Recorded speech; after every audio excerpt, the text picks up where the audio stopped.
props, and rightfully so.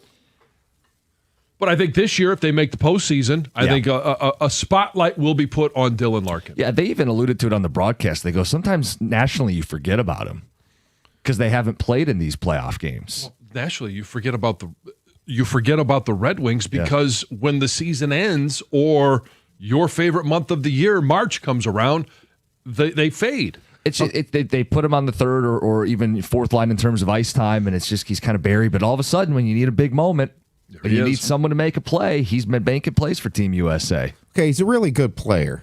I would say he's a star. He's not a superstar, though. That's what I just said. But my thing is, he's 21st in goals, and he's 44th in points. I mean, he is what he is. Were you conflicted at all yesterday when Lucas Raymond made the assist? It was a hell of an assist, but it was awesome. There was and no I was conflict. Well, the conflict was pulling for Sweden to beat us. No. The conflict was, how mad can you be at Lucas Raymond, because it was a great assist, and then they come on the broadcast and they say, "Oh, this is 9 points in 5 games," and you're like, well, "Okay, well, this is something we all knew about." Yep. But then you're sitting there going, "That dirty dog. Could he be the reason that the U.S. is outed?" Well, he nearly scored early in the game. Hellebuck had the save. I think it was the second period. Yeah. And, he set up the game-tying goal. And they also said he has 5 primary assists. So of the 9, he's doing the heavy lifting on the majority of those assists. Mm-hmm. Yeah, look, it's a bit of a coming-out party for people who hadn't paid attention. But, Lucas Raymond's having a hell of a season. 2 of the 5 best players on the ice were Detroit Red Wings yesterday. Yeah. It was pretty cool. Fun. And the guy who's the best player on the ice better be a future Detroit Red Wing. Did you hear the way that Quinn Hughes was talking about Dylan Larkin after the game? Called him a big brother and a mentor and said Lark's got such a big heart. So does he want to play with his big brother or his actual big brother? Yeah. Why not both, John? Let's get the Hughes brothers to Detroit. Because they have some chemistry on the ice. And it makes sense. They've played together. They train in Plymouth. Jim Hughes, their dad, regularly skates the 3 of them together. Yeah. So it's really cool. Obviously, they can do this with Team USA. It'd be a lot cooler if they did it in the winged wheel. It would be. And until Quinn signs an extension, I'm not giving up hope. No, nor should you. I mean, whether it's a slight hope, it's a possibility, doesn't matter. You got to live on hope right now in regards to that situation. But what's not hopeful is, you already mentioned it, the number of Red Wings that are performing at a high level for their respective countries. They come back, and do you think they pick up where they left off? Well, I did like seeing that Simon Edvinsson was on the ice. Yeah. Getting him back. They definitely missed him. They ended 1-4. Yeah, and then they come back with Ottawa, right? And, of course they do. and he said, I think he had mentioned, he is hopeful or positive that he'll be able to be on the ice when they face Ottawa. I remember we looked at this before the break, that the teams they have coming out are very much you got to confront the ghost of hockey past. So Ottawa's been a problem this time of year before. You're going to have to face a damn good team in Carolina on the road. You get a bit of a break with Nashville, but then you still got to play Vegas. Yeah. And then the night of the deadline, after you've done something or not done something, the Florida Panthers will be at Little Caesars Arena. So you are confronting... Bring it on. Exactly. You got to show you're different. This is the way to do it. Mm-hmm. Text coming in. Jim, I live in Warren. There was no sun yesterday. Foggy, rainy, and cold. Heather. I can hardly remember what I did yesterday, so I don't remember the weather. I do remember the storm. Yeah. Because the kids were frightened. But I don't remember sun. I'm with Jim. No sun, fog all day. Aaron and Clausen. Oh, come on, Seatown. I know it was sunny there, too. No sun in Rochester or Troy area. I'm with Costa, and I rarely agree with him. So it sounds like that Woodward Corridor, Oakland County, we just didn't get the sun that you got in beautiful Plymouth. Oh, so it's just the Q line. Yeah. If you were on a Q line stop, where the Q line should go, it should go all the way up Woodward. No, I know. Then, I know. Yeah, and the reason I know, I was outside because, one, told you guys yesterday, I had school pick up and drop off, but my neighbor battery died, so I ran over. Oh, good neighbor. Jumped their car, and as I walked outside, I'm like, it's a little steamy because you could feel the fog, the moisture was in the air, but then with the sun, it kind of felt like a Not a midsummer day, but it was 65 and humid. Look at you helping your neighbors out. Heather needs neighbors like you. I do. Yes, and we'll get to that later. Yes, 650. We have worst neighbor behavior based on something going on in Heather's neighborhood. Couple other texts. Look at what Raymond did for Sweden. He's had arguably the best tournament of any player. Tip of the cap to Lucas Raymond, Olympic performance 2. That's from Tyler. Yeah, people are noticing. sure. Well, we can say tip of the cap now because they lost. Pain in the ass if they lost because of him. It's 97.1. Hey, if you're thinking about a new truck this month, a Ram truck should be at the very top of your list. And I've seen a Ram side by side with the competition. I've driven them all, and certainly I loved my Ram. The Ram Truck Month deals at your Metro Detroit dealer this month are phenomenal. For power, there's no competition. You could choose from Ram's award-winning Pentastar V6 or Ram's legendary 5.7 Hemi V8. Why would you trust any full-size pickup at any price with a 4-cylinder engine? It sounds useless, and it is. And the full-size Ram 1500 is built right here in Sterling Heights, Michigan. For comfort and easy-to-use technology, nothing beats a Ram. With Ram's 5-link coil suspension, all it takes is one test drive to feel how much smoother a Ram actually is. And right now, Ram's Truck Month lease payments are phenomenal. So are their financing offers for well-qualified buyers. Pull into your Metro Detroit Ram dealer today. It's as easy as that, and tell them I sent you.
What a moment, man.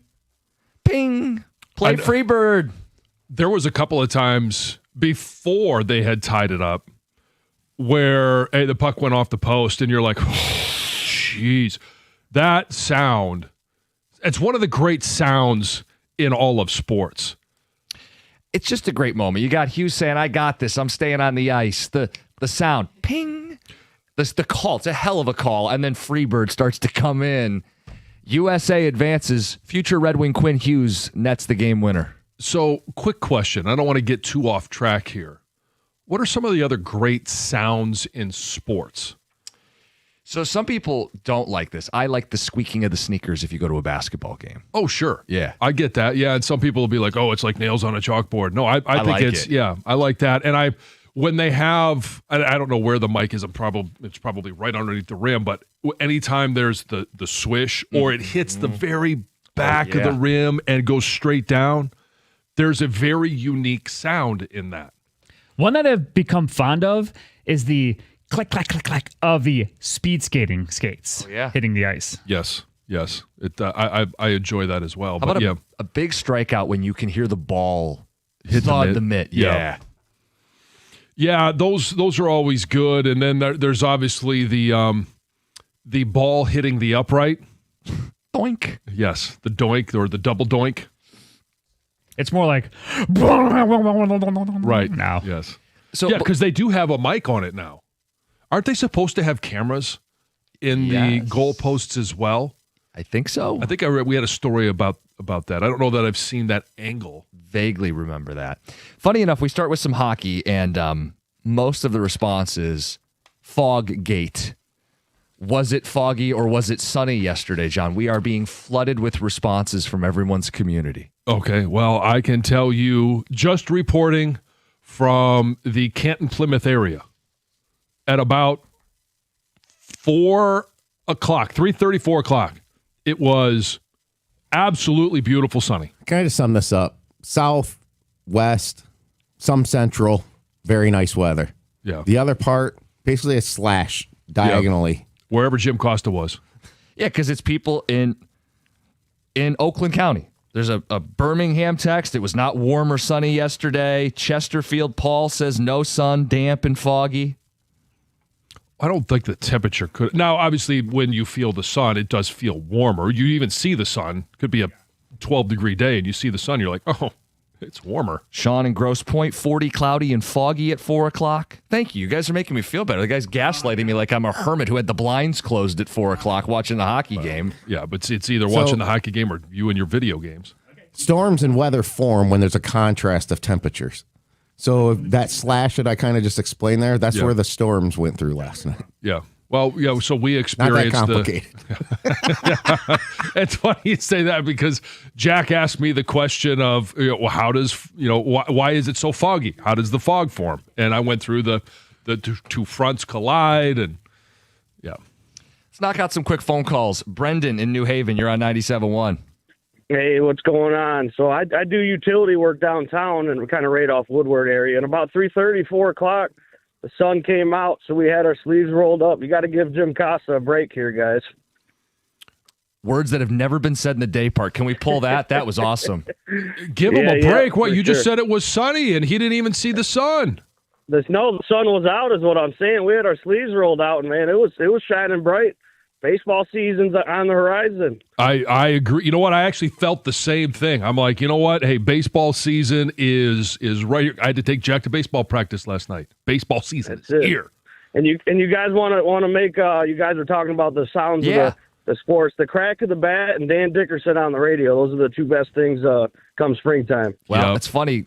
Tomorrow is going to be the first Tiger broadcast. I can't or not wait. tomorrow, Saturday, excuse me. I'm already on to Friday. Saturday is going to be the first game against the Yankees that we carry. Do we know who's on the mound? I think I heard it last night, but I can't remember. I'm not sure either. But yes, Dickerson, great sound. I agree. John in Roseville, you're on 97.1. Yeah, good morning, guys. What's up? I'm a big golfer, and there's none better sound when you got about a 20-foot putt, and the ball hits the back of the cup. It goes clink, clink, clink, clink, and goes down into the hole. Mm-hmm. And then the sound of a guy hitting a 300 or 400-yard drive off the tee. Like the ball is exploding? Yep. Yep. So and the sound when you open a beer on the golf course. There you go. Yeah, I agree. Gotta love that. Go Blue. Go Blue. There you go. Let's get one more in. John in Adrian, you're on 97.1.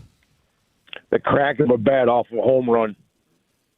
I'm with you. It is a wonderful sound. Hopefully we get a bunch of those from Torque and Riley Green and Kerry Carpenter all this spring and throughout the course of the summer.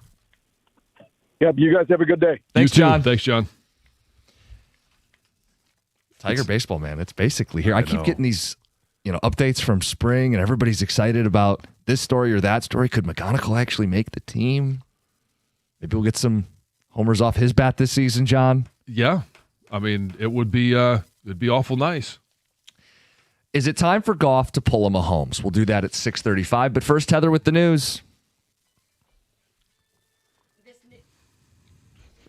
This news is brought to you by Fusion Energy. You can grab yours today at 7-Eleven. Lions president and CEO Rod Wood is retiring before the start of the 2026 NFL season. So officials say he will remain with the organization while it conducts a search for his successor, and he will then step aside once that person is hired and the whole transition period is completed. Wood, who was with the organization beginning in November of 2015, did release a statement where he thanked the Ford family and all the Lions fans everywhere for trusting him to lead the team for the last 11 seasons. He said that it has been an absolute thrill, and he is proud of what they have accomplished. He was always such a nice man to talk to. He joined us a couple of times. In fact, he broke the news the first time that the tickets were sold out a few years ago, and just wish him all the good things in retirement. And Yes. when he's walking around the building, he has a nickname. Oh, Does he? Yeah, he goes by Good. Thank you, John.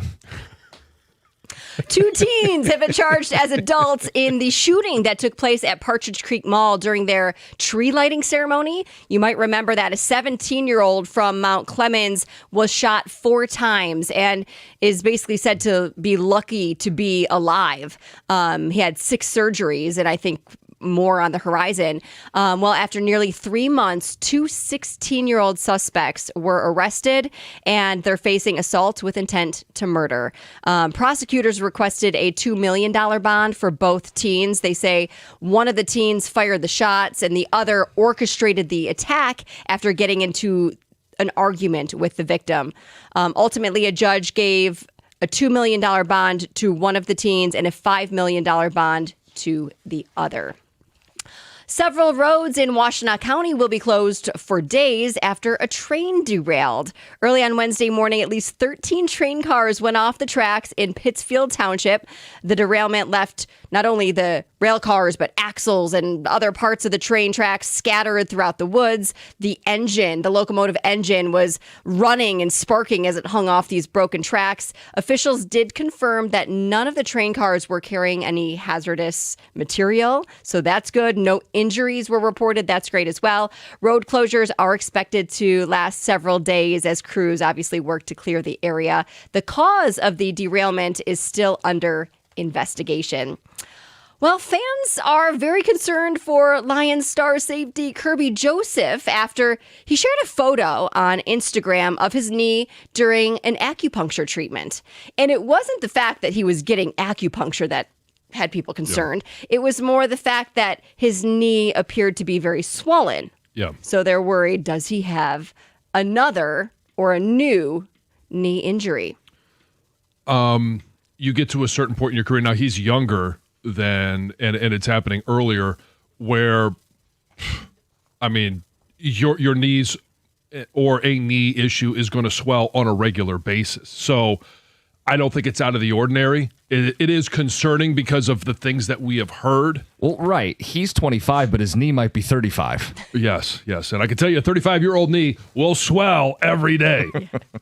Hey, 97.1 is your home for Lions football. for many years to come. This is exciting news. So the station just announced a multi-year extension of its broadcast partnership with the Lions. So as part of that partnership, we'll continue to air the Lions Review Show, obviously hosted by Dan Miller, Will Birchfield, Wojo. And then that show airs on Mondays in season from 6 to 7, starting August 31st. And of course, we're going to have some guests throughout the season on our show, also with Carson Anderson, Jared Goff, Dan Campbell will be joining. So, yes, awesome. That's great. news. Yeah. It's very exciting. It is. It's Yes. very, yeah.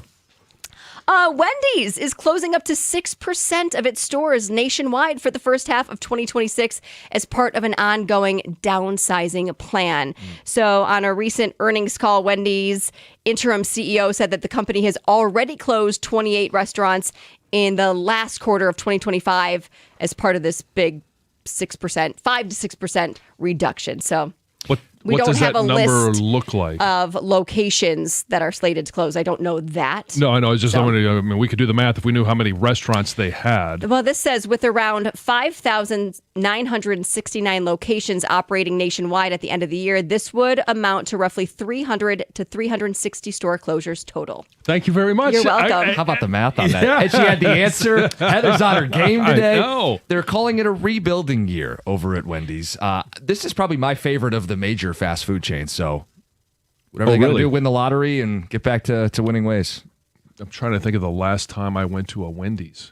Certainly would have been for a Frosty, but it's been a few years. Just say Frosty, chicken sandwiches, No. chili, baked potato. Yeah. When they had the fries still with the potato skin still on them. A Wendy's Okay. expert here. Okay. Apparently. Yeah. That's Heather with the news.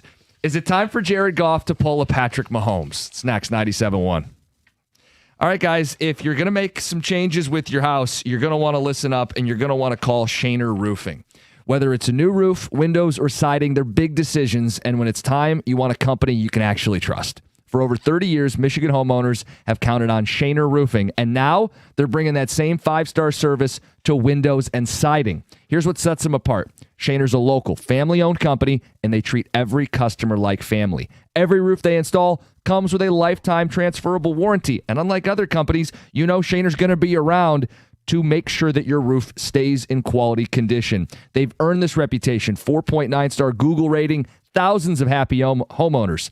The reputation, it's not bought, it's earned through decades of doing the job right. So, if you're in the market for a new roof, new windows, or even siding, you owe it to yourself to get a quote from Shaner. Go to mymichiganroof.com. That's mymichiganroof.com. Shaner Roofing, windows and siding. Michigan's name you can trust.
Good morning, 97.1. Jim Costa, John Jansen, Heather Park, Gov Greg behind the glass. Heather's got some neighborhood drama. We'll get to that end of the hour. Got 2 Grand Slam at 7:25. A chance to win $2,000 with us on your way into work. Is it time for Jared Goff to pull a Patrick Mahomes? Is it time for the Lions to do what the Chiefs just did yesterday? They restructured Patrick Mahomes' contract. And John, they freed up $43 million in cap space. They took Mahomes, who was going to count $78 million against the cap, and took him down to a much more manageable $34 million. This is what we all think is going to happen with Jared Goff this offseason, right? He's going to be about $69 million for this season, and they can restructure him down into the 30s. The mid-30s. Yeah. This is a move that makes sense for everybody. John, the way this works mechanically, though, is they're going to have to give him more guaranteed money later in the deal, yes? Yeah, so how this works, and it's interesting because you can do it a lot of ways. And normally when they come to a player, the only reason a player wouldn't, it's probably easier to explain it this way, is if they've thrown their hands up and they say, I want to force my way out. You either pay me or cut me. And for a year, they may just simply say, we'll pay you. But at some point, it becomes untenable in regards to the number, and they'll find a way to move you, whether it's a trade or a cut. The benefit is always on the player's side. So, yeah, they give you more guaranteed money, and it's a little bit different than when I played because the only guaranteed money that we had when the contracts I signed was your signing bonus. So they would take some of your salary. They would make a signing bonus out of it, which would then allow them to prorate that money over the coming years. So Goff has 4 years left on his deal. It's 2 years, an out, a third year, and then a void year. Correct. What they're going to do if they do this, and John, you're with me, they're going to do this, right? Yes. They're going to just guarantee more money and push that money to later into the contract. This effectively means you're, quote, stuck with him, but I'm cool with being stuck with Jared. There may be some Lions fans who feel apprehensive about this. Now is a chance to call and speak your piece. But, John, what the Chiefs just did to Mahomes, restructuring his deal, the Lions should do for Jared Goff with Jared Goff. Right, and he's 31 years old.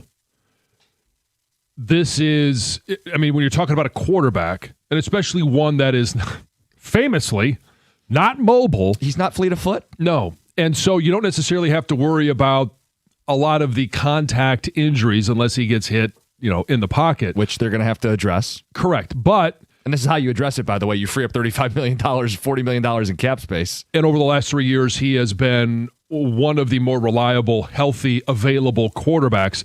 I expect him to continue to be that all the way up into, his mid to late 30s, at least. So, yeah, if you push money down the road or you add...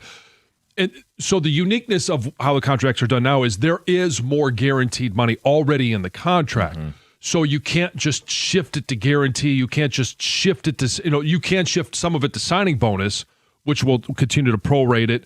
But it's adding years at the end. Some of those can be voidable, which obviously he's not here, and you still have that cap hit. Not ideal, but with a quarterback, you can add years to the end of the contract and not necessarily make it a new deal, but give him new money. Well, that's the thing. There are tools. You could extend him. Or you just move money to years that they aren't fully guaranteed. Correct. And I think that's probably more of what they'll do, but they have all the tools at their disposal. And, John, they should use them because they do need to still address a pocket for him to throw in. Still need to address the defense in a meaningful way. We just watched 2 defenses much better than the Lions play one another in the Super Bowl. I don't know why anybody would be against this. I suppose you'd have to be like someone who hates Jared Goff, who thinks he's an abomination, an anchor who weighs the organization down. If you're one of those people, then you would be hesitant to do this. But I think if you're at all even half committed to Jared Goff, you have to restructure his deal so that you can put the proper team around Jared Goff to chase the Super Bowl next season. I think this is an obvious yes. Do what the Chiefs just did. And then I guess the follow-up question is, what do you want them to do with that money? Is it all in on Linderbaum? Is it McGovern, who we talked about yesterday? Is it an edge player? If you've got a guy you want to use that money on, you can let us know. 248-539-9797. And there's other guys. The 3 highest cap numbers for next year of guys that you know are going to be on the team, or at least you assume will be, are Jared Goff, which we're talking about, Aleem McNeil, and Amon-Ra St. Brown. I would expect if they're trying to maximize all of their possible cap space, you would see some type of restructure from all three of those guys. We're talking about Jared Goff because he is obviously the highest number, but Amon-Ra St. Brown and Aleem McNeil, now I would expect at least two of the three, maybe all three, but it depends on what their thoughts are about Aleem McNeil recovering from the ACL. Do you really want to push money down the road and absorb a cap hit if he is able to return fully from that injury? So, and for that reason, I actually think a better candidate would be Sewell if they wanted to create. If they can't create enough money from Goff, which it'll be a lot, and if they couldn't get enough money from a St. Brown restructure, I'd actually skip Aleem because of the uncertainty with the injury. And I go to Sewell, who I think is going to have a gold jacket and play 15-plus years in this league. And I go, yeah, I'm cool with adding a year or kicking money down to a later year. Sewell would be a guy that they can drill into that contract if they need to. I agree. So, yeah, I mean, then you start going down the list. Okay, who's next? If it's not Aleem McNeil, who's next? Penny Sewell. Who's next? Well, then there's that? A drop-off. Yeah, because of the cap number right now. Next year, to create more cap space, you're going to be talking about Aiden Hutchinson. Aiden, J-Mo. Sure. Guys like that. Again, that's why the cap's real, and anybody who tells you it's not real is just lying. But there are smart, savvy GMs and front offices that can rob Peter to pay Paul, make it a 2028 problem. Like, this is always a tool that teams can use. And by the way, the Lions are in a position where they need to use these tools. They do not have cap space to properly function in free agency unless they do this. Right. And at some point, you got to pay the piper. Yeah. But if you could push it to 28, you could push it to 29, you can keep kicking the can down the road and then as far as you can. You've got a Super Bowl or multiple bites at the apple. Yeah. So there's a lot of different ways. There's magic that you can work with the cap. It is real. But you always see guys like Howie Roseman. You see, Kansas City, San Francisco, all of the teams that are competitive year in, year out. The Rams, they are able to come up with cap space because of being able to manipulate contracts that they have on the books. Tex says the conversation you guys are having is how the Saints ended up in cap hell for so long. That's John's point. Eventually, you pay the piper. Sorry, who was in cap? Saints. Oh, the Saints. Well, some GMs are better at it than others.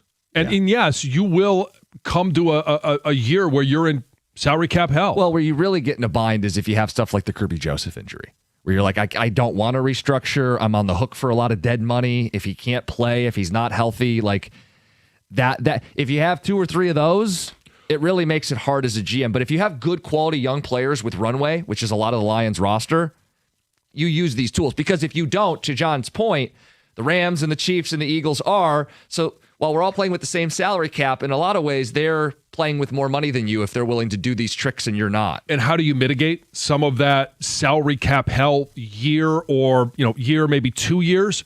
Is you have to draft every year extremely well. So then you have cheap, really good talent. And the last couple drafts have not been great. Not paid off the way the first few drafts did for Brad Holmes. And I think that's part of the problem too. 248-539-9797. Speak now.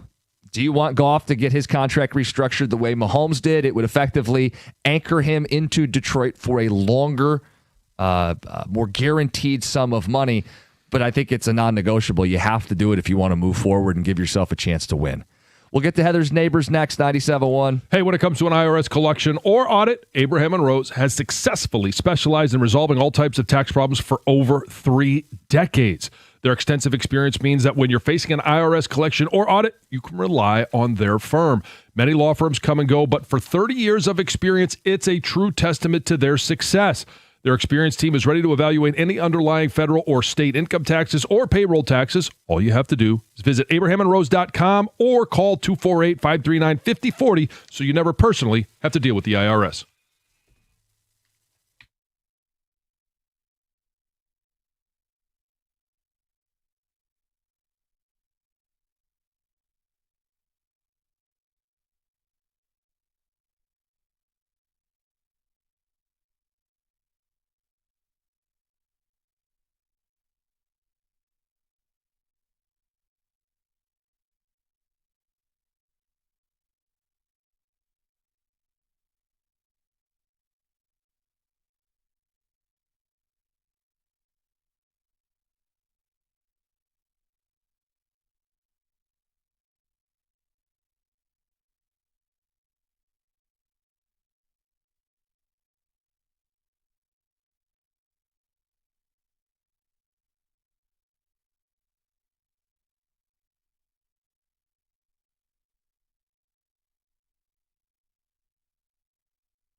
2 Grand Slam coming up at 7:25.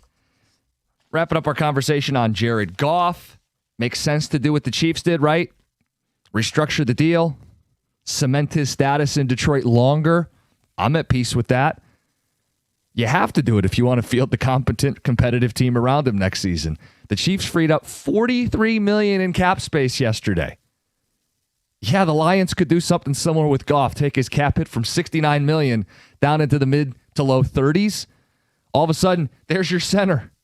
There's your tackle. There's your D lineman. That's what you do. The Chiefs have to, and the Lions have to.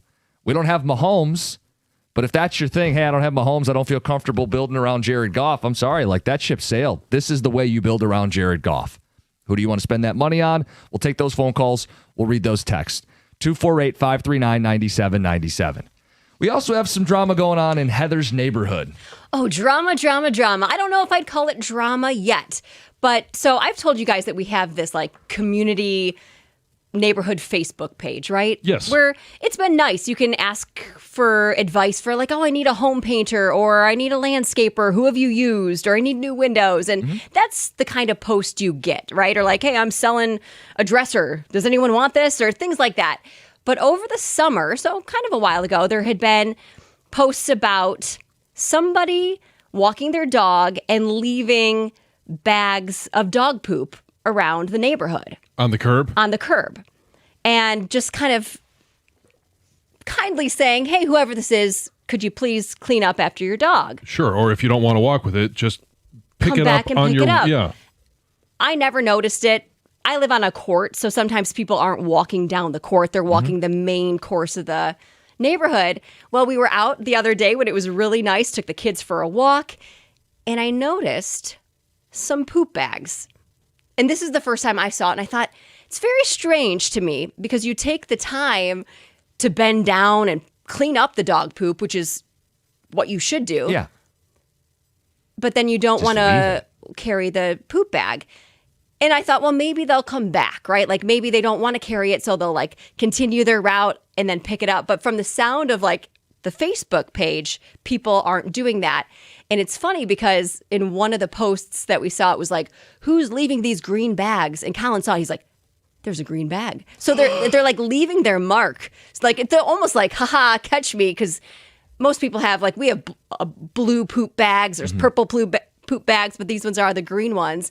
It's not drama, right? Like it doesn't really affect anyone's day. We go on with our business, but nobody knows who it is, it sounds like. So apparently this person isn't on Facebook or in the group, maybe, is my thought. They're just not getting the memo. But it is kind of a strange thing to do. Well, yeah. I mean, to your point, you've already gone through the process of bagging it. Yeah. You don't want to take it with you? And I get it. It stinks, right? Dog, we all know. So it's not awesome, but that's like your responsibility as a dog owner. You clean up and you take it with you. That's what you do when you own a dog. So they're not doing this. They don't care. But they care enough to bag it. That's... So this has become kind of, I guess, neighborhood drama. Right, because people are trying to figure out who this is, who's being so disrespectful. And most of the posts in our group are polite. Like, hey, someone's leaving their poop. Could you just pick it up? Yeah. And then you slowly start seeing them get a little bit more irritated. Aggressive. Yeah. Have some decency for your neighbors. Yeah. I mean, at some point, somebody's going to start naming names. I saw. Yeah. And because, I mean, these they're investigative. They can be. So-and-so has a dog. I think they use the green bag. And it's funny because... Oh, the park, the Corsi house, they've got 2 dogs. And we use blue bags with little paw prints on them. But anyway, what was crazy is that day, now that the weather got a little bit nicer, everyone was out. So we passed, like, every family was out with their dogs. So we're like, was it you? Uh-huh. Was it you? Sizing them up. But we also were out with our dogs, so people could have been like, was it you? Mm-hmm. It's bad neighbor behavior. There's a lot worse neighbor behavior you could trust me have, but... And I think we can ask people about their bad neighborhood behavior. I'm not sure there's... okay, so what is worse than that would be somebody that just allows their dog to poop in your yard. Oh, and then they don't pick it up. When it comes to dog behavior, without a doubt. But it doesn't have to be just pets. No. Like if you've got bad neighbors or the worst neighborhood behavior? Let us know. 248-539-9797. I don't have a good explanation for why this person's leaving the dog poop other than they don't respect you. They don't care about you guys. Just you'll deal with it. That's how it feels, because I have had the experience where we've been out with the dogs and we're halfway through our walk and we're like, oh my gosh, we have like one of those little poop bag carriers that goes on the leash, and it had fallen off. And we're like, oh shoot, we don't have this poop bag. And if the dogs poop, we go home and we go back to that yard and we pick it up and we take it with us. Like we never would leave it there. That's just rude. So it does spark it. That's how it triggers you. You're like, that is kind of rude just to leave that there. What do they expect whoever's house that is to go pick it up? I guess so. I mean, if you confronted this person, you go, how do you think this poop's going to make its way off of the street? Do you think someone else whose dog it's not is going to have to go pick bag up your it, steaming pile of poo and put it away? You expect other people to do this for you? No, there's no justifying it. So the worst behavior I've had recently, and it's not at our new house, which we moved to about just a little over a year ago. At our former house, one of our neighbors would be, and at this time of the year, would be snow blowing their driveway, and the spray from their snowblower would hit the side of our house. Oh, come on. And so I would walk over and be like, trying to catch them in the moment where they're doing it. And then you hear it hit the side of your house. You open up the window, you see them. Then you put your shoes on, you go out there, and it'd be like, what the hell? Do you not realize that you're hitting the side of our house? God forbid there be a stone in there and hits our window, breaks our window. So you bring up snow. One of my biggest ones is people who shovel or snow blow snow into the street. Yeah, but they're just going to plow that. No, they're not No, necessarily. I understand that. It's That's just the a really, excuse. it's just lazy. Put it on the side of your driveway. Yeah. So you're not putting a big pile of snow in the road, especially after it was plowed.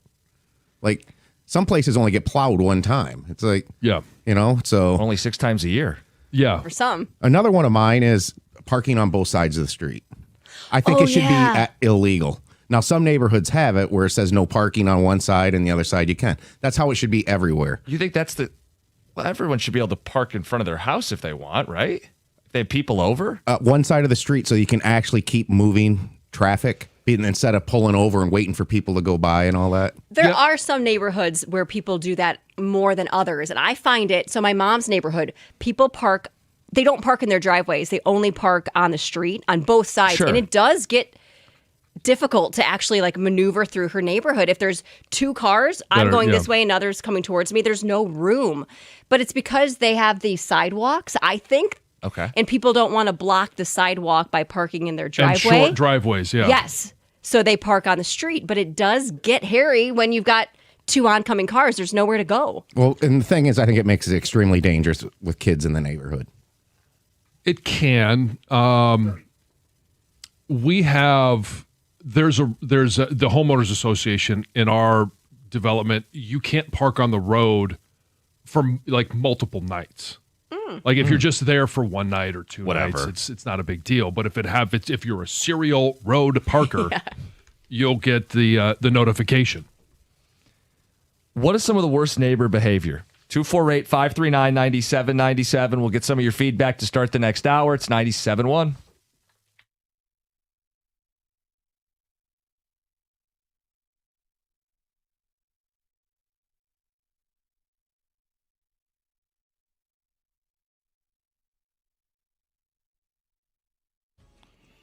The Michiganders showed out yesterday for Team USA hockey as they took down Sweden 2-1 in overtime to advance to the Olympic semifinal round. In regulation, Red Wings captain and Waterford native Dylan Larkin scored the United States' only goal. It was assisted by the Hughes brothers, Jack and Quinn, who both come from Canton, where they spent their high school days.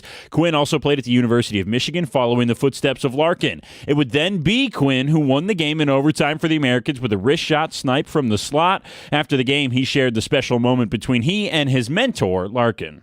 Larkin's been like a little bit of an older brother of mine.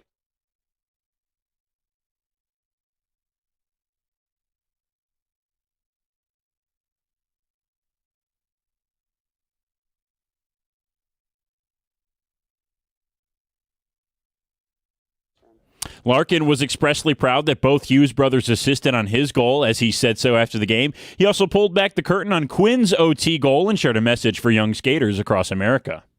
Every time it's on our stick, you feel good. When the Swedes have it, you're as nervous as you can get. So huge that Quinn had the puck and skate with him in the summer. I've seen him work on that shot 100,000 times, and that's one message to kids. So you work hard at something, and you can feel it in the Olympics. And huge moment for our country. Team USA will meet with Slovakia tomorrow in the semis. At the Corewell Health Sports Desk, I'm Brendan Shabat. For more, go to 97.1 The Ticket or Odyssey.com.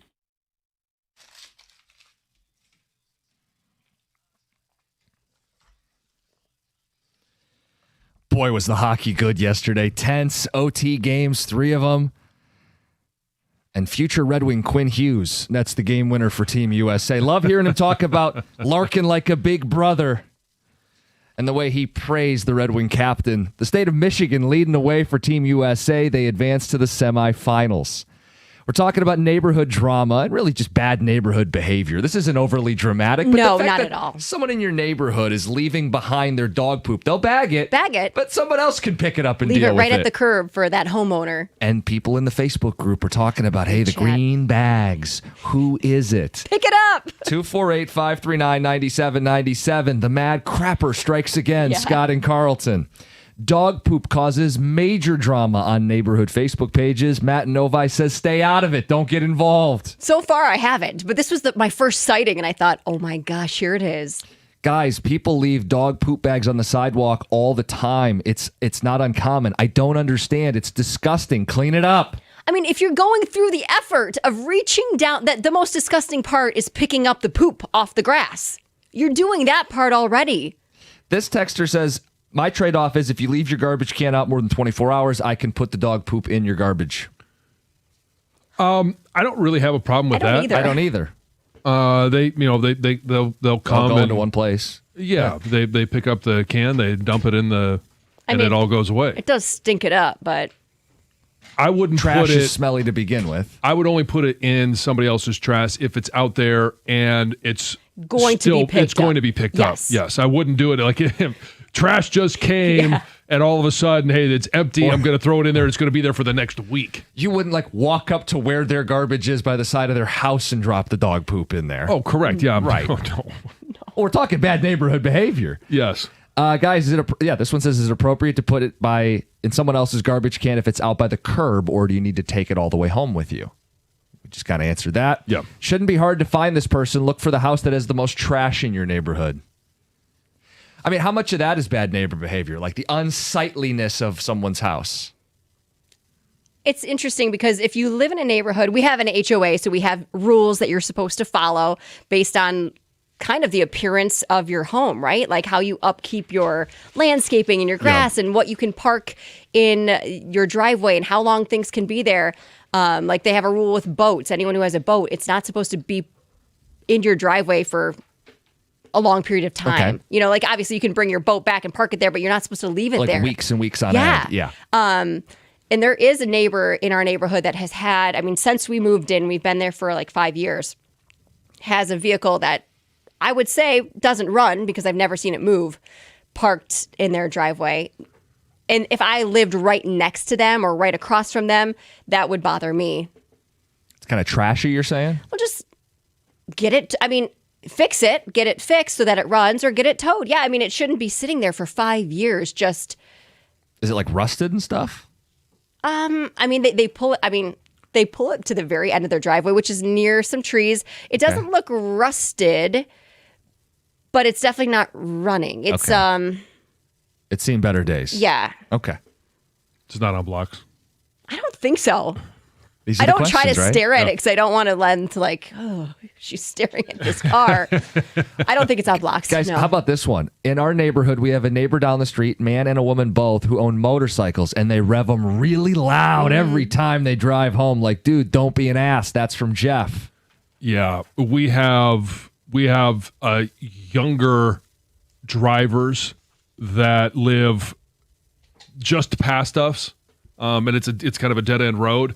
And when they go past us, they like to get out of their driveway and go from it's 20 miles an hour supposed to be in our community, and they'll be going past our house 45 or 50 miles an hour. See, that's not and cool. with young kids, even with us just walking in the road, How fast are they going? they'll go. Yeah, they People are who hitting live it in your and getting neighborhood? it. Yeah, Oh, that would not Yeah. be cool with me with the kids. I have too. knocked on the door, Yeah. had that conversation. Bad neighbor behavior. Fireworks, signed Jeff Rieger. Come on, man. Says white people problems. I guess if this is the big news in the neighborhood, take it as a win. That's Big John on his way to work. Guys, how about this one? My elderly neighbor caught someone letting their small dog poop in his yard. He asked if they would pick it up, and the walker presumed to pick it up with their bare hand because she didn't have any bags. Ooh. Now that's one where okay, I've when we had a dog, I've gone walking with the dog before, and you'd like to think that they get it all out at one time. They don't always, but I've got caught with one bag, already picked it up, and then they did their business again. So I immediately turn around, I go home, I get another one, and come back. Sure. Yes. And in that situation, there's no chance I'm picking up with my bare hands. Bare hand I is- would tell them, hey, I apologize.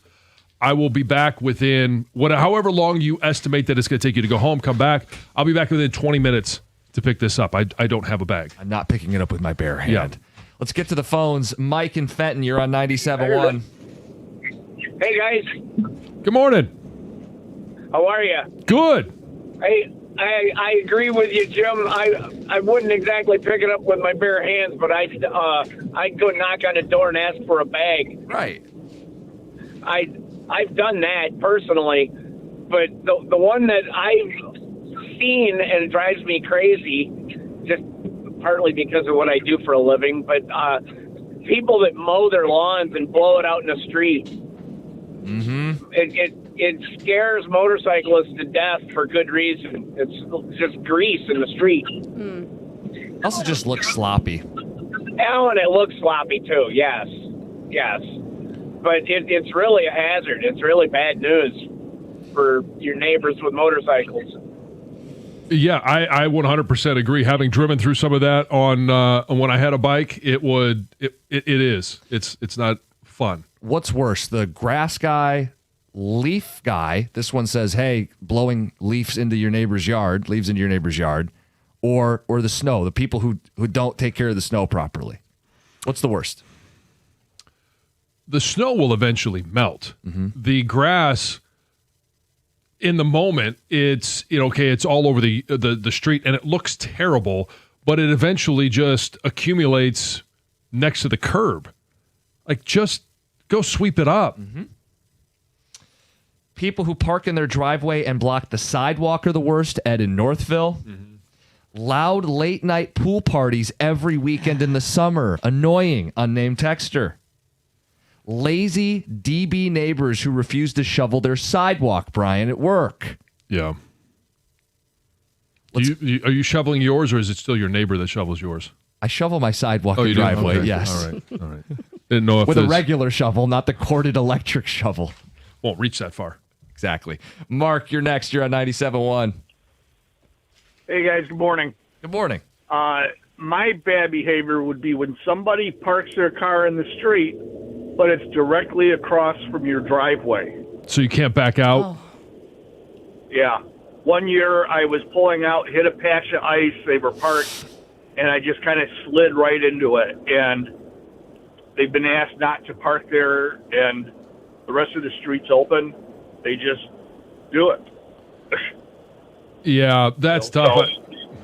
Fortunately for us, I kind of am always curious of the same thing, because when I back out in the morning, like I just assume that no one's going to be there because it's 3 a.m. Right. And sometimes I'm backing up and I'm literally inches away from a car that I didn't anticipate was going to be there. Mark, appreciate the Yep, phone this call. is all before cameras. Right. Yeah. Yeah. Heather, time to go full CSI. Pull up Ring camera footage. Out these jerks. Andrew walking his Oh, dog. yeah. Access the neighborhood Ring doorbell system. Oh, what's it called again? Search party? Search There you party. go. Yeah, good poll. because they don't come through our court. Like, I've never seen this before. So my doorbell camera would be useless. No, prove nothing. Yeah. I just picture Heather like in a Sherlock But you just got to get in Holmes. touch with Big Brother. She's in the trench coat and the magnifying glass, following people around in the neighborhood. Who's got the green poop bags? Case of the green poop bags. 248-539-9797. Where do you stand on this? We got a text that says kids that play lacrosse, they broke a window in our house, had to talk to the father. Yeah, we were very lucky growing up, because I know some people will get irritated with young kids and all of a sudden, hey, a basketball is in your yard and they're always hopping the fence to get the ball and come back, and, wiffle balls, all that stuff. We had absolutely great neighbors.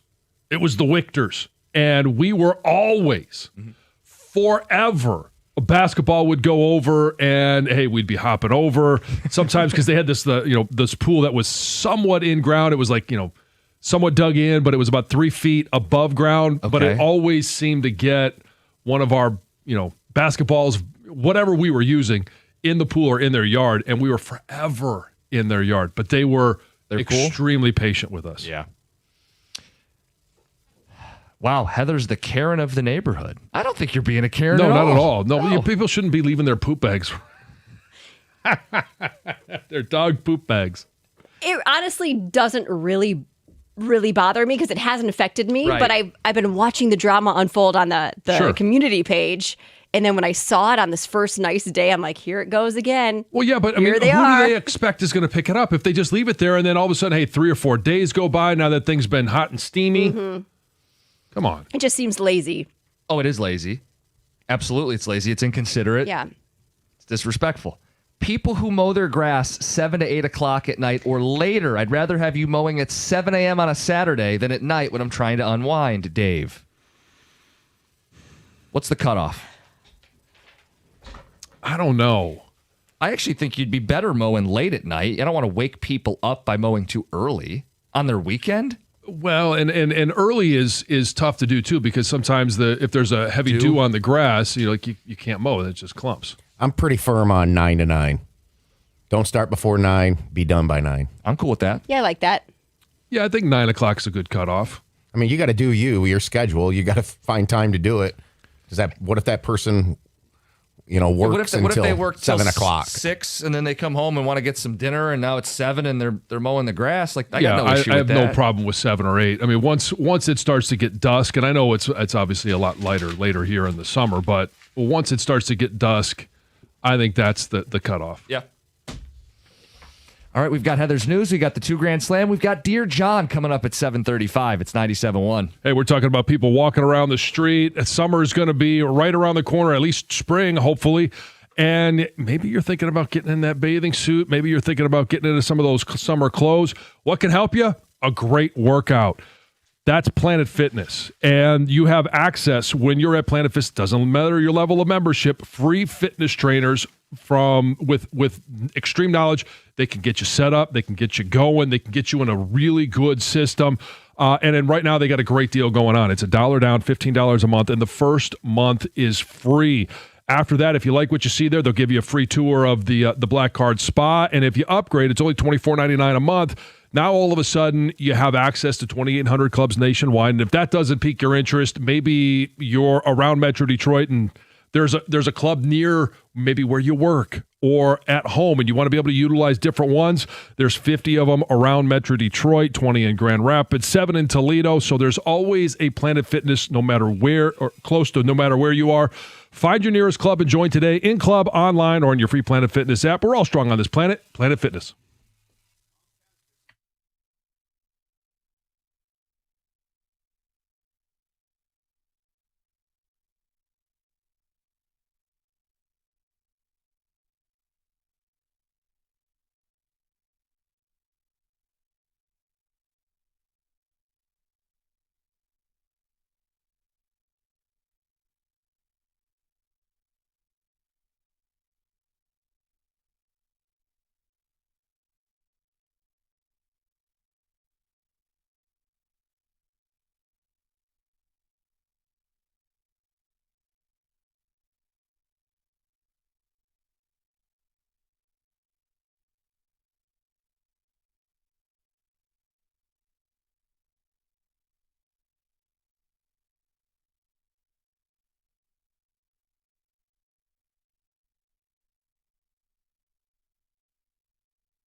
Before the 2 Grand Slam, here's Heather with the news. Yeah, so you may have noticed this. A new burger joint quietly opened in the former Hunter House location on Woodward, and it has sparked some confusion in the neighborhood. So, what's really causing the confusion is the fact that the iconic hamburgers sign is still outside of the building, Right. and the building looks the exact same, right? The white building with the hamburger sign. So a lot of people thought, oh, Hunter House has returned to its original location that it had for like 70 years, right? Nope. No, not the case at all. Better Burgers has kind of quietly slipped in, opened without any fanfare, they say, to kind of test the market. So there are signs, printed signs taped to the door that says they have no affiliation at all with Hunter House. They are Better Burgers. The owners of the new burger joint say that they think competition is, healthy for the community. So clearly they're going to be competing with Hunter House. But the co-owner of Hunter House says that they had no advanced knowledge of another burger joint opening in their old spot. As you know, Hunter House moved just like a mile down Woodward. They're open there, selling their burgers, sliders that they've served, they say, for 73 years. So it sounds like Better Burgers will only be there for a short period of time because there's going to be new construction that's planned, like retail and residential development that's going to go into that space. So it sounds like Better Burgers will be there until that starts. I don't know how long that's going to be. It could be years, right? I mean, this article doesn't say when the construction is going to begin. So but how do you feel about it? I don't like it. See, I think it's all fair in love and war. I do think it's all fair. It's savvy business, right? Like, this place is known for burgers. The building is still existing. If Hunter House doesn't want to use it, it's fair game for anybody to move in. Of course. I do agree with you. It is fair Doesn't game. mean you have to like it. But I don't love that it's basically like, let's use what they've already marketed for 70 years, this iconic building, this hamburger sign, and just quietly not even put Better Burgers on it. Just use what they've already created and just whoop, like right on there. I'm assuming they bought coattails. the building, kind of. though, right?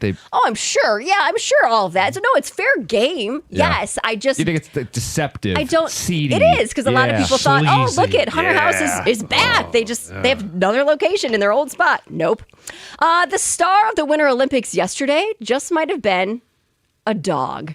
Did you see I did see this. This was awesome. So cross-country skiing isn't like the most exciting Olympic sport, but it did become one yesterday thanks to a dog. So during the women's qualifying race, a dog ran onto the course, followed 2 skiers across the finish line, then of course went and gave everyone a little sniff, and then scurried off and went to like the post-finish area where got some belly rubs and some more pets. One of the skiers said that it was a fun experience, not normal, of course. Didn't know where the dog came from. Glad everything went as it did. The dog didn't interrupt the race by any means. And it turns out that the dog is a Czechoslovakian wolf dog who lives nearby.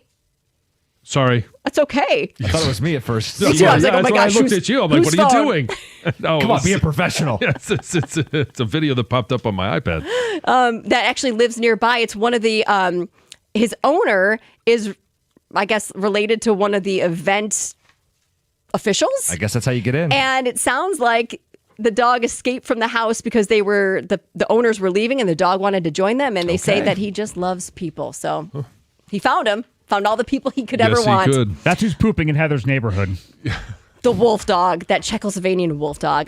Speaking of the Olympics, Team USA won 3 more medals yesterday. A bronze in men's snowboarding, a silver in men's cross-country skiing, and then Michaela Schifrin snagged gold in the women's slalom. It's her 4th medal of her Olympic career. 3 of those are gold, and she hasn't won a medal since 2018. So good for her. Yeah. Yes. Hey, if you want to win $2,000. This is your chance. Give us a call now at 248-539-9797. 2 teens have been charged as adults in connection to the shooting that took place at Partridge Creek Mall back before Christmas during their tree lighting ceremony. A 17-year-old from Mount Clemens was shot 4 times, is lucky to be alive after undergoing 6 surgeries. He's expected to require more surgeries as he continues to recover. And so 2 16-year-old suspects have been arrested. They're facing assault with intent to murder charges. And here's the Macomb County prosecutor, Peter Lucido, discussing charges of these two teens.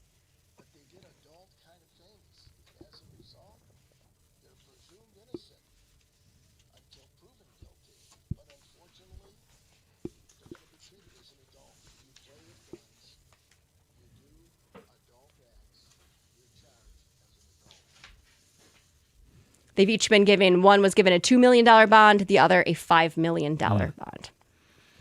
Finally, Lions president and CEO Rod Wood is retiring, going to step away before the start of the 2026 NFL season.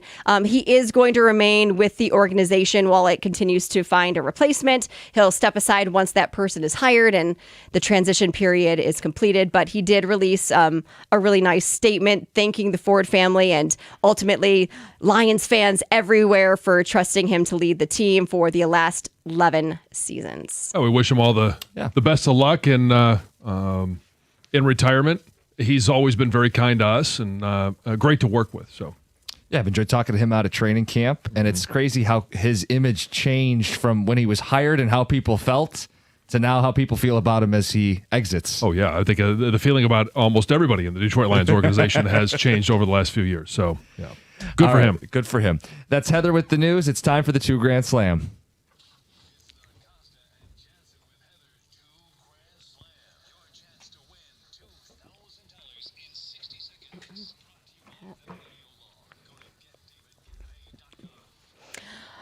Well, I don't know about you, but I'm ready to give away some money. Let's do it. The rules of the game are simple. 60 seconds, 10 questions, $25 for each question answered correctly. We're going out to Redford. Okay. Arliss, good morning. You're on 97.1. Morning, guys. Good morning. Oh, I don't know how good it is now. Oh, it's about to get even better. Come on, it's great. You got a great opportunity in front of you. Mm-hmm. So, I've been wanting to play forever, and now I'm nervous as all hell. It's okay. You've got this. Nervous is good. Nervous energy is good. So if there's one you don't know, you can say pass our list, and if there's enough time, we'll get back to it. But here it goes. Your timer is going to start right now. Who does Michigan's men's basketball team play on Saturday? Michigan State. Who did Team USA play in men's Olympic hockey yesterday? Sweden. What is the capital of Lebanon? Pass. Who won the AT&T Pebble Beach Pro-Am last Sunday?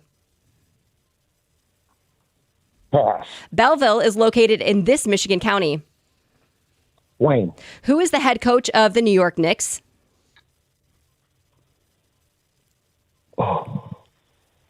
Pass. Who played Teddy KGB in the 1998 movie Rounders?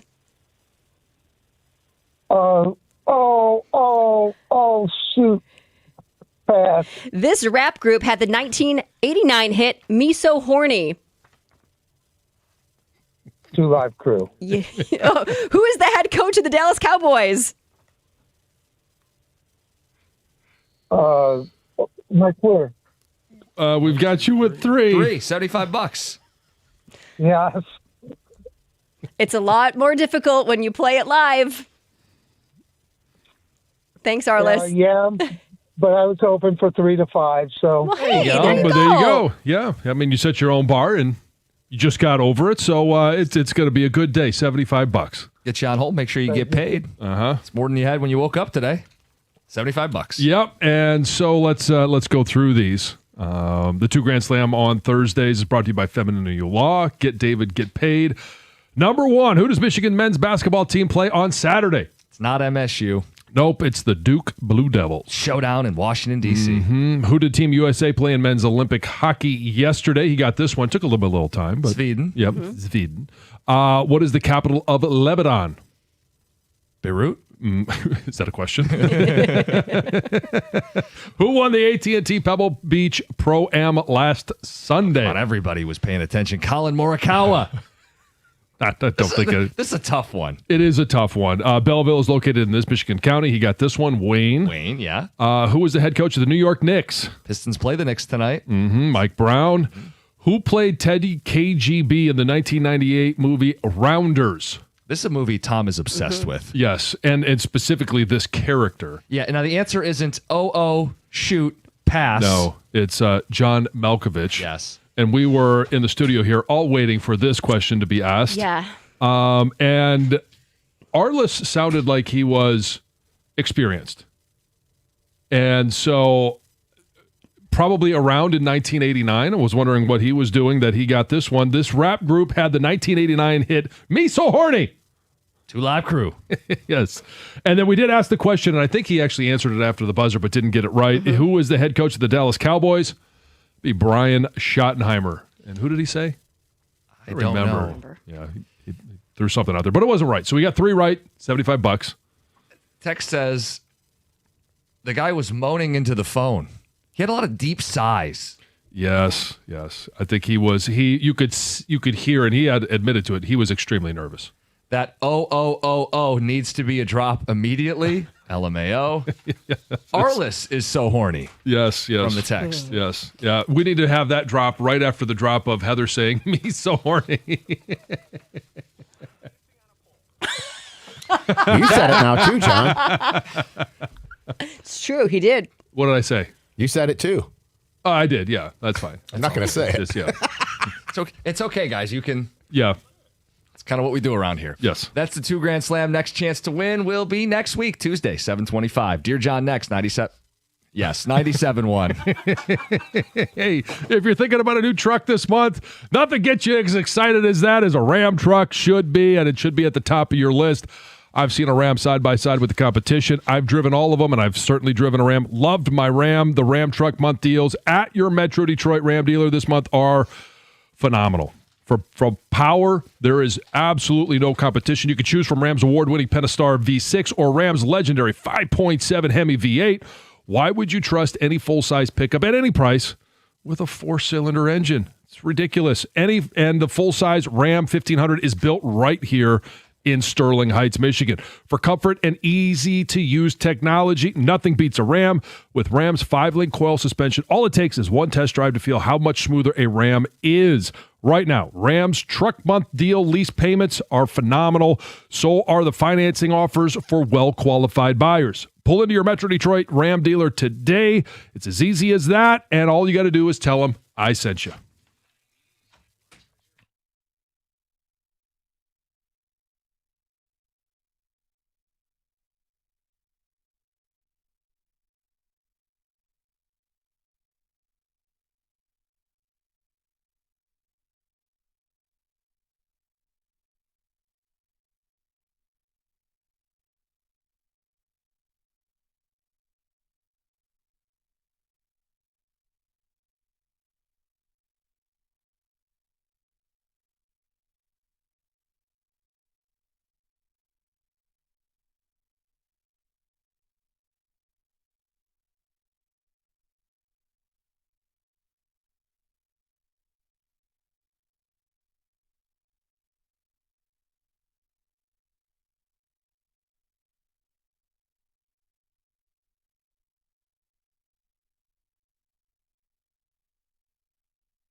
John, you have a few questions this week. All right. Feeling guilty, the boob job. Oh, boy. Gym etiquette, and lost my dad. If we can get to all of them, we will. Dear John Jansen at gmail.com. The first one is feeling guilty. It's going to be a roller coaster here. Dear John, I'm on my second marriage. My wife has a child still at home, a junior in high school. All my kids are out of the house. My wife can't really vacation because her son is active in sports and she doesn't want to miss anything. But I'm ready to be an empty nester and vacation. I've started vacationing without her. I've asked her to go, but she says she, quote, can't. I think she could miss a game and go. Am I wrong to enjoy my vacations without her? Signed, half an empty nester. Okay, so yes and no. If you want to go on some guys' trips, and hey, for me, I would go fishing, I would go hunting, things that she wouldn't go with me anyway. This is the perfect time to get those out of the way and one, set a precedent so that when the junior goes away to college, you still have those on the calendar. Hey, in May, I'm going to go fishing, and in November, I'm going to go hunting. But to go on trips without your significant other, like you knew this coming into the relationship, not that you have to be at all of the travel sports games or whatever sports that this junior in high school is involved in, but I would think you'd want to be there for a lot of them. It's now your family. But to go on a trip or to basically live the retired life without your significant other, wait 2 years. It's not that long. Grow up. I agree with you. At the same time, I can't believe she has zero availability. The kid plays 3 sports. What about in the summertime when they're not playing games? She can't get a weekend or a week to go with the guy? Well, okay, so I don't know that you necessarily understand what 3 sports means. You're going to be well, we don't even know if months. It's 3 sports, but I'm saying that's the most extreme version of this. Okay, yeah, so if it's baseball or softball, you're going to be playing all summer long. And yeah, all of the best days. Now, I am of the mindset that I can miss a game or two, and I have to because I have to go to one, maybe not the other. And you don't have to be at every single one. That's what I'm saying. But they're a junior in high school. In 2 years, they're not going to be playing sports anymore. I want to be able to maximize those memories, those moments, because when they're done, they're done. I think you're still an adult and can take a vacation. You can. I think it's weird to vacation without your wife. Yes. I think it's okay to go do a fishing trip. Yes. She probably doesn't want to do that anyway. Yeah. Go Right. on a hunting trip. Yeah, Maybe with and the if you're boys, not cool. if you're not an outside dude, hey, you go to Vegas with the guys. But going on a vacation without your wife seems strange. And like you said, when they got married, he knew how old her child was. Right. Not that big of a shock. I agree it is weird to go by yourself, like to go to a resort. Going to spend the Costa week. Rica, sweetie, I'll tell you how it was when I get home. Yeah. Like that's odd. weird. Yeah, you should want to go with her and not go unless And you it can work seems it out. boring. If you want to live the it's a single great life, then point. why'd you get married? Ding, ding, ding. Yeah. All right, the next one, the boob job. Okay, Dear John, my wife told me she wants to get a breast reduction, and I told her I didn't want her to. We've been together for 5 years, married for 2, and we're both in our mid-30s. She told me she's always wanted to do it because of back pain, but this is the first time I've ever heard her mention it. With my recent promotion, we can afford it, but if I'm being honest, I like big boobs and don't want to lose any attraction. I said no, and we got into a fight. It's her body, but it's my money. Oh, boy. Yeah. Well, Oh, so that's a boy. completely different topic in regards to your money. Good luck with that one. And I know, hey, everybody has their own way of managing their finances. I don't care. Let's just go with the health issue. Okay. I'm along with this guy. Who doesn't like big boobs? But if it's creating discomfort for her, then, I mean, if she's in pain, you're probably not getting to play with them as much as you'd like to. Because she's not in the mood, because she's uncomfortable. It's how now the question is, what size are you going down to? And okay, we don't know the answer. That's not in the email. But say 2 sizes, John. If it's going to help her feel better, I may not like it, but I'm gonna go ahead and roll with it because they're still gonna be there. They may not just be as big, And if she's in a better mood because she doesn't have this pain, I mean, the whole goal is to be able to have more fun. Yeah, I don't like this dude at all. Yeah, especially when he throws in I there, don't like that's him at my all. money. Ooh, I don't like him at all. Yeah. I wonder, I'd like more information. I mean, if she wants to get this done, she should get this done. That is my advice. I do want to know if they plan on having kids because I have more advice for her. I would tell her to hold off until they're done having kids because she may want to do something else. She might want to get a little lift, there might be more that she wants to get done along. Sure. So if you're going to have kids, I would say wait till you're done having babies and then do what you need to do for yourself. Yeah, maximize the room. To his point about her body, my money. Well, if she divorces you, it's her money too. Yes. Yeah, so be very careful. You Tread are married. very lightly. Yeah. It's our money when you're married. Whether she is working or a stay-at-home wife. I don't know if they have kids, or maybe they do have kids. It doesn't say, but I think that's in perspective I would have considered. Yes. Yeah. Gym etiquette. Dear John, I'm 31. I go to the same gym most mornings before work. It's a normal chain gym, not one of those influencer gyms, but people will still record some of their sets. A few weeks ago, this woman, we'll call her Jenna, started setting up a tripod near the cable machines. I don't care. I'm not trying to police anyone. I just did my workout, stayed out of the way. But I kept noticing I was showing up in her videos, always in the background. I'm not saying she was doing it on purpose, but I don't want to be in a stranger's video at 7 a.m. when I'm half awake and sweaty. The first time I said something casual, said, hey, I'm in the background. Could you adjust it? She sighed, moved it, and said she was just recording her form. It happened a week later, more directly. I said, I'm not comfortable being in your videos. She got annoyed. That's when I got frustrated. I told her, it's not public. It's a private business. I'm not the one filming. She rolled her eyes and walked away. Afterwards, she confronted me near the lockers and said I was a creep for watching her, and I'm trying to control women at the gym. She now feels targeted and anxious. Now I'm sitting here wondering if I took it too far. I just don't want to be in someone's content.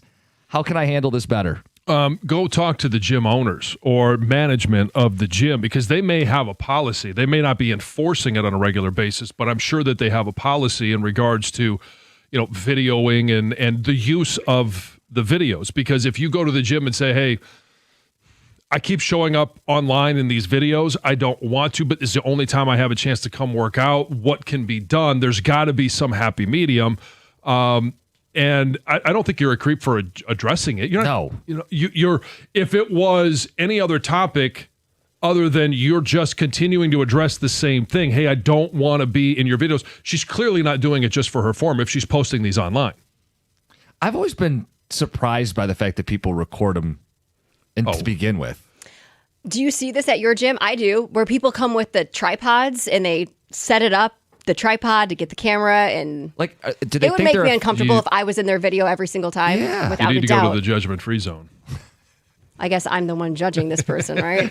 You're not welcome at the judgment-free zone. They need to go to the judgment-free zone. But I always wonder, are you some mega influencer? Probably not. Are you going back and watching the form? Use the mirrors, right? That's how you would... Well, again, if she's posting them online, she's posting them for a reason other than my form. Right. Hey, check me out is basically why she's posting them. So, I mean, the only other way that you can do it is photobomb.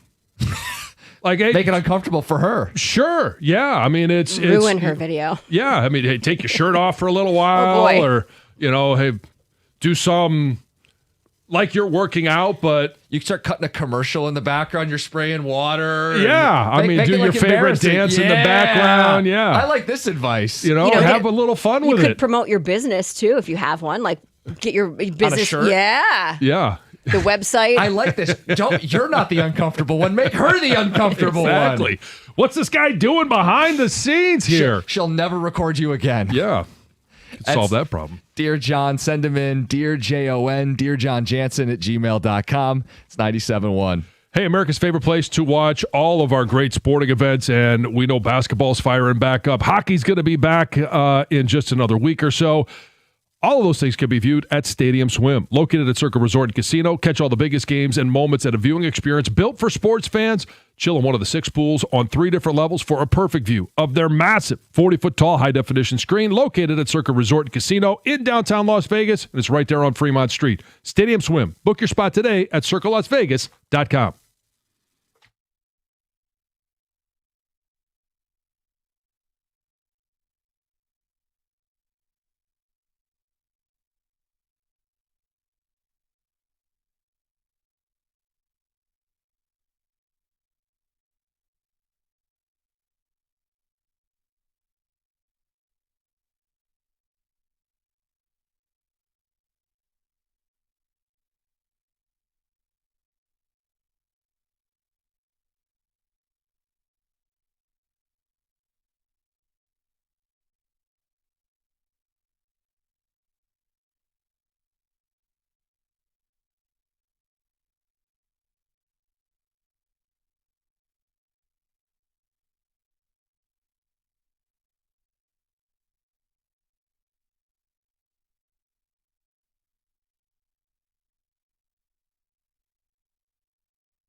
What a call, what a moment. Quinn Hughes waving off, hey, I'm staying on the ice. And he buries the game winner. Ping! Play free bird. Let's go. Future Red Wing Quinn Hughes, the hero of the day. You're working that angle, aren't you? Until he signs an extension, when he's going to talk up Larkin the way he did after the game, yeah. Let a man dream for a day. Bring him home. That's right. Colin Dillon is big brother. Yeah. Bring the whole family. He already has brothers, but yeah, maybe Dillon can be the influence to get him here. He has not yet signed an extension. We'll talk a little more about the Olympics and great day for hockey yesterday in the 8 o'clock hour.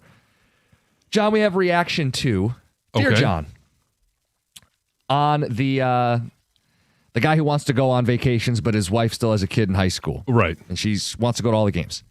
John, you're right.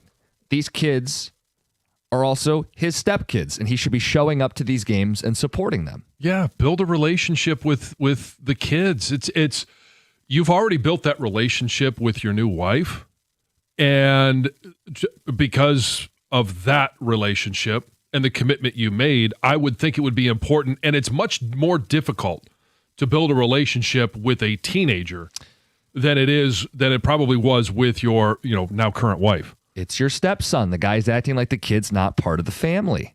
Another says, what a schmuck. He can't wait a year and a half. Yeah, really. That's the thing. Like if you had said they were in 8th grade and you're going to have to wait 4 years for some of these, again, I would say take your guy trips, but show up, man. I get it. There's not a week during the year, though, like around the holiday, around Christmas, where they could go somewhere warm and still take a vacation. It all depends on the sport, right? Because if they're in basketball, and we did this where I have to travel for the bowl game. We are going somewhere nice and warm. Right. And Lisa and Teddy would come, but Ruby, because she was playing basketball, especially as a junior and senior, when she was in a more leadership role, would not let her go. I thought it was inappropriate for her to miss any practice and certainly any game because of a family trip. Right. On the boob job. Plenty of feedback on that. Big boob guy is real smarmy. She should go do it with his money and then leave him. Yeah. How big a girl are we talking here? He did not provide measurements. No. For boob job guy, if you had a huge penis, but it caused you pain and you wanted to get a penis reduction, but your wife told you no, how would you feel? Can that cause back pain? I mean, I would think too much weight on the front. Sure, John. Could cause back pain. Sure, John. This guy. Like a trunk. Oh my God. Maybe just a baby arm. Oh my gosh. Big boobs are overrated.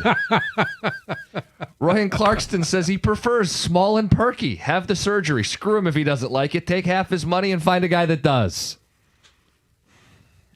You know what?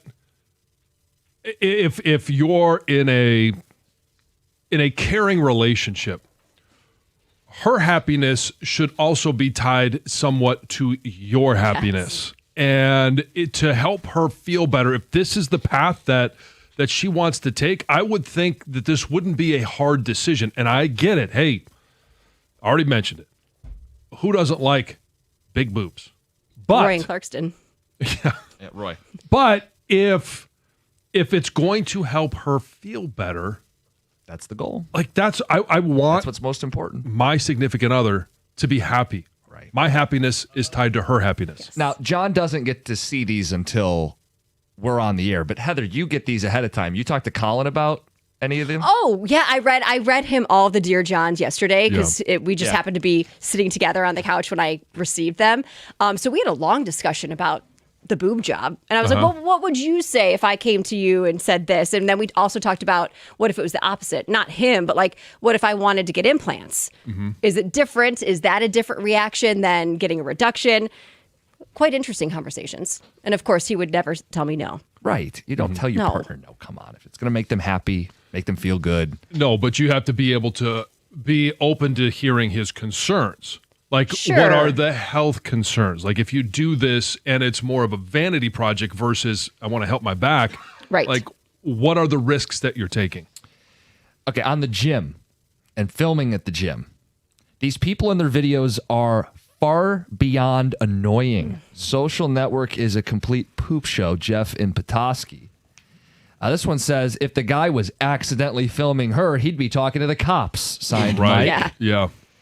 Guys, if you're into the gym etiquette, check out Joey Swole. He's a gym-related influencer who calls out people's bad behavior at the gym. He's harsh on people who film others without their consent, especially if they try to claim they're the victim when they're the one violating someone else's privacy by putting them in the videos without their permission. Yeah. Yeah. I mean, and if you're comfortable with it, I think you should just have some fun. Yeah. Now, you owned a gym, or I did. Yeah. Now, but were people filming at that time, or has that become more recent? No, it's much more recent. At that time, now, because it was a CrossFit gym and we were doing Olympic lifts, there would be times, obviously, with the members' consent, I would video them simply to show them this is where your technique is flawed. And it was more just so they weren't hurt or they could be more efficient and lift more weight. But we never had anybody that was filming it to post it online. I've also seen where people film other people. Like maybe they're using a piece of equipment wrong, and then they post them and they shame them. No, that's I hate that. Yeah. The worst is like when the new year starts and like people are trying to get into a routine at the gym and they're typically out of shape. They're bigger people. Sure. Yeah. And you're trying to make fun of somebody who's trying to do the right things. I hate that. Yeah, I think if it truly is for technique, then you're not going to be posting it. And it's like me when I videotape the kids when they're, like Jack in baseball or Ellie in softball, like videoing their swing. I have no idea who was on the other side of that. Right. But I'm also not posting it to social media. No.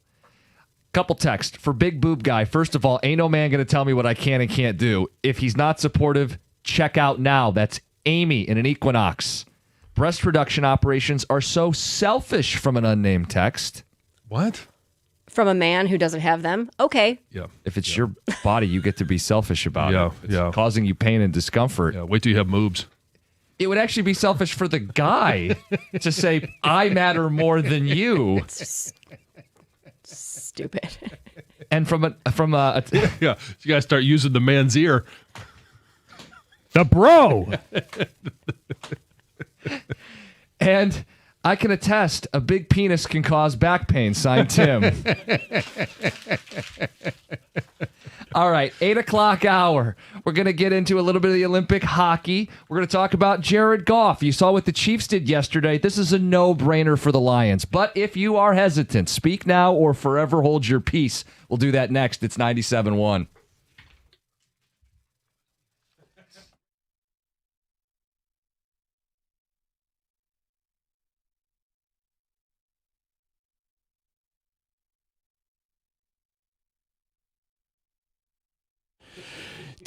Team USA men's hockey has advanced to the semifinal round in Italy after a 2-1 overtime win against Sweden yesterday. Michiganders all across the ice shined for USA as they filled up almost the entirety of the score sheet. First, Red Wings captain and Waterford native Dylan Larkin scored in the second period. His goal was assisted by Jack and Quinn Hughes, who both spent their high school and youth hockey days in Canton, Michigan, before Quinn went on to play collegiately at Michigan like Larkin. Then it was Quinn who won the game in overtime after a beautiful goal. That assist on the goal belonged to Matt Boldy and Austin Matthews, but it was Commerce native Connor Hellebuck who had a stellar game between the pipes for the Americans. The reigning Hart Trophy winner in the NHL with the Winnipeg Jets stopped 28 of 29 shots yesterday. After the game, he credited the strong defensive core of the Americans.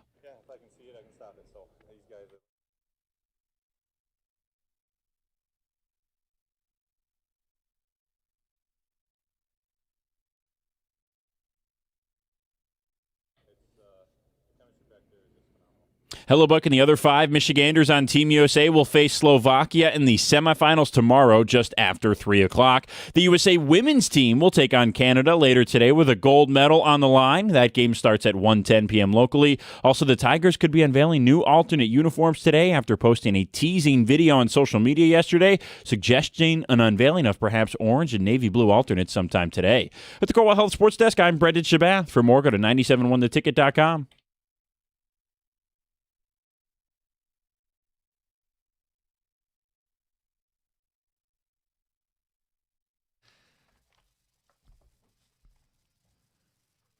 Good morning, 97.1. Jim Costa, John Jansen, Heather Park, Gov and Greg behind the glass. What the Chiefs just did yesterday is the roadmap for the Lions.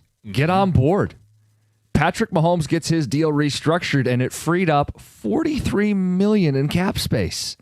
Took his deal from 78, which is just, you're not going to feel the team that way. No. Down to a much more manageable number in the upper 30s. John, this is what the Lions are going to do and should do with Jared Goff literally any day now. Goff's cap hits almost $70 million. If they can chop it in half, get into the mid to low 30s, there's your starting center and another piece on the trenches. Like, this is a necessary move. What's the trade-off? Well, the trade-off is Jared Goff is going to be tethered to Detroit longer with more guaranteed money. I'm cool with that. If you aren't, speak now or forever hold your peace. But, John, to me, this is the no-brainer of no-brainers. The Lions should do what the Chiefs just did to Patrick Mahomes and solidify their quarterback, entrench him here longer, and free up the space. Right. So, for example, his cap hit last year was just over $32 million. You can get back to a very similar number by being able to restructure it. But to your point, you do tether Jared Goff to the Lions. He's only 31 years old, and we've seen quarterbacks playing well into their 40s. I have no idea if he's going to be able to do that. But if you're tethering right now, he's tethered to the Lions until 28. 29 is a voidable year. Even if you add years on and you get him to 35 or 36, okay. Cool. It's still, he should be still performing at an extremely high level. Let's talk about why a quarterback would age poorly.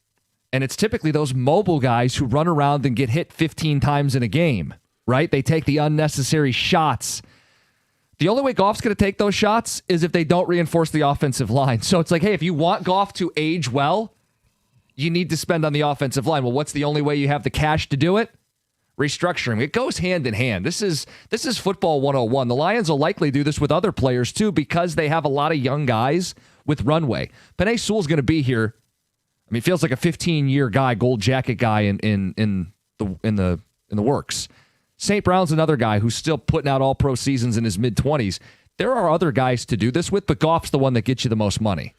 And when they approach players, the easy answer for the player is yes, restructure it, because the only reason you wouldn't is if you want to force your way out of whatever team that is. And you believe you can make more money somewhere else, you could win somewhere else, but generally it's more guaranteed money. It may actually be more money, and it's more money in your pocket now. So that's why it's however they want to structure it. There's a lot of different ways you could do it. We don't need to get into all of those because you get way nerded out, but it's simply the easy answer is yes, because it benefits the player.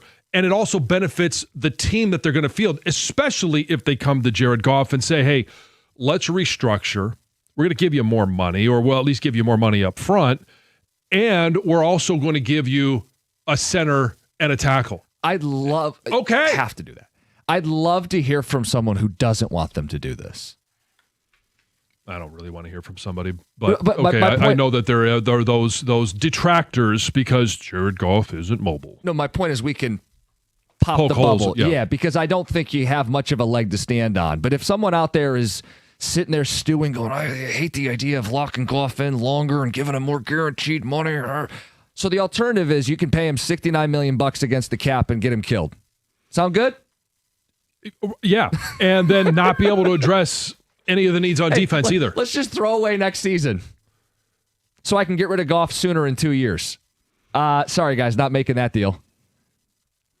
This is a move that, John, I expect will happen. Like, it could happen today. So, yeah, I mean, we have no... Well, it should happen before free agency starts. Correct, which the legal tampering starts March 9. So I would expect that it would happen before the first week of March so that the Lions know how much money they have to spend. And it's not only Jared Goff, but it's probably, along with Jared Goff, Amon-Ra St. Brown. It's probably, depending on what they think is the injury status of Aleem McNeil, his recoverability, was production moving forward, He is the other guy with a high cap number. Penei Sewell along with it. Like all of these guys, if you expect Penei Sewell to be here for some time, and we do. Yeah. If you expect Amon-Ra St. Brown to be here for some time, I think we do. I don't see him dropping off anytime soon. Same with Jared Goff. Aleem McNeil is the only one where you're like, maybe we need to wait and see. So, okay, part one is like, are you on board with this? Part two is, what do you want to do with the money? So, John, let's say they free up between Goff and a player or two. They free up $40 to $50 million. You got to set some aside for rookies. Who's the one or two guys that you want to target that are currently set to be free agents? I want to go get Connor McGovern. Okay. Because I'm not sure Tyler Linderbaum is, first of all, he's going to be the one that sets the market.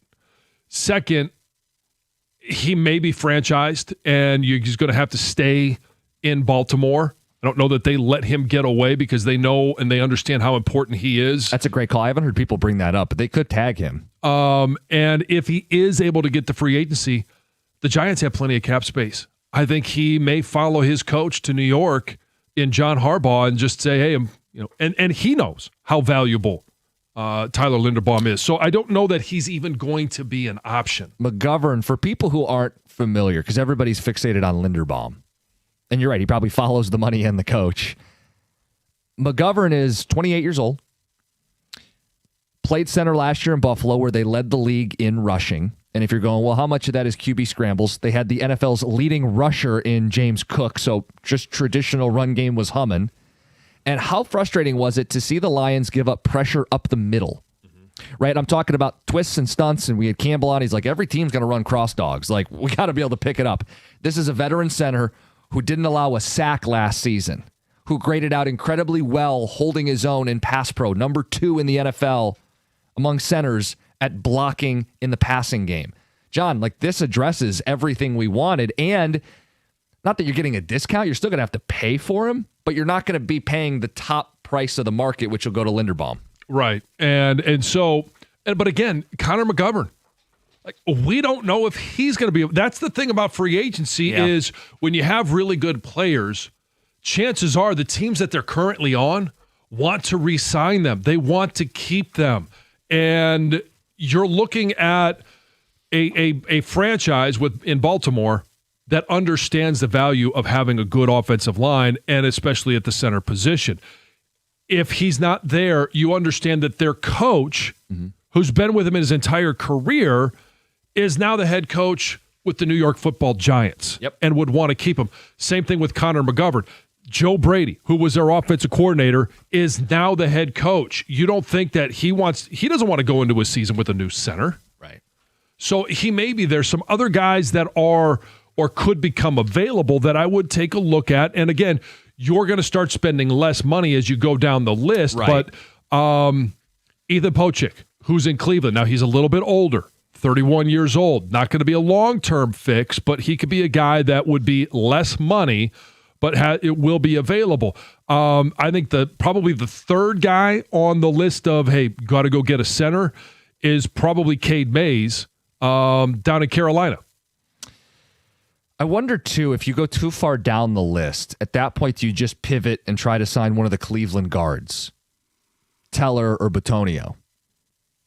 Doesn't solve the problem of who you're going to have snap to your quarterback. I know. In that world, you're probably bumping Tate.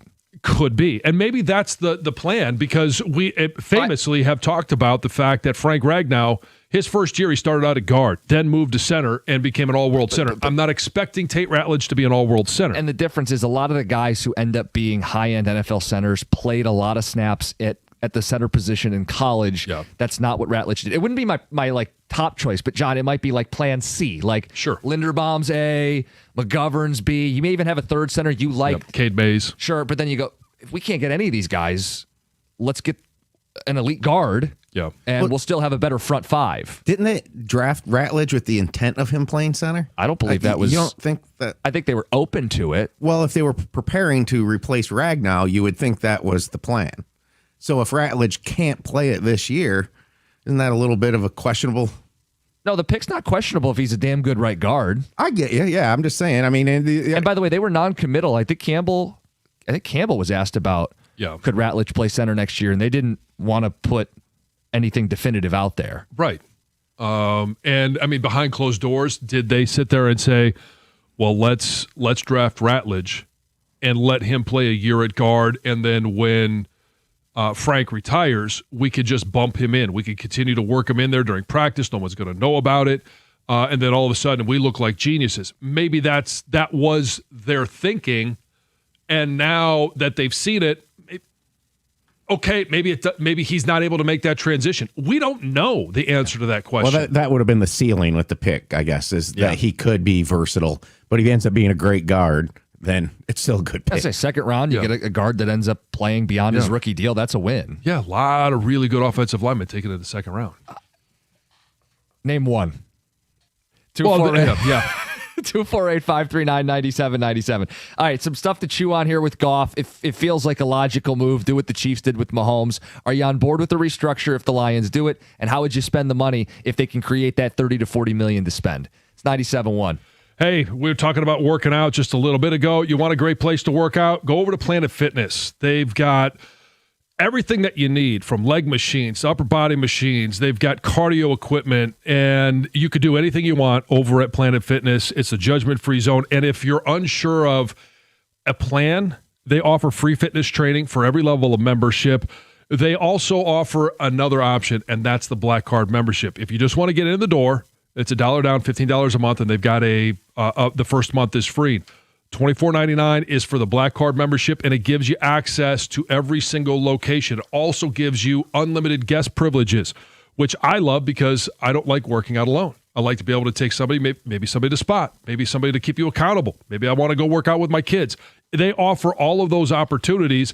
Find your nearest club and join today, in club, online, or on the free Planet Fitness app. We're all strong on this planet. Planet Fitness.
Let's get you into a new ride. Moran Chevrolet, Michigan's #1 selling Chevy dealer 2 years in a row because they make buying a car easy. It's Moran Chevrolet. GM employees and immediate family members can lease the 2026 Equinox EV starting at $159 per month. That's $999 down, or you can purchase it for $24,999. Shop online, MoranExpress.com, or stop by. They're on Gratiot, just north of 15 Mile in Clinton Township. That's Moran Chevrolet, where you always get the best price, period. Chevrolet, together, let's drive.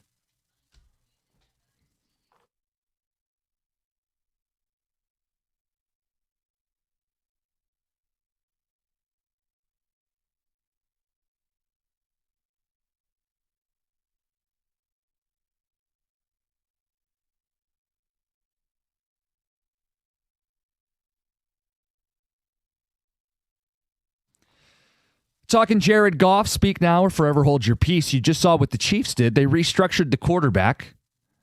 No hesitation there. Patrick Mahomes is going to go down as a Hall of Famer. Jared Goff, damn good quarterback. You comfortable restructuring his deal? It would give him more guaranteed money. It would entrench him here longer. I'm cool with it. You need that cap space to build the offensive line in front of him to chase the Super Bowl. There's no other alternative. 248-539-9797. So part one is, are you cool with doing what the Chiefs did with Mahomes? And part two is, how do you want to spend the money? Because I think it's inevitable they're going to do this, John, and they could free up 30, 40 million bucks. You do a couple more of these, St. Brown, Sewell. Yeah, you've got the money to make some noise in free agency. And make no mistake about it, this team cannot rely solely on the draft. They need to be aggressive in free agency. There needs to be an urgency. We focused on center. Linderbaum may be franchise tagged. He may set the market. You're going to pursue him. If not, Connor McGovern makes a lot of sense from Buffalo. You brought up Cade Mays as well as a third name. What would you do with the money if they restructure Goff? What would you target first and prioritize? 248-539-9797. Let's get to Deshaun in Detroit. Good morning. You're on 97.1. Hey, good morning, guys. Thanks for taking my call. Of course.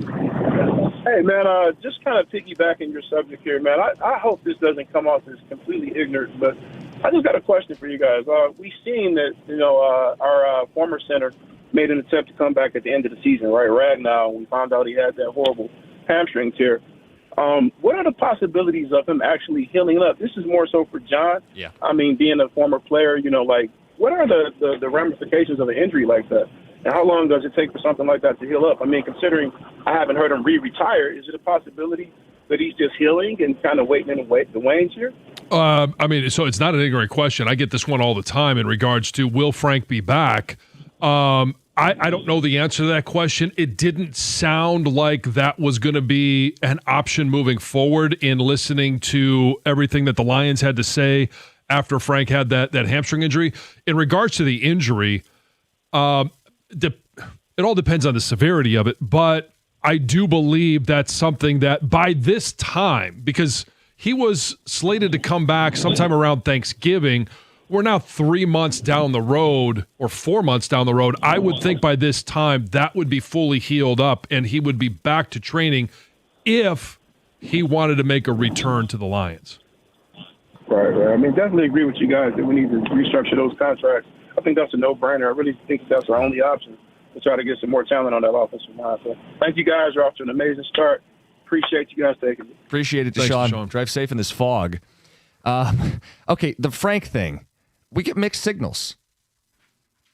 Goff at the end of the season on our midday show was like, yeah, I don't think that's going to happen. And even in season, Campbell told us the ship had sailed. And that was before Frank made the attempt to come back. I just want to be careful. You can't put your eggs in the we're going to be okay, we're going to get Frank back basket and then be left with no center. Like, I hate to say, I don't want him back. Right. At the same time, I don't want the tease of him coming back to at all interfere with what they're doing this offseason. I wouldn't say, well, we can't chase Linderbaum or McGovern because Frank's coming back. Well, that would have to come along with the same thing in what we ask about Taylor Decker. When does he have to let the team know that he's retiring? And I've kind of come up with the soft/hard deadline of March 1st.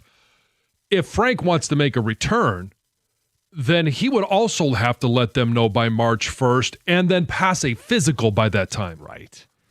Text coming in, guys, I really think Ragnow's coming back. I think this is just wishful thinking more than it is based in any reality. I think so too. I'm not going to close the door on anything, but that seems a little bit more far-fetched than anything else. Center's the most important need this offseason between Frazier and Mahogany. I think one will function at guard. Get a veteran center to anchor the line. Ratlich has never played center, but he's your other guard. I have a buddy in Buffalo, huge Bills fan. According to him, their sports talk radio are very comfortable moving on from McGovern. They feel good with who they have behind him. Hey, great. Great, we'll take him. Guys, we're talking about free agent guards. We drafted 3 in the last 2 years. The problem, we need to fix our defense. It's not just injuries. The D-line needs a major infusion. So that's how he would spend the money first. Okay, I get it. Guys, I'm not a Goff lover, and I think we'll be stuck with him, but what are they waiting for with restructuring? Well, they have until free agency starts to figure it all out. Yeah, and it's the complexity of the contract along with making other moves. So they've got to get all the details worked out with that. And depending on, are they going to go to Penei Sewell? Are they going to go to Amon-Ra St. Brown? Like they kind of need to know everything all at one time. And then they can ink the deals, make the announcement, and then move on to free agency. Guys, I do not want Goff any longer than we have to keep him. He's a fine quarterback, but he's extremely limited. We talk about how limited he is in a pocket with mobility, but people don't talk about his below-average arm strength. No ability when a play breaks down to hit a receiver that breaks free and heads to the post. His arm is not strong enough. Sure, he's a great decision maker. I do think he's a good quarterback, but he's really, really, multiple reallys, far from being great and never will be. Okay, I'm not going to argue with that individual. There's a lot of points that we could argue. The next thing I will ask then, and I know that this, we had a caller call in and really get after me about this. If you're drafting at 17, I would expect that we're going to be a better team next year. Yeah. So you're going to be drafting later. What is your path? Do you want to go out and get Malik Willis? Right. I mean, are you in the sweepstakes, the trading sweepstakes for Kyler Murray? John, I saw a projection, and it's all projection, that Malik Willis could get 35 a year in free agency.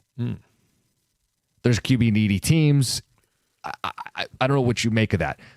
My point is you could restructure Goff down to 35. I'll do that. Yeah. I'll do that, guys. So when he's been able to come in, Malik Willis, he's been effective.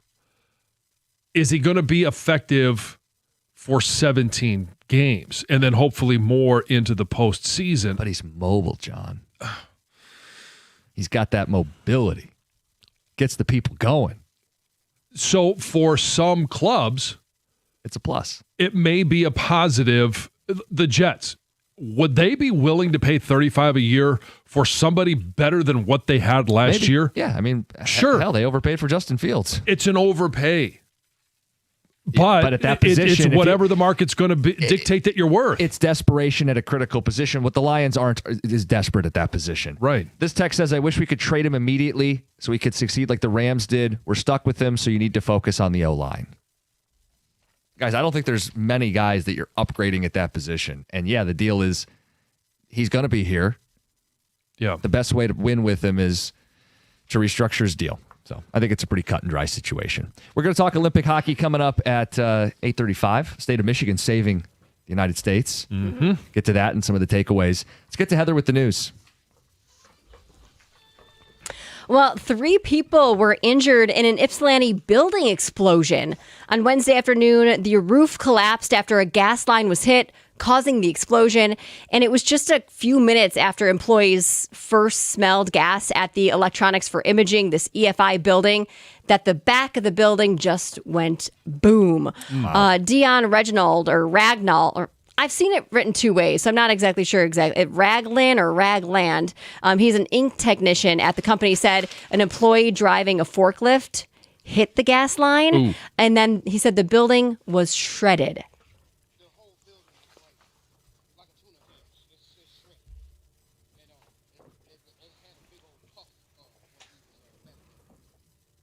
So it sounds like the 3 people who were injured are in stable condition, which is great news. 2 were taken to the hospital. 1 was treated there at the scene. The building was being checked for hazardous materials due to the chemicals and equipment that were inside the business.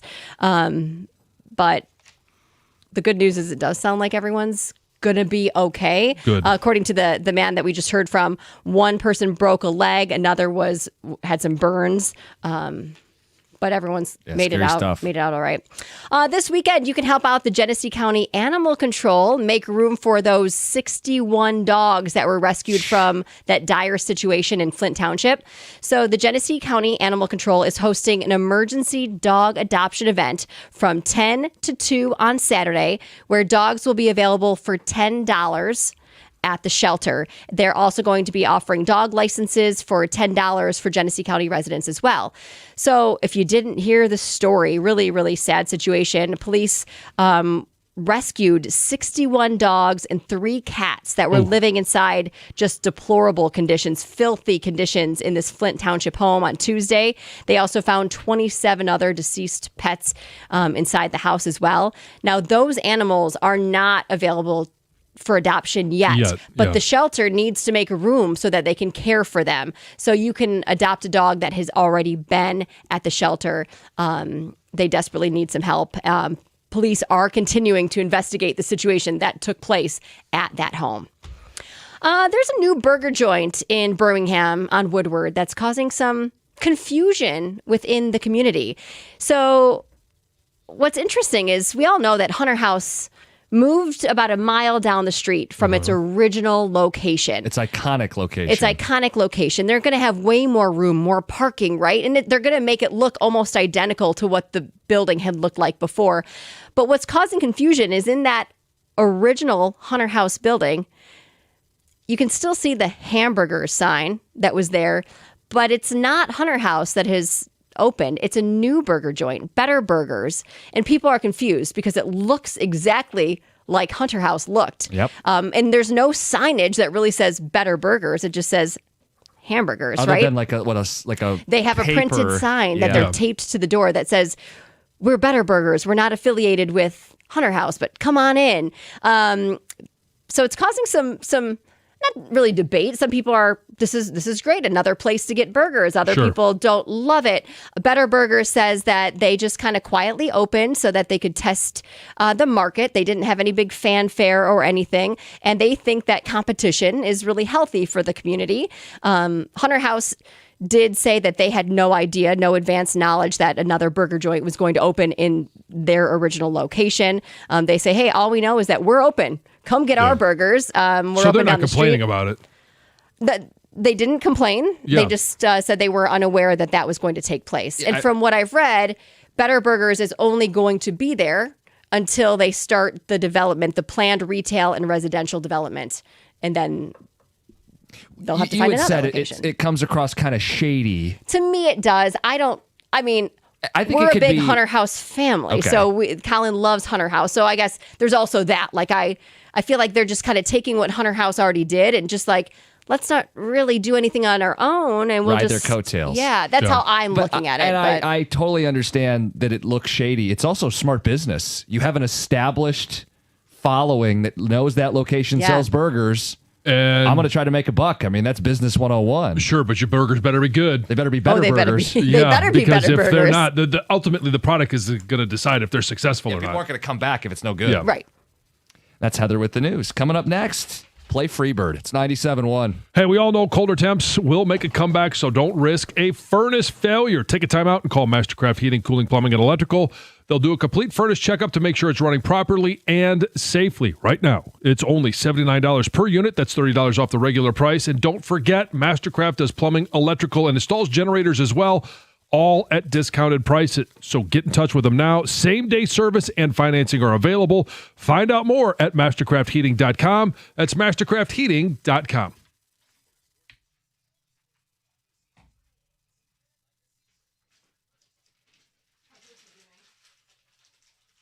She's doing okay. It made a big difference to her physically to be able to get a couple of nights of really good sleep. Well, that's important. Yes. I mean, you need to feel good. Yeah.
3-on-3 OT winner, Quinn Hughes. You can hear Freebird belting out after he scores the goal. How did we ever do the Olympics without NHL players? This is so much more fun. You had OT, and a third OT game featuring the United States yesterday, who takes down Sweden. And, I mean, I know we see it, but how awesome, especially when it's do or die. Like, you don't get a point for an overtime loss. Nope. You don't get any of that stuff. It is you win or your Olympic time is done. And the 3-on-3 is so much fun. Well, one of the big things in 3-on-3 is your defenseman able to move the puck, generate offense.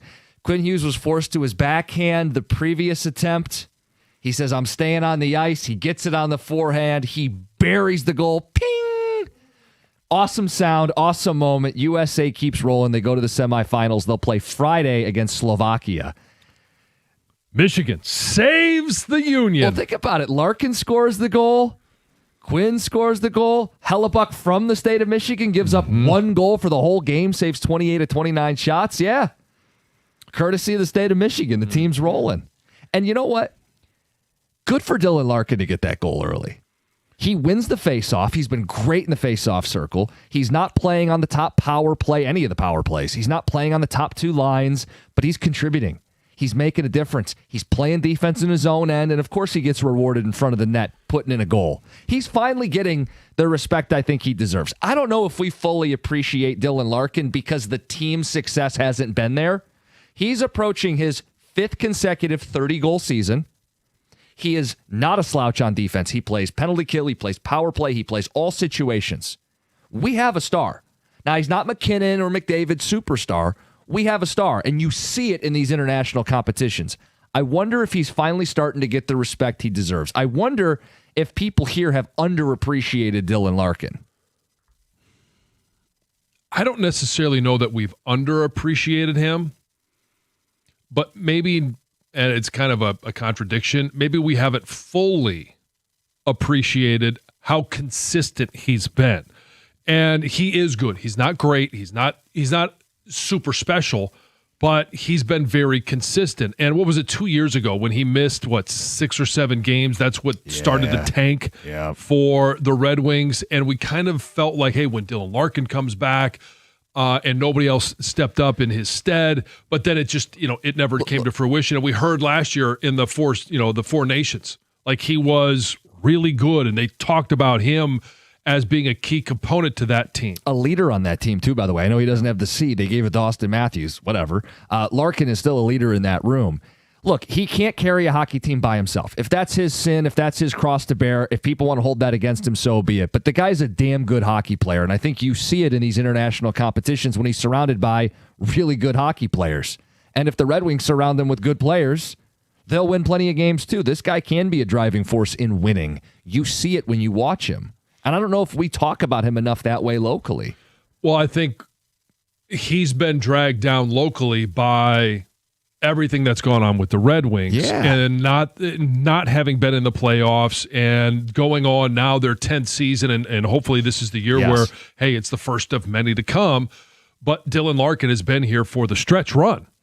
Well, right. Look, they've had brutal defense until this season.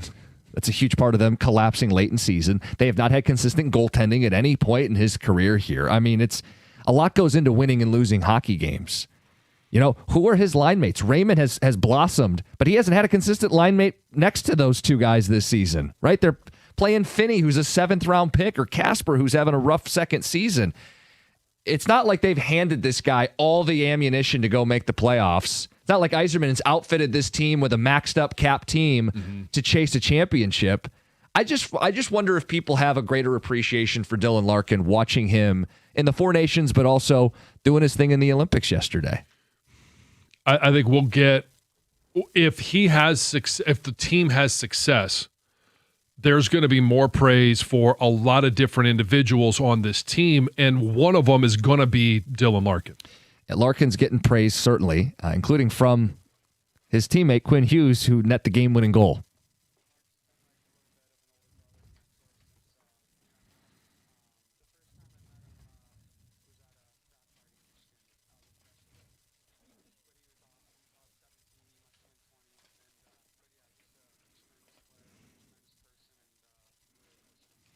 File that away for when Quinn Hughes hits free agency, please. Hasn't signed an extension. Let a man dream. That's a mentor, a big brother. He's got a big heart. I love this guy. Come be a future Red Wing. It could be. And can we hear the sound of that game-winning goal in the call again?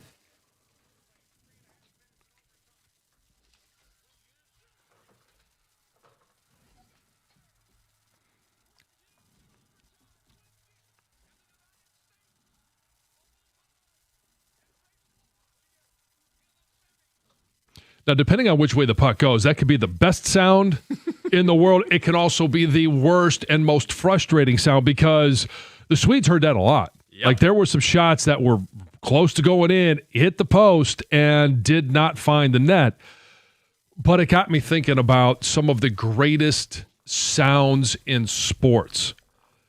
That has to be one of them. And especially when it's your team that wins on a, hey, off the post into the net, that noise, that's an iconic call because of that sound. All of it. I mean, the ping, bar down, Quinn Hughes, the play-by-play call, celebration that ensues, Freebird that eventually fades in at the arena. That it's awesome, and it's one of those great sounds in sports. I like this. We can ask people for some of theirs. Yeah, what are the great sounds in sports? And I mean, the obvious ones, we can knock out a couple of them. Well, sure. I mean, the crack of the bat.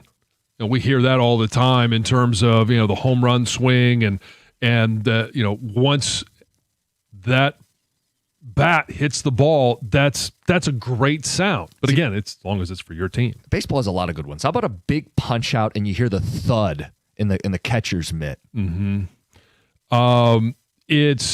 And I always like, especially around NCAA tournament time, when they've got the net mic'd up, and it's when it's all nothing but net, you hear a unique sound, or if it just hits kind of like that last ring or the back of the rim and goes straight down, there's a very unique sound to it. 248-539-9797. We got a couple questions. You got my question about Dylan Larkin.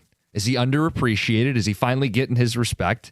And John's question, which is a great one, about the sounds, the great sounds of sports. Ping, bar down, Quinn Hughes. We're going to the semis. There's some good ones out there. Crack of the bat, catcher's mitt, sneaker squeaks when you get into a basketball gym. We'll take your phone calls. We'll get your feedback. It's 97.1. Hey, if you're thinking about a new truck this month, a Ram truck should be at the very top of your list. I've seen a Ram side-by-side with the competition. I've driven a Ram. I've driven all of them. And the Ram Truck Month deals at your Metro Detroit Ram dealer this month are phenomenal. From power, there's no competition, and you could choose from Ram's award-winning Pentastar V6 or Ram's legendary 5.7 Hemi V8. Why would you trust any full-size pickup at any price to a four-cylinder engine? It's ridiculous. And the full-size Ram 1500 is built right here in Sterling Heights, Michigan. For comfort and easy-to-use technology, nothing beats a Ram.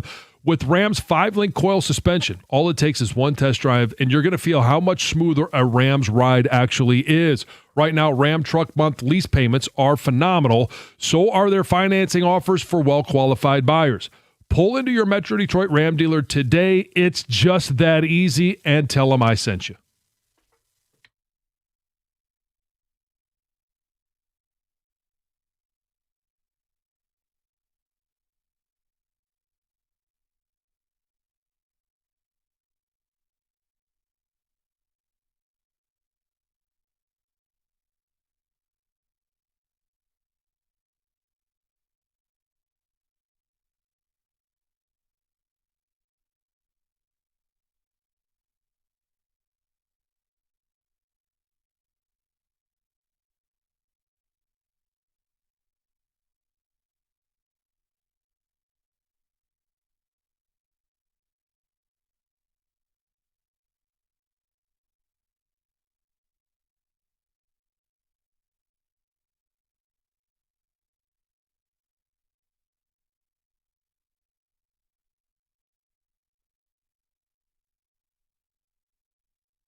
Future Red Wing Quinn Hughes gets the game-winning goal for Team USA. Keep speaking it. I'm just going to keep saying it. Let a man dream. He has not signed an extension. He praised Dylan Larkin. Those are the only two guys that scored. Imagine if they had already added Quinn Hughes and he did that as a member of the Red Wings. Yes. But we're excited. Everybody's feeling good. Look, that third period, the U.S. had only 3 shots on goal. They were flirting with disaster. But an exciting, thrilling OT finish. I said it. I can't believe we ever did the Olympics without NHL players because the level of skill is unbelievable. Quinn Hughes is built for 3-on-3 hockey, and he had one of the great moments. Ping! One of the great sounds in sports. So John's question was, what are those great sounds in sports? My question was a Larkin question. Only a few people want to participate in the Larkin question. I get it. It's not as fun. I just said I think he's underappreciated. I think he gets saddled with the baggage of nearly a decade missing the playoffs. And the reality is the guy's going to have his 5th straight 30-goal season. He back checks, he penalty kills, he plays defense, he produces, he drives the top line. And by the way, his top line has not always been outfitted with elite talent. Right.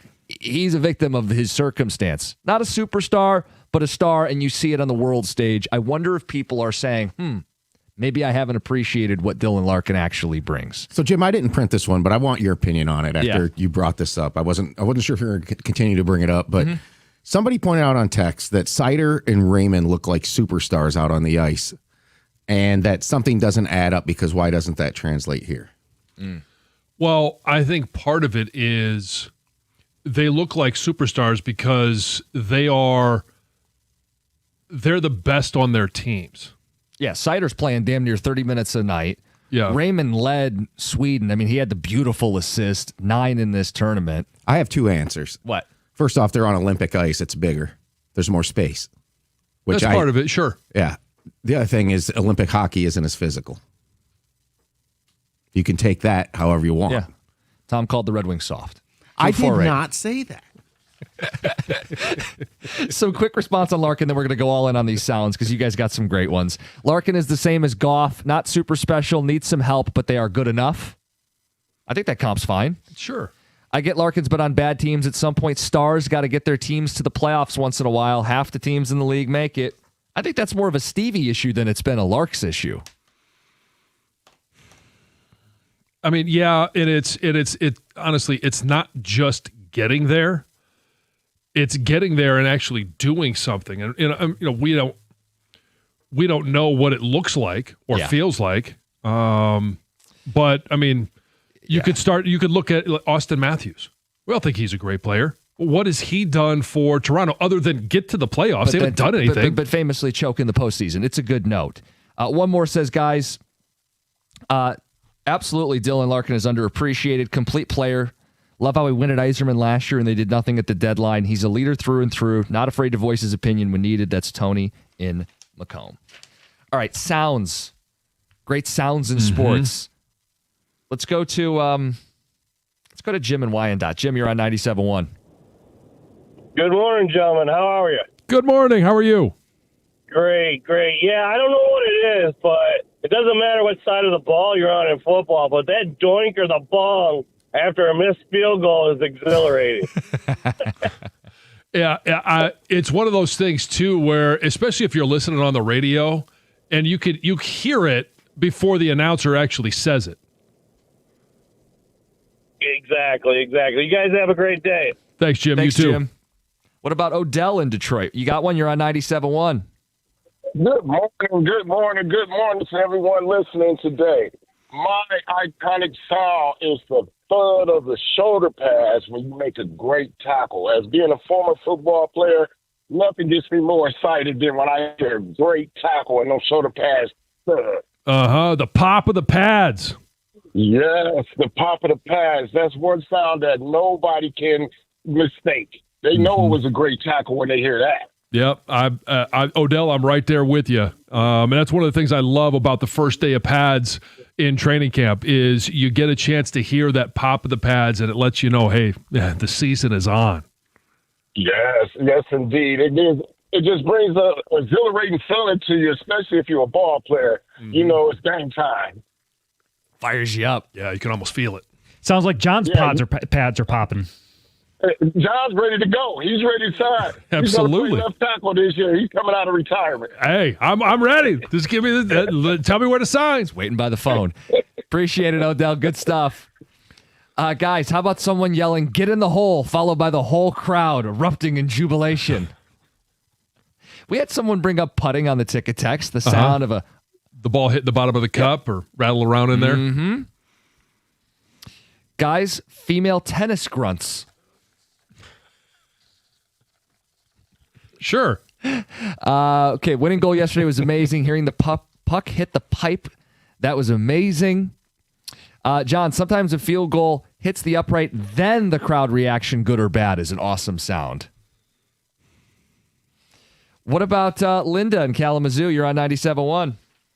Yeah, I don't remember who it was that we played or who he hit, but I believe it was in '07. We were at the Joe, and Nicholas Cronwell, I got some speakers, really good stereo speakers, and he leveled somebody, and the hit was so hard, it rattled my speakers. You know what, Linda, it's interesting because I know exactly what you're talking about, and if you go online and you Google Cronwall hit, you actually can get to YouTube compilations of, they call it the Cronwalled. Yes. Up against the boards. And you can hear it multiple times. Oh, it was unbelievable. And as far as Larkin, he's definitely underappreciated. He deserves a gold star in his crown when his days are done on this earth. Look, he's had to take it on the chin during a rough rebuild. And you see when he's skating with quality hockey players that he's not along for the ride on Team USA. Like, he's not a passenger among a bunch of great Americans that he just kind of blends in the background with. He scores a goal. He's got the key face-off. He's back in his own end, putting a stick on the puck and keeping a chance away. Big moments. Yeah.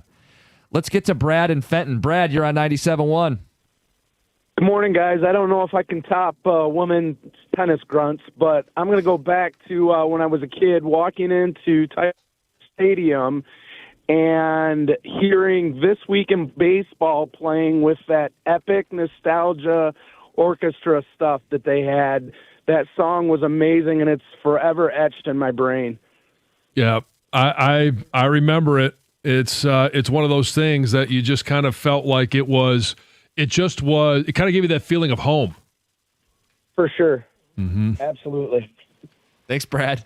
How about this? Two sounds. The roar of the crowd when a kick return is about to be housed, and the crack of the bat on a dinger. I'm not even a big baseball fan, but that's number one by a mile.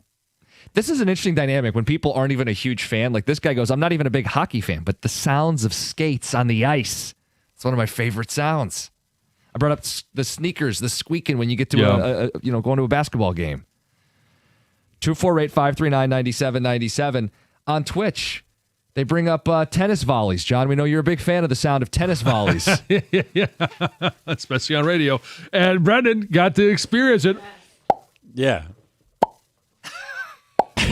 And then yes, the little claps, of course. Yeah. How was working with Stoney, by the way? Oh, that was a blast. I mean, the godfather of radio. There was no one, like I said, I'd rather spend my Valentine's Day with than Michael Stone. So it was a lot of fun. That's sweet. Do you have a sound in sports, like a great sound? The one that immediately came to mind is when ESPN does a college basketball game and they've got those mics like right in the rim and you get a good swish and you get the little ting of the metal too on a good swish. Those are fantastic. Yep. We'll keep the conversation rolling to start the next hour. 248-539-9797. We've got Dear John at 9:35. And I had an observation this weekend, and apparently I wasn't alone on this. Deals with sports logos and a trend, and we're going the wrong way. We'll explore that a little more in the 9 o'clock hour. Of course, if you want to talk about Larkin, if you want to talk about any of the sounds of sports, we'll keep that conversation rolling next. It's 97.1.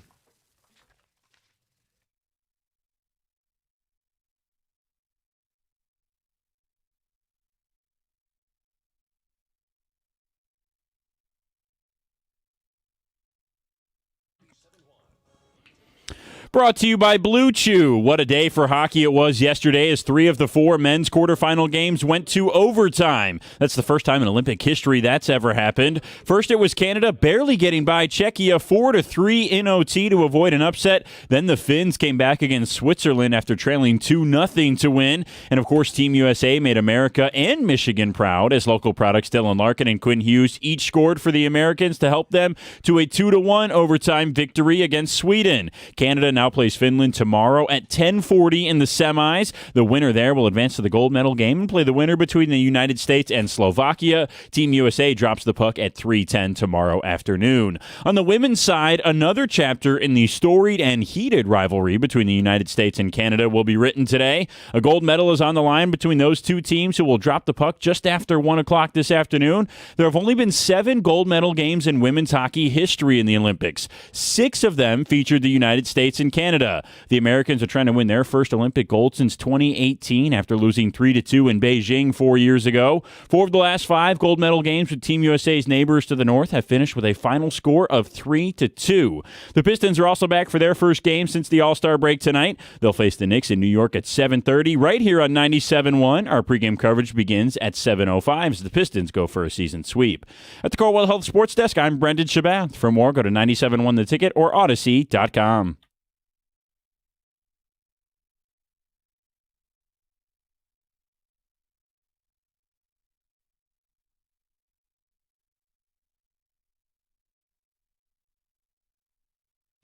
So I thought nothing of it. I sent a tweet over the weekend that got 250,000 views. Oh, well, pat yourself on the back there. No, it's not about that. It's I struck a nerve, and I didn't think anything of this, John, but it's a conversation I wanted to bring to the air. So it was a post about NBA logos. And my takeaway, like then and now, my takeaway is we've regressed in the sports logo department. A lot of our logos are lame. We've lost a lot of personality. We've lost a lot of character. It's this minimalist BS with most of the logos now. And the NBA is where you really see it. See, this post shows the Pistons is just a circle. Used to be the horse head, horsepower, little personality. Houston Rockets used to have the little rocket ship. The horse head was a brief. It wasn't like the Pistons logo wasn't originally the horse head. Right. Then they had fun, creative, and put a cool logo out. But now everybody does the lame, gray, millennial BS. Oh, okay. Where it's just a circle. Like, look back at some of these logos. The Washington Wizards logo. Take a peek at it right now. It's just a circle. They used to have a wizard. Look at the Nuggets. They had the mountains in Denver. The Hornets with the Well, they used to be the Bullets.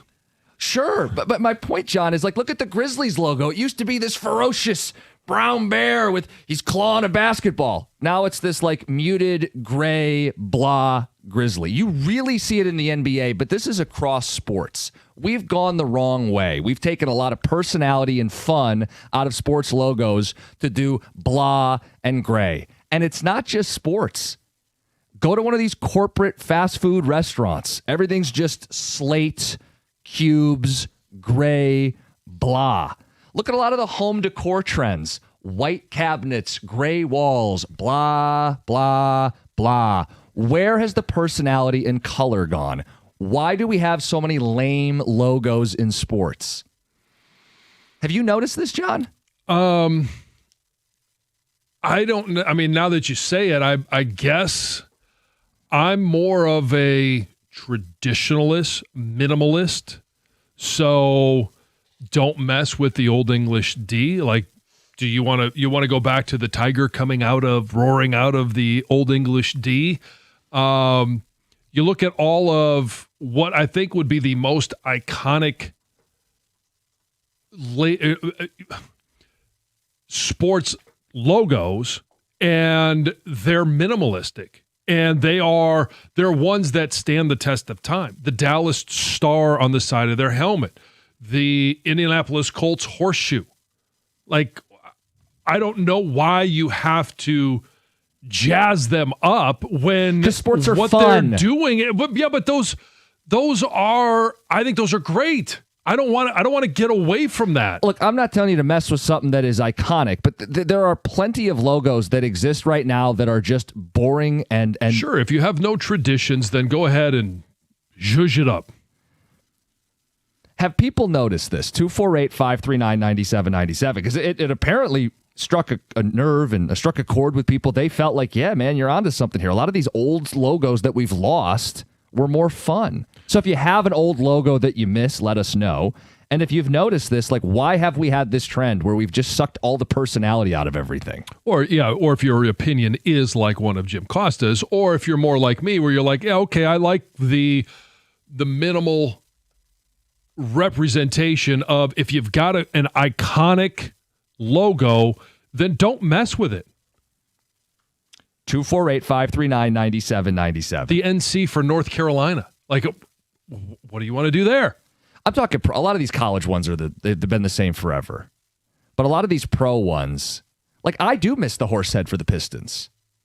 They won a championship with the horse head logo. It's not like it's mired by everybody thinks about the teal horse head logo. I'm talking about the red, white, and blue horse head logo they used in 2004 for the Going to Work Pistons. Yeah. Horsepower. Have a little fun with piston, not just a circle. I mean, their logo is a circle. I know it's a basketball, but how many basketball teams need to make their logo a circle? The Clippers, a circle. The Hawks, a circle. Give me the hawk preying on the basketball. Give me something a little more fun. What you've mentioned a couple of logos here that have been throwback logos. They went to the hawk grabbing the basketball, and they decided, I like the Pac-Man logo better from Dominique Wilkins. So they've gone back to those. And by the way, though, your generation, the era of your generation, has this affinity for the Pistons horsehead logo that I don't think existed at the time that the Pistons horsehead logo. No. Like, we wanted the red, white, and blue basketball back, and they gave us the red, white, and blue basketball back. Right. Boring. Yeah, for those of your generation. It's a circle. Yeah, and you're being a jerk about it. Makes you what? Yeah, thank you, Greg. I'll give you another one. How about Boy, if only Kansas City would decide that they don't like the arrowhead with the KC in the middle of it anymore. That's just so, it's so boring. Minimalist BS. Yes. I'll give you another one. How about the Toronto Raptors? Take a peek at the Raptors logo right now. What do you think it is? If only the Maple Leafs use something Bring other back than the Raptor. You're the Raptors. Give me the cartoon Raptor dribbling a basketball. 248-539-9797. You haven't noticed this trend? Go to your chain taco place and tell me how they've remade that. Tell me about the old golden arches where you had the personality and the colors, and now it's just sterile and flat and dull. This is everywhere. It's not just sports. Boy, if only Green Bay could get away from their G. Here's one thing that I will say. I would like to see U of M incorporate other logos into their official on-court, on-the-field of play apparel. For instance, the sailor hat Wolverine, put that on the basketball shorts, yes, for example. Like, Michigan State, their basketball coaches have quarter zips with Sparty hooping on them. I wish Michigan would have something like that. Mm-hmm. Some of the feedback coming in. If only the Boston Red Sox would get away from their 92 logo of using the Red Sox. Guys, Jim 100% perfectly said 90% of NBA logos are a variation of a basketball and it sucks. The creativity has been sucked away in favor of lame minimalism. Even the cars now are all boring colors. When the last time you saw a yellow or a red car? Well, you see a lot of red cars. Who wants to see a yellow car? But everything is gray, silver, beige, that off gold color, black, white. That's the majority of the cars on the road. Yeah, because, and this has nothing to do with colleges. Who wants a green car? Who wants a yellow car? How about a blue car? Huh? How about a blue car, John? They have lots of blue cars. Very few. Drive around. What colors do you see most common? Shades of gray. We drive around in shades of gray to pick up food from a place at lunch that's a flat box in shades of gray to watch our circle logos. Why can't we have any fun or personality anymore? God, the world must be a terrible place for you to live. Sued. You know, I mean, that Cleveland C on that Guardians hat. Wow, that just thrills me to death. I mean, wow. Do you think you could have a Chicago Blackhawks logo in this day and age and create it? Yes. Right. I don't think that logo would be created in today's day and age. That's Jim's point. We have lame logos in sports because we have lame movies. Nobody's creative these days. If you have a creative logo, someone's offended. Logos are just plain and safe now. Jim, you're making a decent point, but nobody liked the Pistons horsehead logo. It was the worst. Joey and Redford. I agree with that. That kind of set me off. Couldn't disagree more with Costa's take on logos. They're so much better now, especially in the NBA. Look at the Raptors, Phil and Wixom. Phil likes the Raptors logo. Mm-hmm. Okay. Let's get some phone calls in on this. Let's go to Maureen in Northville. Good morning. You're on 97.1. Good morning. How are you? I'm doing well. How are you? Good. Good. Okay, here's my take on the logos. I went to Western first. When I was there, we had this great Bronco, head. Now they have a circle with a W. Right. And it drives me nuts. And the money they probably spent doing research through a PR firm and then having the graphic designers work on that, where I could have done that for you in 2 minutes. And it just doesn't give you that feeling anymore. It's just a W. It's like the Washington Commanders. Wow, look at that W. Nice. Right, who's that for? Hey, Maureen, let me ask you this. If we had somebody here that was a Central Michigan Chippewa, and since you're a Western Michigan Bronco, what are your feelings about the Chippewas? Huh. Well, that's all you need to say. We're just not fans. I had friends who went to Central, and yay for them. But we used to call it, Mount Dismal when we'd go up. Oh, no. Maureen. I'm telling you, it's a pleasant place. It's in the title. We'd go up to a game, but this, I'm dating myself, but it's a while ago. And we'd walk in, and you're just walking into a bowl, and it was dismal. The weather was never great, especially at a football game. So I'm sorry. But we weren't trying to be accommodating for you, Maureen. I loved her first reaction. She came through. Ian in Canton says the Mighty Ducks logo might be the best in all of sports. Yeah, take a look at what they rock when they went away from the Mighty Duck. Just like this D for duck. Cool, sweet. Guys, the Baltimore Orioles bird face hat is so much better than the lame one they have now.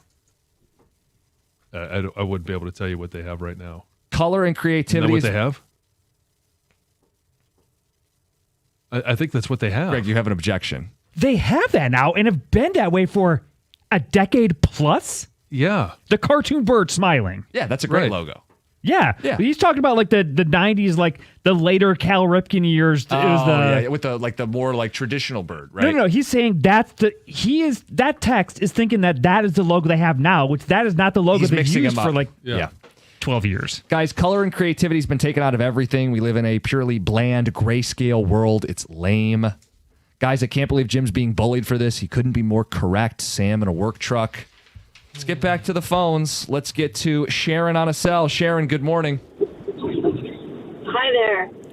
Yeah, I'm noticing it's everywhere. You see only black and white cars, maybe the odd blue or red. And even in homes, everything is minimalized.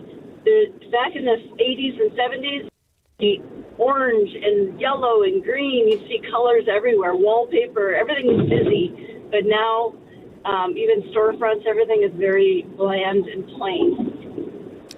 Telling you, Sharon. Preach. She's right. This is not just logos.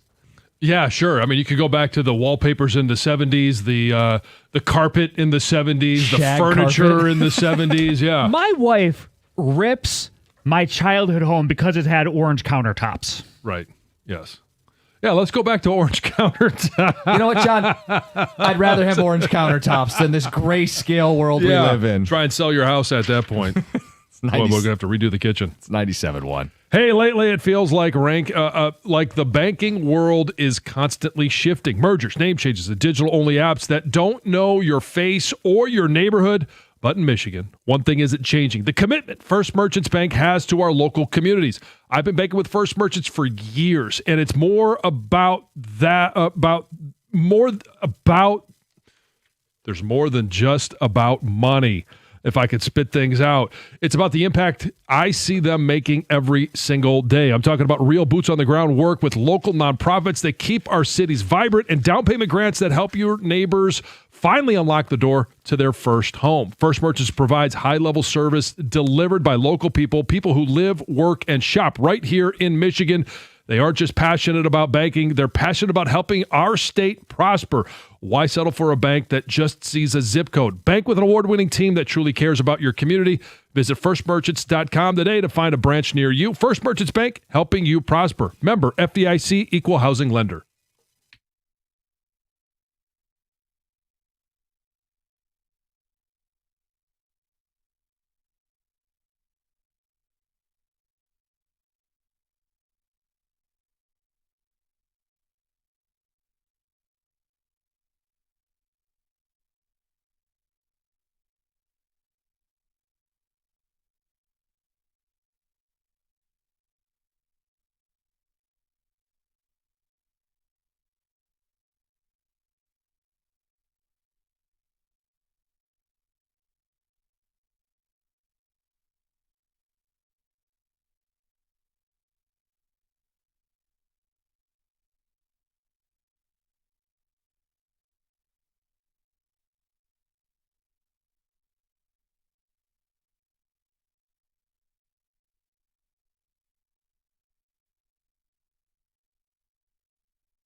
Life gets busy and it's easy to put things off, like going to the dentist. Maybe you don't like going to the dentist, but you got to get back in that routine, and it doesn't have to be painful. Not with Brightside Dental.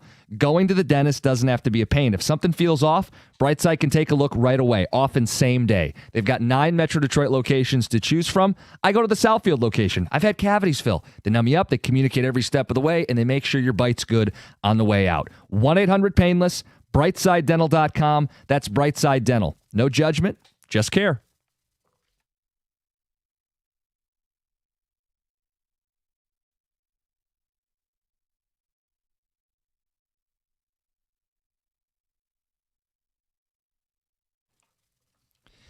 Jim, I've been saying it for years. Every new logo looks like it comes from the same advertising company. Boring and generic.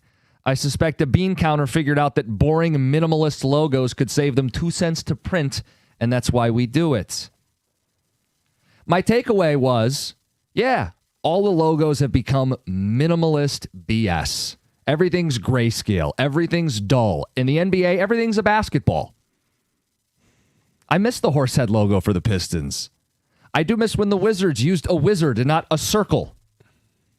I miss when the Sonics had a logo and they used the Space Needle of Seattle, or the Houston Rockets used a rocket ship in their logo. Not just a boring letter or a boring circle. Remove all color and personality. Show up to the arena. And it's not just sports. That's the thing I tried to tie in is cars, restaurants, home decor, everything's dull and gray and boring. Where did the personality go? Where did the fun go? This is sports. If we can't have fun with sports logos, what can we have fun with? And John is Mr. Traditional. Yeah. Mr. Straight Shocking. lines. Yeah, shocking no one. Dot the I, cross the T. Tom brought in a history of the Minnesota Twins. It's not even my favorite logo. And John picked his favorite as the current, the T and the C, with no personality.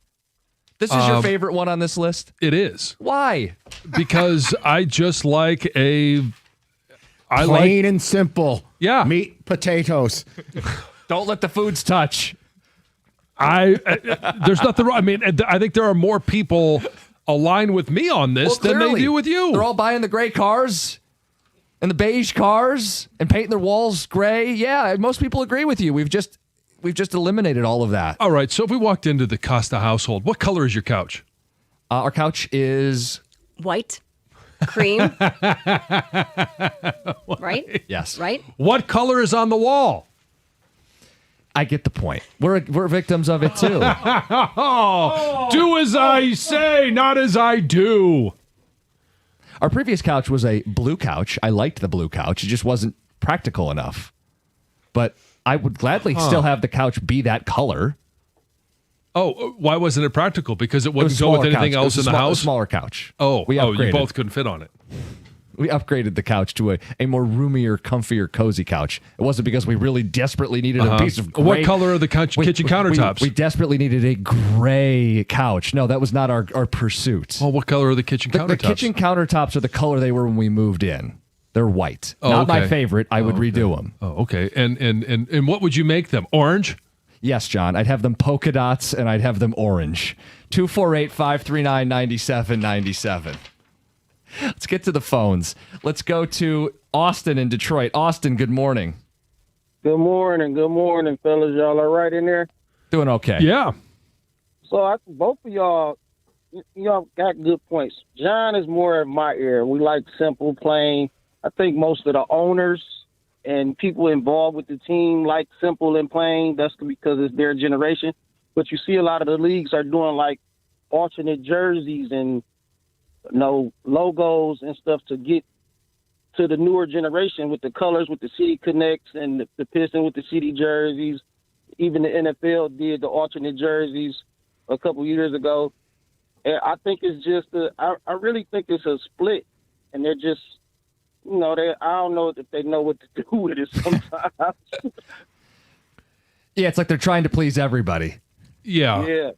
But they also, when you're talking about logos, like they want something that they don't have to change every 5 years. Right. When the sentiment of the public, we want to get more razzle dazzle and we want to have something more. They want something that anytime you look at it, it represents their company or it represents their franchise.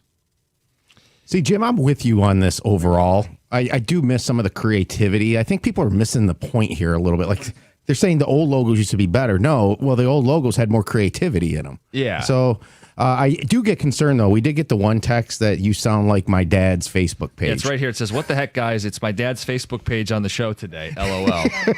Well, who sounds more like your dad? Grandpa over here who doesn't want to change anything, or me who likes fun and personality? I think that might be going down the conspiracy hole of what's happening to society. Well, we got one of those Yes. too. Jim, this is big internet conspiracy. The powers that be want to strip away our identities as humans. They want everything uniform, fall in line, be good little tax-paying slaves. Nate and Clausen. That's who supports you. Okay, maybe I need to reevaluate. No, the guy that supports me is the top text. I like the old Charlotte Hornets logo with the basketball. That's my take. I know.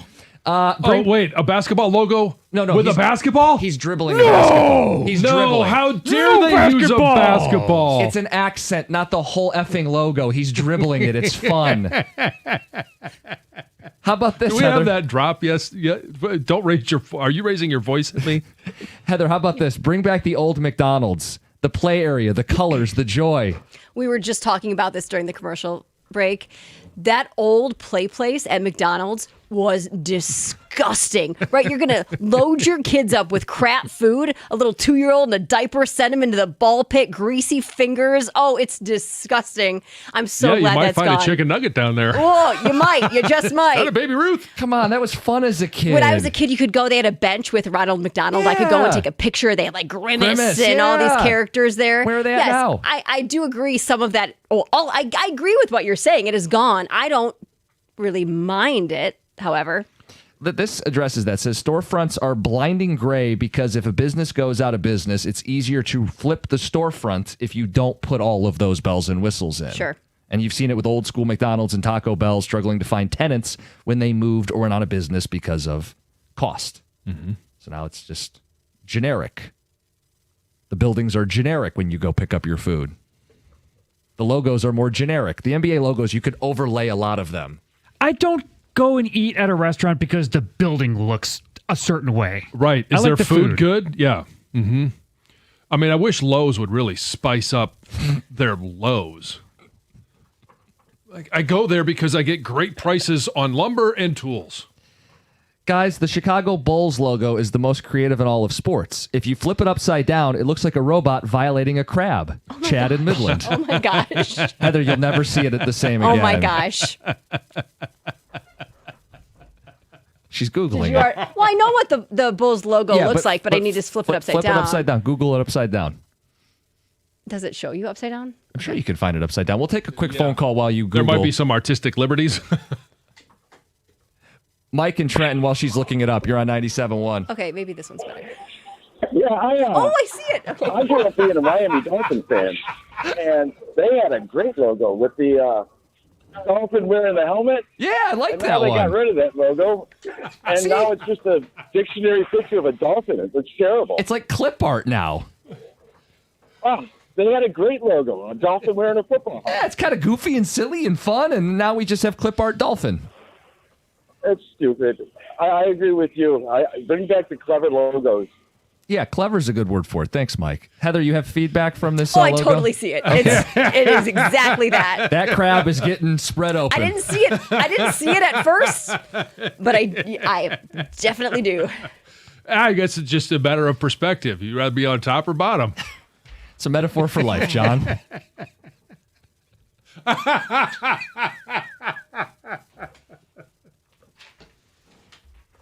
Heather's reaction was perfect, though. Oh, there it is. All right, we had some fun. We got Dear John coming up next. It's 97.1. Hey, this year's winter conditions are no joke. Black ice, blowing snow, whiteouts. 1 second the roadway or parking lot looks clear. The next, you're sliding on ice. If you're in an accident or if you slip and fall, you need to know this. David Feminenio gets it. He's been an injury attorney in Michigan for 30 years. David has helped thousands of people pick up the pieces after an accident. All you have to do is give David a call at 855-65-CRASH or go to his website, getdavidgetpaid.com. That number again, 855-65-CRASH, or on the web at getdavidgetpaid.com.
Hey, if you're thinking about a new truck this month, a Ram truck should be at the very top of your list. I've seen a Ram side by side with the competition. I've driven them all, and I've certainly driven a Ram. Loved my Ram truck.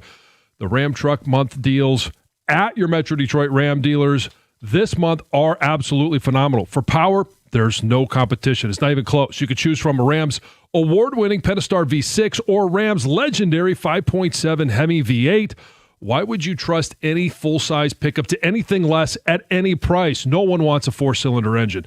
And the full-size Ram 1500 is built right here in Sterling Heights. For comfort and easy-to-use technology, nothing beats a Ram. With Ram's 5-link coil suspension, all it's going to take is one test drive to feel how much smoother a Ram ride actually is.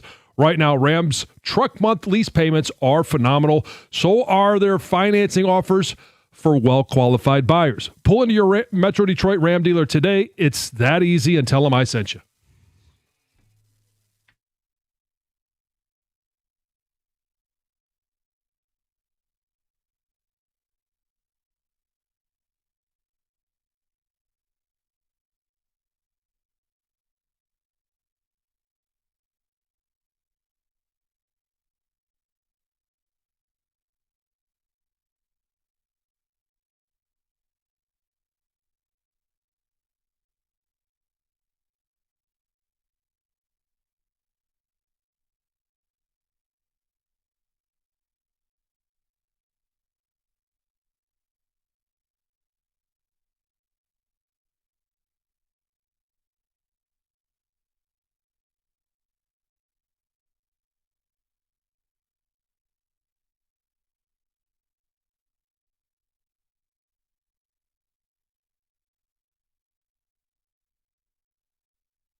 Let's get to Heather with the news.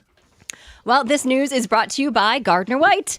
So 5 years ago, the NCAA began allowing college athletes to make money off of their name, image, and likeness, right? Well, now high school athletes can do the same. And the Michigan High School Athletic Association made the announcement a few weeks ago. We talked about it. Now they're kind of providing a little more clarity about what actually goes into it. So allowed activities include the likes of endorsements, social media promos, personal appearances, autographs, photo sessions, merchandise.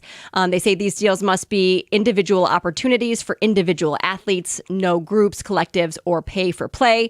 The NIL deal cannot tie compensation to athletic performance, awards, or team results. That I think was already kind of known. Yes. Also, schools, coaches, staff, or boosters cannot arrange, negotiate, or promote or be involved in the deal. The deal cannot happen during school hours, school events, or on school property. And the deals must align with school politics and cannot involve inappropriate industries, right? Like alcohol, gambling. Well, I'm confused. So it can't be affiliated with the school, but the school's policies are the standard they use? Correct. That Yes. seems a little hypocritical or contradictory. I also, But I do get it that you don't want to do something. but I'm not representing my Catholic school. I'm not allowed to represent my Catholic school. So why do I have? Just for an example, that you you're know, just representing yourself. right? That's the whole Yep, point. Yep. I think some of this makes sense, but I don't know how well it's going to be enforced or followed to that letter of that law. That's, I think, people's concern. Oh, I think the big thing is like they don't want kids obviously representing gambling, drugs, get that. strip club. I get Yeah, it. that I totally get. Yeah. I mean, there are some 18-year-olds that are still in high school. There are some. Yeah. Yeah. Yeah. TMZ has received yet another ransom note on Wednesday in connection to the Nancy Guthrie kidnapping case. So the latest is a highly sophisticated demand involving a cryptocurrency other than Bitcoin. The email demands a dollar amount that was similar to that $6 million that they already received in a ransom demand. They say this email graphically describes the consequences if the ransom isn't paid. They're describing it as obviously more graphic and chilling. They also say there was a new crypto account number that was given different than the other account numbers. Obviously, the FBI has been working closely with TMZ. They're investigating, and they do say the FBI wants to make it clear that anyone who tries to scam the Guthrie family by making these fake ransom demands, and I'm not saying that this is necessarily fake, but anyone who is doing this is playing with fire, they say, because they will go to federal prison for a long, long time. Are you stunned how long this has gone? Is wild. Yeah, so I'm just curious, have they had any proof of life? I don't think so. Not that I have seen. I haven't seen any. I mean, it seems like they have nothing. And she was honestly, it seems like they have nothing. This elderly person was on medication that she desperately needed. Right, yeah, with a pacemaker and so it's that I mean that's my only question is like it takes a lot to keep an old person alive. And this has been a long time. It's been a long time.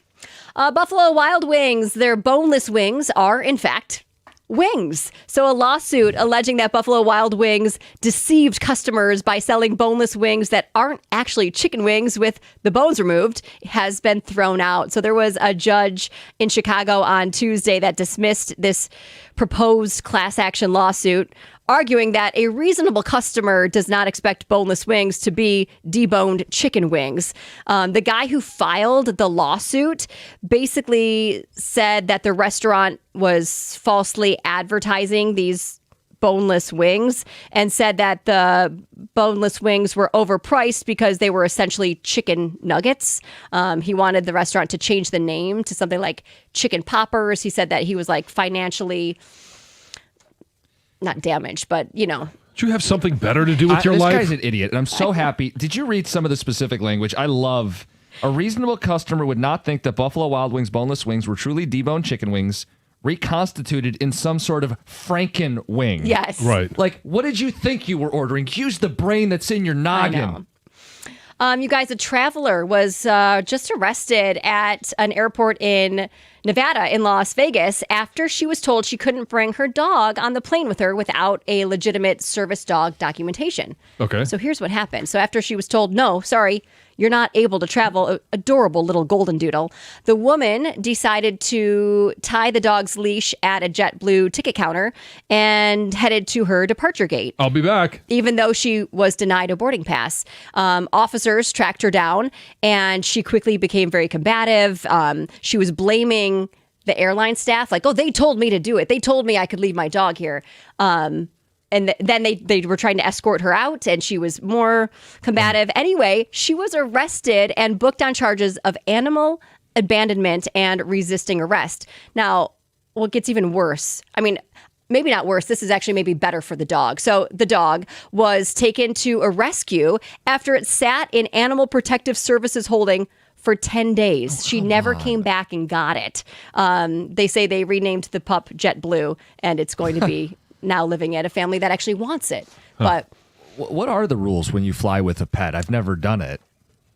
Like, I know people do fly with their pets. they do. I've never done it either. 'em. I think it needs to either be this dog, golden doodles are large. It wasn't a mini. It wasn't one you could store in a little like carry-on bag. I think you can do that. I'm sure you need to get other I don't know. documentation, but if it's a service dog of that size, it needs the service dog Makes sense. documentation. Yeah. Yeah. You want one more? Yeah, sure. Okay, so the internet is debating the correct order for showering. So apparently, like I said, this is a big debate. Some guy went online and posted the order he does everything in, but people think that he is wrong, even though he says his order is correct. So this is what he does. He does his shampoo, rinses it out. He washes his face, then he does conditioner, washes his body, then rinses the conditioner. Do you guys even use conditioner? Sometimes. I was gonna say no. Shampoo, conditioner, but not every time. It's all in one, I right? know, right? Sometimes it's 3 in 1. Yeah. It's a body It's a wash, body shampoo, wash, too, and yeah. conditioner. Well, you have to follow the letters. HFC. That's the order you're supposed to do it. Hands, face, crotch. Because you want to wash your hands before you wash your face. Yes, You surely yes, want to okay, wash your yes. face before you wash your Yes. Yes, yes. Of course, now there's people commenting that saying this is totally wrong. A dermatologist says the conditioner, I guess, doesn't fully like wash out of your body. So you should make sure you're washing your skin and your face after you condition, according to a commenter there. And they claim the perfect order is shampoo, rinse, condition, rinse, then wash your face and body. Okay, see, makes sense. Yeah. Top down. Yeah. That's pretty much. Finish with your feet, obviously. Of course. You got to scrub those course. puppies. Yeah. Who wouldn't? Oh. I always wash my face last. Really? Really? Yeah, that's the last thing I do. Is there any particular reason? Because I'd also heard like this woman that the conditioner, like your hair products get onto your face, and you should always wash your face last. Then I guess the question then is why? And I wash my body and shave while the conditioner's in my hair. So that makes sense. So some conditioner is like leave in. Yeah, I leave it in for a little bit. Wash the body. It's very do my shaving, complicated. And then rinse it out. Very rinse it out, complicated to then be a wash my woman. face. Very complicated. Nah, we're not that complicated, John. Oh no, I'm just saying you are. I'm saying it's complicated to be a woman because you have to think about so many different things. I don't use conditioner. Yeah, like a great like example. it's all in head and shoulders. You would if you had long hair, I think, Maybe. because you'd have more tangles. But great example. John, And do you've you, got some wavy. Your hair is wavy, so yes, you would. You would. John, do you have a nighttime routine Do I have a nighttime for routine? your skincare? No. Heather, do you? The amount of time it takes, we'll go upstairs, right? We brush our teeth together. Colin's in bed, and I'm still in the bathroom like 20 minutes later. Right. I swear. Yeah. So that's the Yes. difference. As a Gosh. guy, you're like, I don't know, I wash my face in the shower. I'm fine. What do you mean Yeah. skincare? With the shampoo, Exactly. conditioner, and body wash all in one. That's Yeah, also lotion. your face wash. Moisturizer. What are we doing? Right. That's Heather with the news. We got Gator settling into the studio. All right. What's next? Gator, what's going on? Hi, what did I walk into? The proper order in which you are supposed to shower and wash your body and your hair. Well, that's part of the whole showering process. Yeah. Well, I only wash my hair a couple times a week. Okay. Because I read something way back when that says it's better for your hair not to wash it every day. So I only do that a couple, maybe 3 times a week. I just lather up. That's the first thing. Yeah. Like, do you wash your hair before you wash your body? On the days you wash your hair, On days I wash my hair, I'll wash my hair first. do you use conditioner? It's a 2-in-1. That's what I knew it. I mean, I figured that's what it would be. Most men do that. I've got the 3-in-1. Do you have a 3-in-1? Oh, yeah. Yeah, because you can change his car oil with it, too. Nice. You can deep fry a turkey and that stuff? Yeah, it works on any squeaky hinges. Yeah. The 12-in-1. Yeah. Oh, sure. I think that's the order. Typically, that would be it. So, yeah, on days that I wash the hair, it'll be the hair, then the rest body of the wash body, or whatever. Mm-hmm. It's important. It was in the news. It is. It's critical. Carson Anderson next, boys. What's on the docket? Sounds like I timed my entry just the right time. Well, you don't have to start. After that topic. Yeah. He only has to worry about one thing. Yes, it's 1-in-1. Plenty of Piston preview today, too. Hockey, Pistons. Carson Anderson next.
We yesterday my son turned 24. We talked about it a little bit.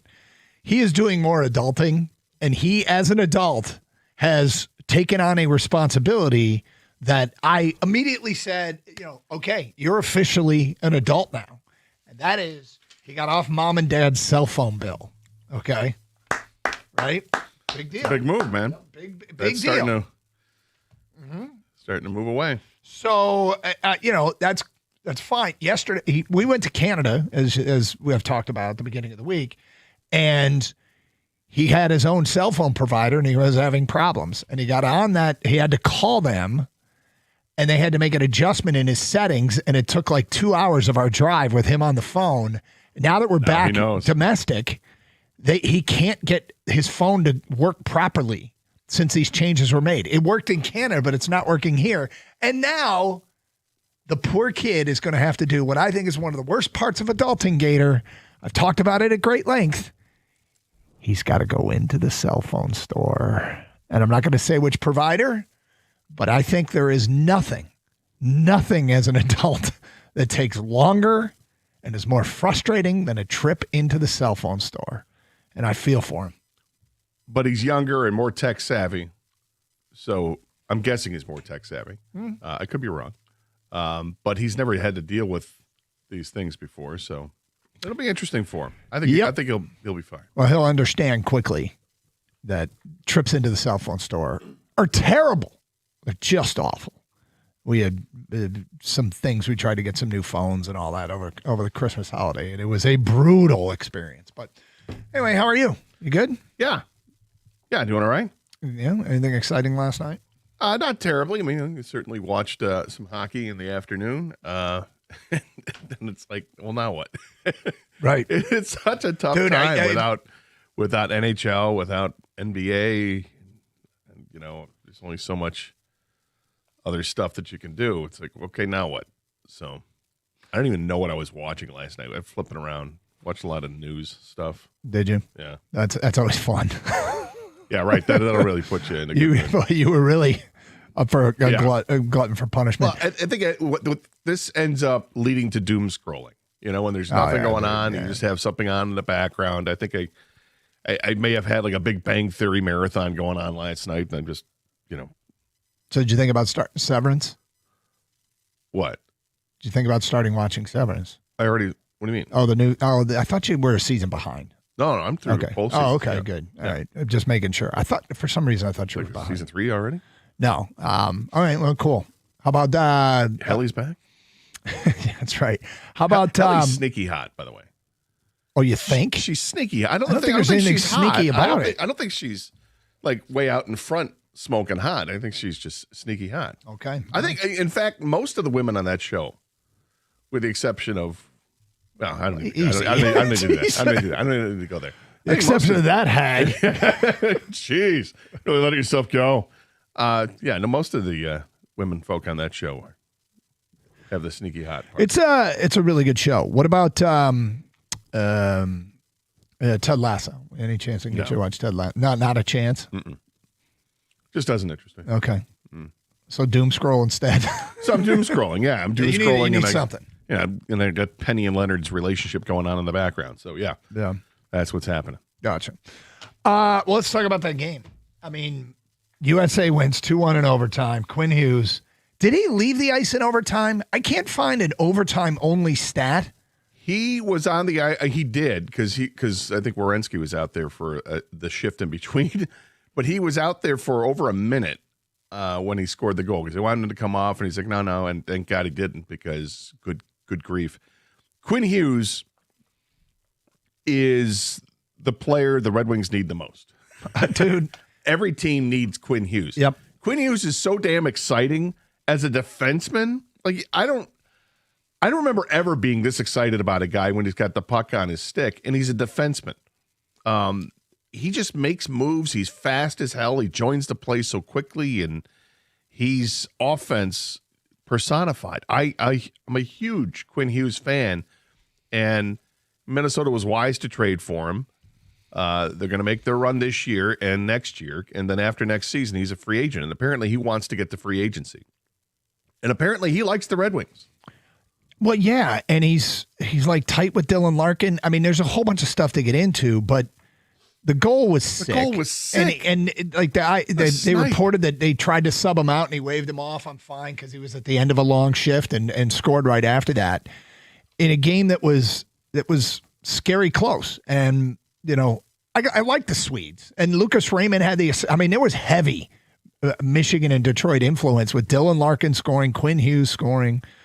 You had Lucas Raymond with the assist, and it was really cool. And once again we get into international play like it happened with the Four Nations, and I'm just reminded of the things about Dylan Larkin that I love. First of all, he scored his first international goal, or I don't know if it was first international, or first Olympic, or whatever. Well, be Olympic as I think he scored last year. I think he did too. But from Hockey Buzz, Dwayne Keith from Hockey Buzz tweeted out the following: I know the Kachucks are considered the heart and soul of Team USA, and they're amazing. But when you talk to people around the team, and when you talk to the players, who is the heart of USA hockey? Most will tell you Dylan Larkin. Wow. That's high praise indeed. Kevin Allen reported after the game, he had a story about when the Americans were holding on to a lead in their third game against Denmark. Larkin played more than any other American forward in the third period. In face-offs, 19 wins, 5 losses. Wow. Mike Sullivan praises him because he plays both ends of the ice. He's a two-way player. He impacts the game in ways that aren't measured in points and goals, and he's standing out again in international play. And then I'm just all the stuff about how tight him and Quinn Hughes are, and I'm just like, how can we make this happen? What Minnesota gave up was their 2020 first round pick, their 2022 first round pick, their 2024 first round pick, and a future 2026 first round pick. Wow. the Red Wings comp is like Lucas Raymond, Marco Casper, Michael Branson Nygaard, and the 2026 first round pick. Like Raymond, it probably ends the comp because of what he's doing, but they gave up a lot. They gave up a ton to get him, and they're in good shape because of it. Because Quinn Hughes is great, and when you see that's what you had to give up, you understand how great of a player he is and what he's going to command on the trade market. And I'm glad the Red Wings didn't get involved there too much. I mean, I think they kicked the tires and saw what the price was and like, we can't afford that. Why not wait and hope that he does hit free agency? He doesn't sign an extension. And it seems like there's plenty of reporting out there that indicates that he wants to test free agency and take your shot that way. That way, it's just money. It just sucks, though, because that's a year and a half away. That's not even this offseason. And I feel like they're – What does he get next year on the trade market as a rental? If you are angling your future to get Quinn Hughes, you probably are sacrificing some now. And what I mean by that is if you're trying to get him in free agency, then you need to make sure that you have enough cap space to get him in free agency, which means you can't sign anybody. And we always hear about Yzerman, that he doesn't seem to want these longer term commitments. He wants them, but he doesn't want to spend too much. And part of that might be just all angling for Quinn Hughes, but you need the cap space. And so you can't add too much now to shrink your future pool of money. And I think they're trying to win now. So it doesn't seem wise to me to be acting now for a year and a half away. You know what I'm saying? Yeah, they got a real balancing act they're going to have to do in the next several years because the contracts they signed for Lucas Raymond and Mo Seider, if I'm not mistaken, those aren't like long term. Aren't those like 4-year deals or something? And those two players are towards the top of their game. I mean, Lucas Raymond is emerging as an international star. He's the best player on Sweden, and he was one of the best players on the ice, if not outside of Quinn Hughes. I think you could say that he probably was the best player on the ice yesterday. He's great, and we're fortunate to have him here and pair him with Larkin or whomever he's out there with. It's great. And Mo Seider is emerging as this Norris Trophy candidate defenseman. It's great. Simon Edvinsson they're going to have to pay. And it's a tough job to be mindful of all of that while still keeping an eye open on potential free agents down the road that would make a big difference. They're in a tight spot in that they kind of have to produce now. They look ready to produce now and by being a postseason team. But you don't go into – do you go into this offseason saying, okay, let's take a big jump forward, spend some money in free agency? Or do you go into this offseason saying, don't get too carried away, we're going after Quinn Hughes? Matt Baldy, did you see what Matt Baldy said about Quinn Hughes after the game? No. He said the game plan in overtime was get it to Quinn. That's the Team USA's game plan is get it to the defenseman. Let him create and let him make a guy miss, and then you've got an odd man situation. It's overtime hockey. It was a great game. It was an exciting game. It was too close for comfort, and USA and Canada survive. Well, he had 3 games go to overtime. 3 of the 4 games yesterday went to overtime. Was it Denmark was down? Not Denmark. Finland was down 2-0. Comes storming back, force overtime, and win in overtime. Canada's goal that they got in overtime was amazing for Mitch Marner. Kind of blasting through defensemen or the forwards, I guess, and then lifts this backhand shot that flips past the goaltender. It was great. And then the rip from Quinn Hughes was amazing. And we can all breathe a sigh of relief because once you get to overtime hockey, I mean, it's the ready, set, puke. Yeah. I don't remember what the shots. At one point, they said the shots were 5-0 in favor of the United States. And I'm like, there's no way. Because it felt like just one mistake. Sweden won the opening faceoff and then possessed the puck, and that's heart attack hockey. Yes. And anyway, Red Wing fans, you want to get in on this, 248-539-9797. We'll play what Quinn Hughes said about Dylan Larkin because it was interesting and funny. That coming up today at 10:20 on Carson Anderson on 97.1. If you've been thinking about a new ride, well, now is the time to get to Sarah Chevrolet of Southfield. The deals are big and the savings are real. Right now, you can drive a brand new Chevy Equinox for just $999 down and only $249 a month. And if you want to save even more, go electric with an all-new Equinox EV, just $999 down and only $149 a month. That's $100 less every month. Plus, you're going to save at the pump. If you need a truck, how about a Chevy Silverado for just $999 down and $199 a month? Powerful, capable, and ready to work. And here's the big part. Sarah Chevrolet of Southfield needs your trade. They're paying top dollar right now, even if you don't buy from them. So go ahead, bring it in, get it appraised, and see how much it's worth. SUVs, EVs, trucks, the deals are happening right now at Sarah Chevrolet of Southfield. Stop in today, and together, let's drive.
Doug Harsh, Scott Anderson, 97.1. Open lines, 248-539-9797. We are looking at a situation where everything is pointing in a right direction. This is like a college recruiting situation where all the recruit is telling you is he wants to go play at a school that's recruiting him. And the player's Quinn Hughes, and the school is the Red Wings. And how the hell do we make this happen? And still try to win now, but also have cap space to get Quinn Hughes in a year and a half. Then he's a standout for Team USA. And here's what he said after the game to NBC. Dylan Larkin had walked through. They had a quick conversation with him. Then Quinn Hughes stopped by. I think the reporter's name is Jackie Redmond, NBC. And here is the interaction yesterday after the game.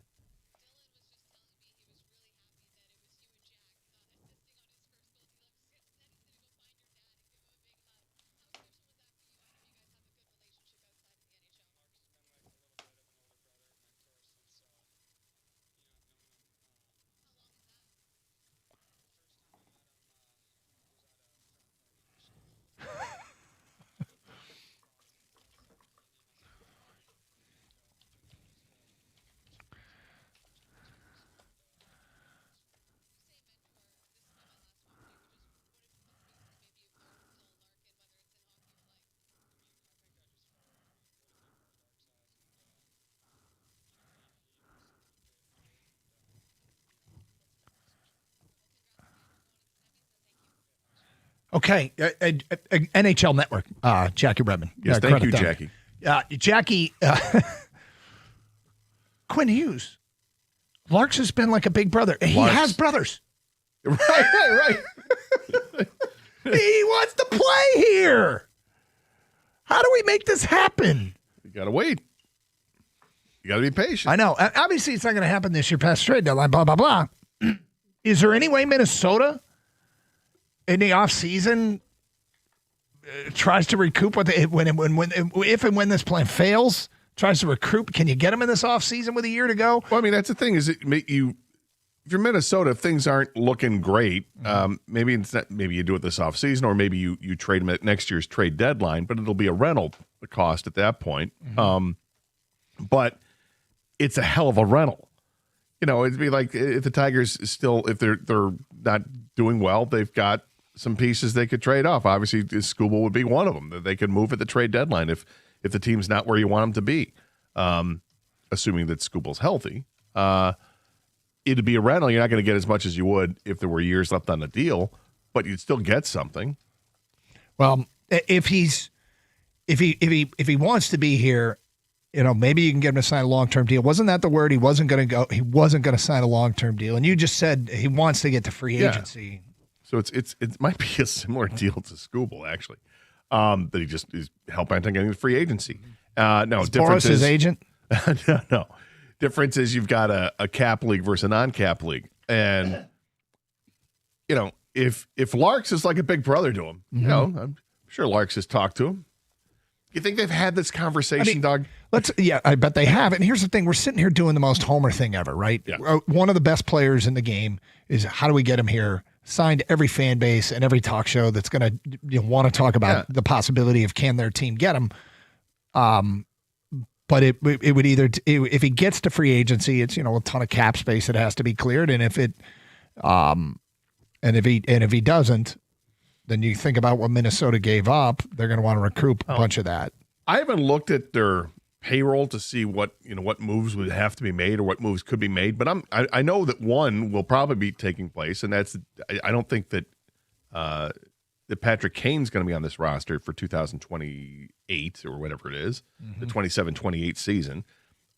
Kane's signed for this year, and maybe he'll play another year. I hope he does. I love watching Patrick Kane play, but by the time that Quinn Hughes becomes a free agent, here are contracts that expire.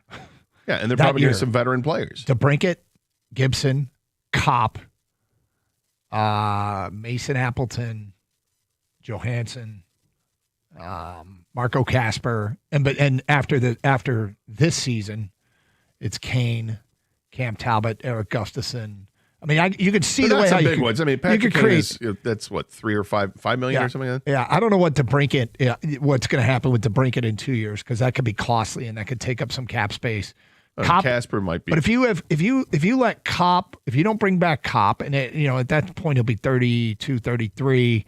That's 5.6. If Kane walks, that's 8.6 in terms of cap space, and you're getting to the point where. Well, and then you're hoping that younger guys will be able to supplement that because you've got Brandzik Nygaard or Nate Danielson. If you don't trade those guys, that those are younger, cheaper players that step into the lineup, and hopefully they're good.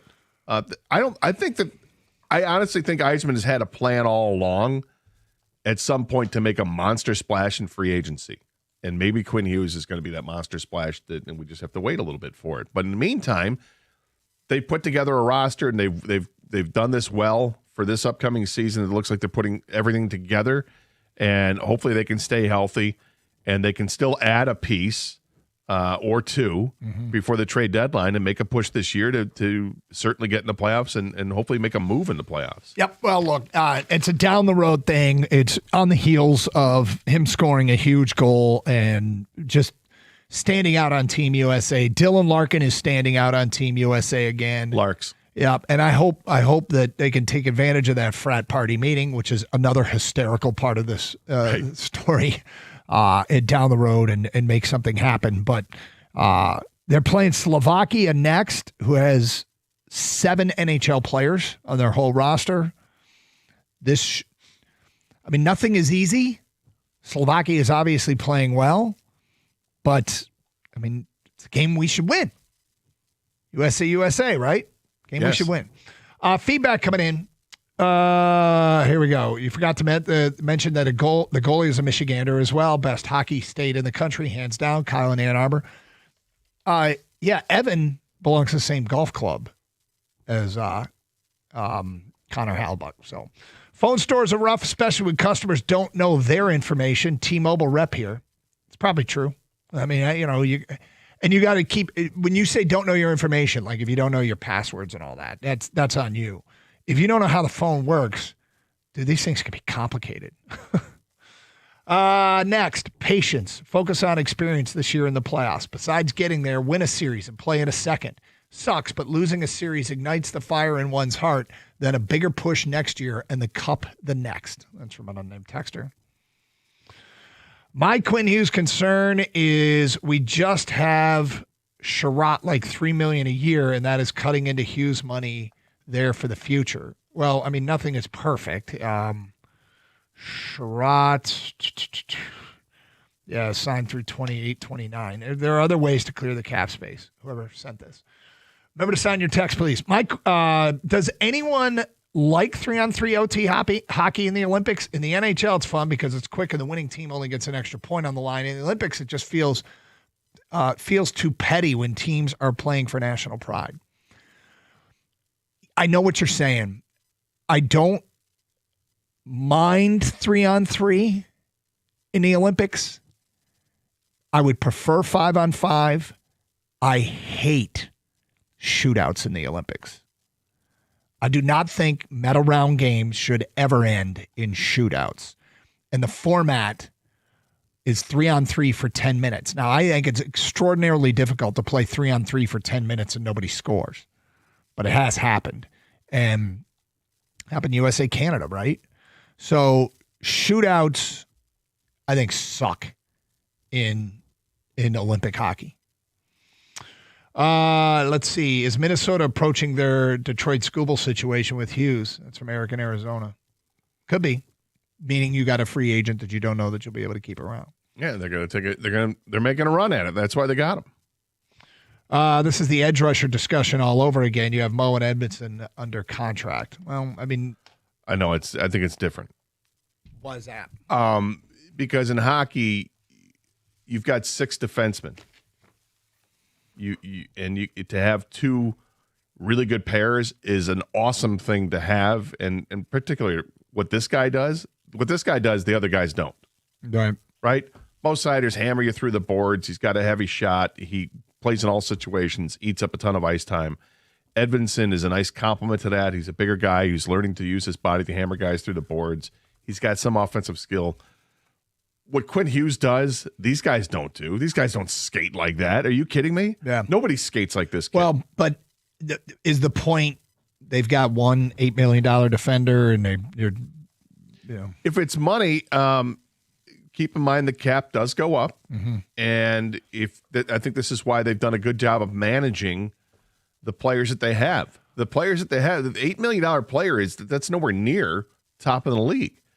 Top of the league is getting double that. Yeah, you're close to double that. So that's what you have to look at. What Quinn Hughes would get on the open market. Is he going to get like $12 million a year? Probably, maybe more. Okay, we do have breaking news. As this morning, the Detroit Tigers unveiled 2 new alternate uniforms they will be wearing. So it's official now. They have been tweeted out from our Twitter account at DunGator971. We took from Cody Stavenhagen, Tiger beat reporter for The Athletic. We have retweeted it. You can go check them out. Answer, do you like them? I am intrigued to see how Detroit Tigers fans feel about, I mean, these are, you'll notice they're different. I don't think they're like crazy, but we'll describe them for you if you can't get to Twitter. If you want to see them, they're all over the social media. But we got it too, at DunGator971. New Tiger uniforms. What do you think, people? It is Carson Anderson, 97.1.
We'll keep talking hockey if you want, and we're trying to figure out a way. How do we get Quinn Hughes in that Red Wing wheel? How do we get him here? How do we get him next to his big brother Larks?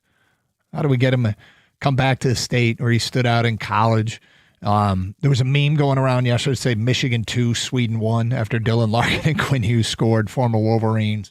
But Hughes, such a talented player. When you got players on Team USA saying, yeah, the game plan was get it to Quinn, that tells you the respect that they have for this guy. And, you just coming into his own. They didn't get him at the trade deadline. The cost was a lot. Minnesota gave up essentially 4 first-round picks, guys that they had already taken and a future one. And you look at who the Red Wings would have had to give up, but equivalency was costly. And, Yzerman didn't want to do it unless he could get an extension. And I guess Hughes was hell-bent on getting it to free agency. But there's so many, breadcrumbs that says that Quinn Hughes wants to be here. So if you want to keep talking that, we will. 248-539-9797. And we'll get to your phone calls in a moment. I will say it is pretty big news that the Tigers have released this alternate uniform. They have a Navy jersey that says Script Detroit. I think the best part of it is on the left shoulder, there's a patch, the circular tiger patch. Oh, you know that historic circular tiger patch from like the 70s that we grew up with, the logo? It's not that. It's a lot like that, but I do like the patch. And the navy blue, I think, looks pretty good. The orange Detroit Tiger alternate uniform, navy jersey will be showcased on the road. The orange will be worn at home for select games. The orange is really orange, but it's just basically the Old English D jersey in orange.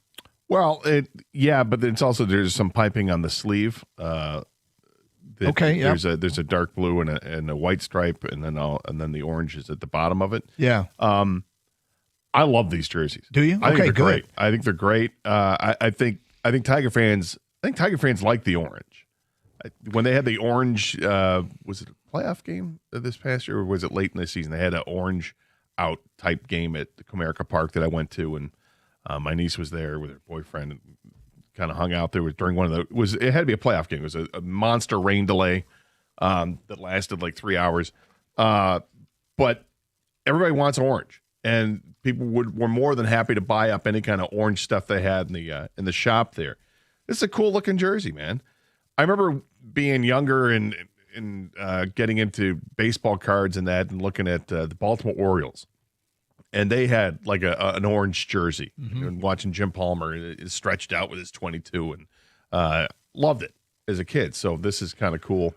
These are the things you see at like spring training, or you'll see it. They're like warm up jerseys, and like, well, that looks better than what you're doing. Why don't you every once in a while float one of these out there? I think this dark with the dark blue one with a Script Detroit across it. Yeah, that's kind of cool too. I like these. Traditionalists aren't going to like these, but that's fine. I mean, these aren't permanent by any stretch of the it's imagination. An alternate jersey. It's here and there. Yeah, I mean, there's nothing beats the classic. No, home and jersey. that's sort of the deal here. You don't mess with an iconic jersey, and so introducing alternate looks when you play 162 games, you can spare a dozen games at home wearing the orange, But if you have any thoughts, 248-539-9797, uniform discussions. Yeah, and you said they're great. I think they're great. Yeah. Understanding that some people aren't going to think so. It's okay. Yeah. The interesting thing to me is that they both have the same hat. Oh, they do have a different hat. They have a orange bill and just a orange Old English D and a orange button on top. Yep, you're right. Check them out at Gator 971. Let's get to your open line calls. George is on 97.1. Hello, George. Hello. Great show, guys. Thank you. The shootout in hockey as it stands actually sucks. But if you were to modify it and put a defending player as a chaser starting in his own goal crease, that would take all the loop-de-doo and dipsy-doo out of the forwards coming in. And it would be more of a real game type situation. That's interesting. I've never thought about that. So you have a defender in a chasing position. I don't know if the goal crease would get it done. Maybe put him on the blue line, but whatever. The point being, you're essentially creating a breakaway, but the forward can get chased down. Right, and as a result, he can't dangle in front of the goalie. He actually has to keep moving as if it's an actual part of the play, regulation. What do you think of this one, Scott? I don't know. I think why not 4-on-4 is more like it. I mean, I understand why they do the quick hockey format because they don't want these guys playing forever.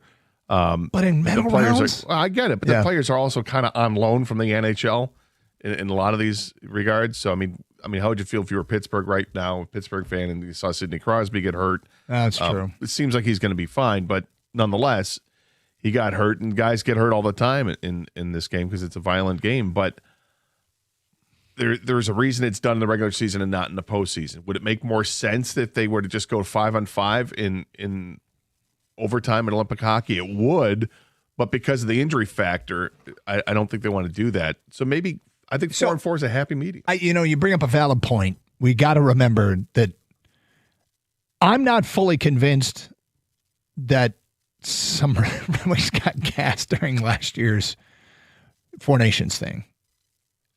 And everybody had to deal with it. But it's extra wear and tear. And by the way, these games are intense. What I mean, when they're saying, players afterwards saying it's unbelievable. It's like a game 7. Yeah, it's like a game 7. And game 7, when guys lose 4 teeth, they don't miss a shift. In game 7, when you get a banged up knee, you do everything you can to get back out there. Wasn't there a twisted testicle situation with a Red Wing years ago in a post? Like, you don't. It was an issue, yeah. Yeah, that's not a made up story. And I can't remember who it was, but the point is, you remember? Oh, was it? I think it was. Okay, let's say it. We don't. I thought it was Nick Lidstrom. Okay, I thought he was the one. That I guess we don't want to get it wrong, but issue. Anyway. Okay, thank you, Jake. The point being, you get into these situations where they are on loan from the NHL. We got to remember that. Yeah, but what cracks me up about the 3-on-3 format is that if I wonder if the people that came up with 3-on-3 were they like smoking stuff one day, or were they drinking and getting all nostalgic about playing Nintendo hockey? Do you remember Nintendo hockey? Yes. Where you got to pick your configuration of you had 3 players. You had a skinny guy, a fat guy, and a medium-sized guy. Yep. And you could pick if you wanted 3 skinny guys or 3 fat guys or whatever, however you wanted to do it, you got to do it. And each guy had different skills. Skinny guys are fast, would fly all around the place, but their shot wasn't that hard. The fat guys would hit harder, and the shots were harder, and the medium guys were somewhere in between. Watching 3-on-3 hockey, sometimes I watched it, and I just laughed thinking, it's Nintendo. They're just doing old school Nintendo hockey from 1991. It's amazing. It's amazingly entertaining, but it's not at all like what they've done for 60 minutes because it's more like basketball in that possession is everything. It might be more heartbreaking because it brings out the emotion of anger too, because at some point you're going to go, it's a stupid way to do it. I mean, it's bad enough to lose in overtime, but then to lose in that format, it's losing in overtime is heartbreaking. Losing in overtime in this format is maddening.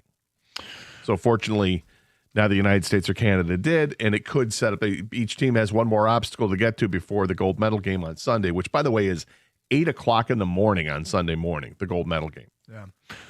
248-539-9797. If you want to continue with that. Some feedback coming in via Twitter on the Detroit Tigers' new alternate uniforms. David writes in, go Orioles. I mean, go Astros. Oh, I mean, go Tigers. The blue ones are fine, though.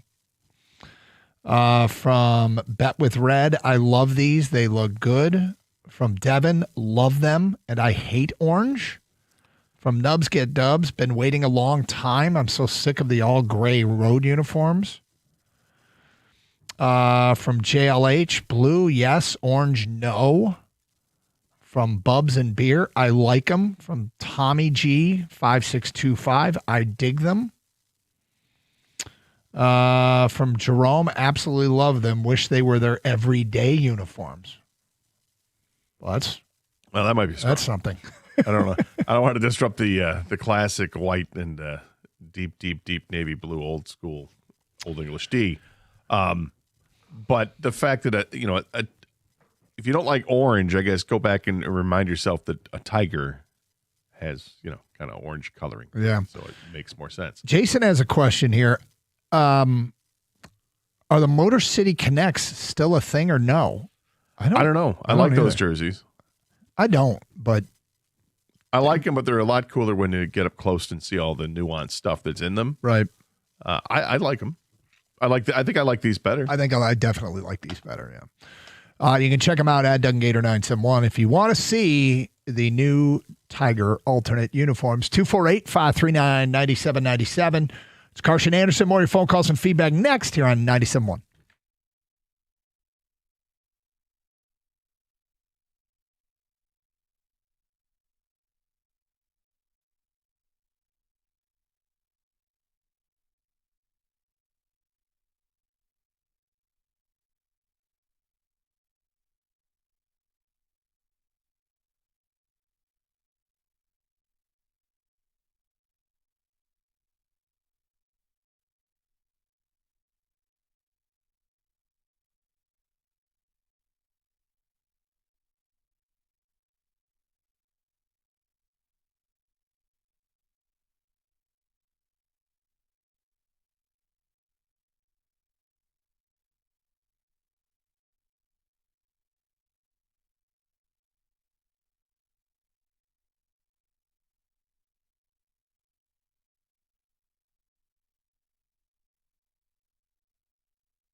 Doug Harsh, Scott Anderson, 97.1.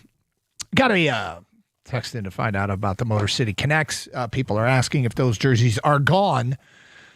There is a jersey story in the news that we will get to coming up in the 11 o'clock hour. Not with our jerseys, but thankfully we'll bring it home. Yeah, but the Tigers have introduced, if you are just joining us, new alternate uniforms, an orange top with the Old English D and a Tigers circular logo patch on the sleeve. The Old English D is in blue, and it is been tweeted out from our website. There's blue with white piping on the Old English D. It's basically turn the white home uniform orange with some other minor details. Different hat. And then the road alternate jersey is blue with a script Detroit. I actually think I like the road a little bit better. But I like them both. I was not a big fan of the Motor City Connects, but some people were, and we'll see.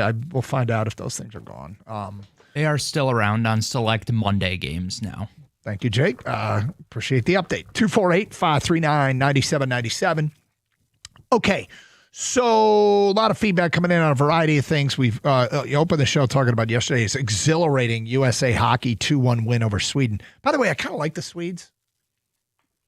Thank you. Yeah, and Lucas Raymond had a great tournament. He had the assist on the goal, which was a pretty sweet play by Raymond. Yeah, nice shot by Zibanejad to just smoke it in there. It was because it was tight quarters there. It looked like Hellebuyck had it, and the got between him and the post. But that Quinn Hughes goal, man. Jeez. I can't get over how great that was. Yep. I mean, just rips it, hits the goal post, and just goes right in. Awesome. All right, feedback coming in from an unnamed texter. Guys, full circle, not only for the fans, for the situation that seems to be, but it's a situation that seems to be ideal. Let these boys win a championship together as Larks and Hughes are a match made in heaven for years to come in the D. Oh, and let's not forget to mention Raymond, Sider, and DeBrincat. What a line that will be. Right. I mean, they would be on the same line together. But yes, you could. There's a lot of talent here now, and they're having good results. Trying to fit Hughes under the cap would involve, some haircuts, some guys who are currently on the roster that would be gone, but.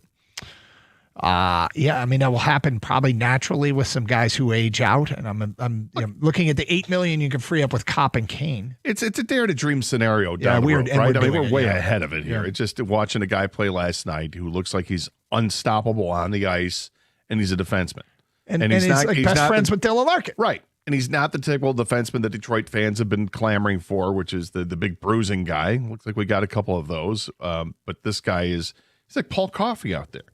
Just freewheeling it he looks incredible, and he's got moves. It's like a forward playing defense. Steve Downriver writes in, look what Lucas Raymond did for Sweden. He's had arguably the best tournament. He was great. Yep, man, it's good to see. Remember the playoff game? There was that orange out, and everyone complained they didn't have orange. Well, here you go. It's from an unnamed texter. That's what I was talking about. Yep.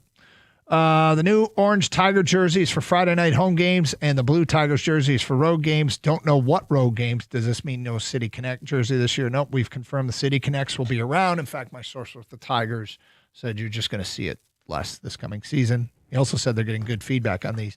Tom in Rockford says, I wish the Tigers alternate jersey were just the opposite. Blue with the Old English D and orange with the script Detroit. Okay. I can almost guarantee that they looked at that, you would think. I would hope they'd look at every combination you can come up with. Yep. What am I missing here? The Red Wings had their chance to get Quinn Hughes, but for some reason decided they could not give up Edvinsson, so Yzerman decided Simon Edvinsson was more valuable than Quinn Hughes. I will never, ever understand how the Red Wings did not make that trade. Okay, if you think that the trade was just Simon Edvinsson for Quinn Hughes, then you're sadly mistaken. There's other components to that trade. Minnesota gave up virtually 4 first-round picks. So Edvinsson might have been the part that the player he didn't want to part with, along with, I would imagine, Casper and Brad Zegnegaard and Nate Danielson or future first or like that. Yeah, it was not going to be just that. And I can see Yzerman's point of view, because if Quinn Hughes would have said, yeah, I'll sign a long-term contract too, which I guess wasn't going to happen It's a lot to give up for a player. Now, he's not just a rental. He wasn't just the rest of the year. He had 2 years left on the contract, which makes it more attractive. But, what he balked at, and we don't know the exact particulars of what a Red Wing offer would have looked like, but from an unnamed texter, the orange uniforms probably don't work for the road, but those blue ones could definitely be used at home with the white pants, or if the Tigers did white pants with blue pinstripes. That's an interesting thought. I don't want pinstripes. You don't? No.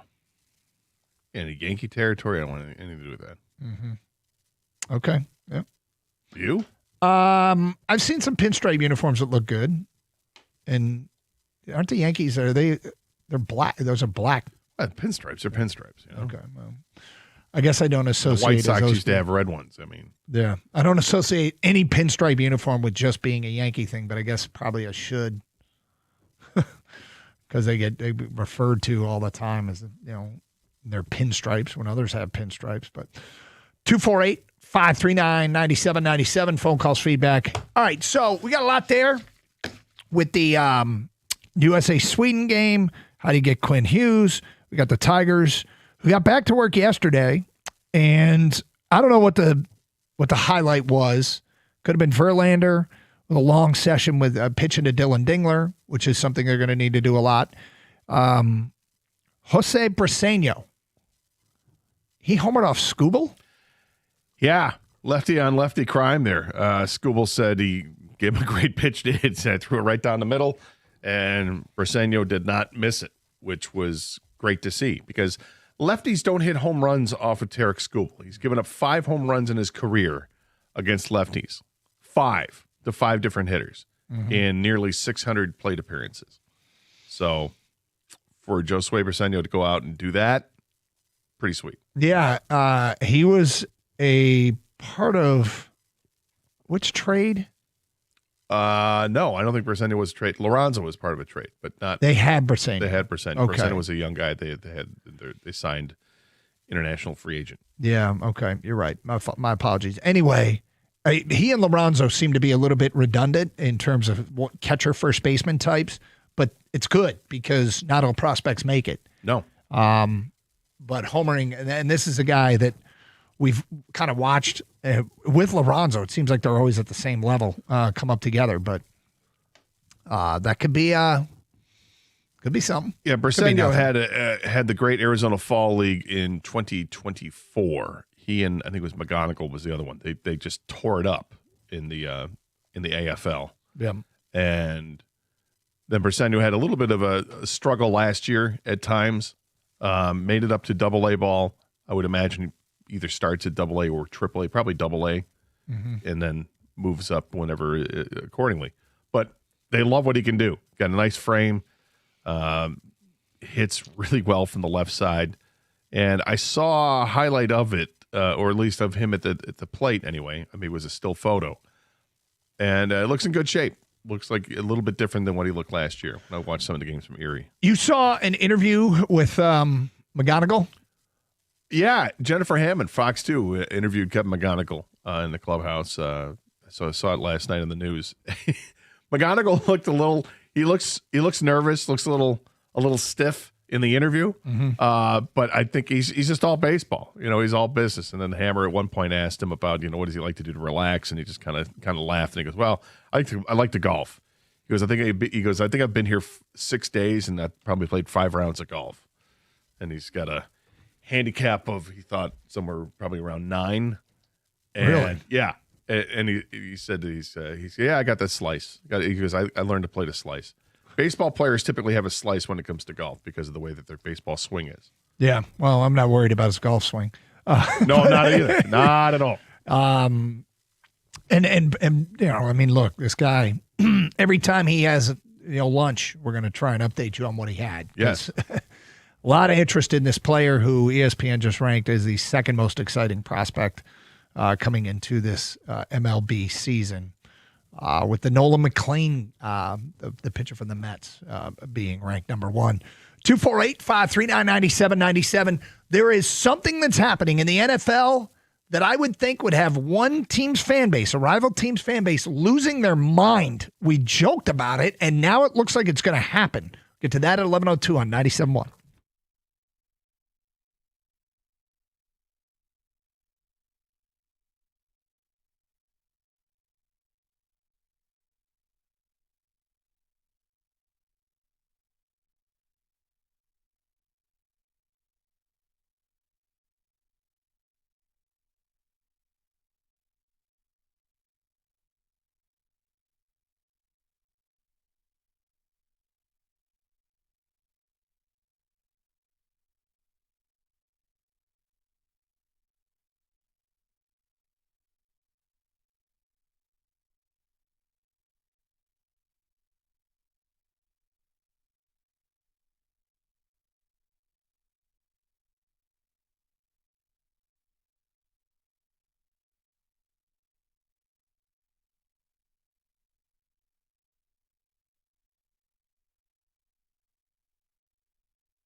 The Tigers have made it official. After a few weeks of speculation and teasing, the team unveiled brand new home and road alternate uniforms today.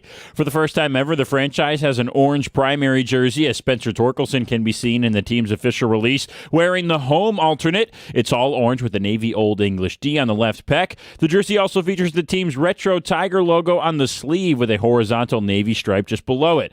The orange uni will be paired with white pants that feature a Navy and orange racing stripe down the side. Kerry Carpenter then donned the road alternate uniform. It's navy blue with Detroit and orange script lettering across the chest outlined in white. The Navy uniform also has the retro Tigers face patch on the sleeve with an orange stripe. That one comes with gray pants with an orange and blue racing stripe down the side. Both uniforms will be worn with a navy blue cap that features an orange Old English D and orange bill. You can see the uniforms for yourself right now on our website, 971theticket.com. The team said today the Navy alternate jerseys will be worn on the the road to complement the traditional grays. The orange will be worn at home for select games. They will still also wear the City Connect and, of course, the traditional whites. They will be available for purchase inside the D Shop starting tomorrow. Online sales begin Sunday. Don't forget Pistons back tonight right here on 97.1 when they take on the Knicks at 7:30. No Jalen Duren or Isaiah Stewart in that one as they're still suspended. New York could be without OG Anunoby as he's dealing with a right toe avulsion. At the Corewell Health Sports Desk, I'm Brendan Shabat. For more, go to 971theticket.com.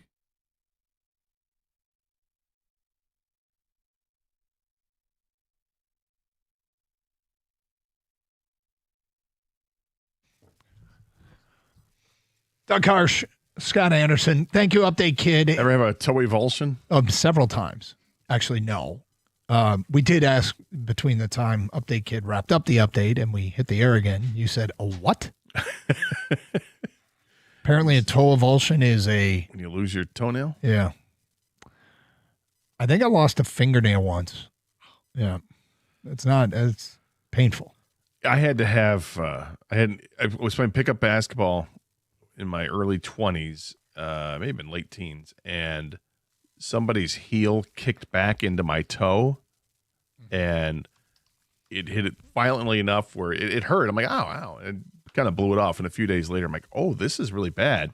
They had to remove the toenail, and that was nasty. Wow.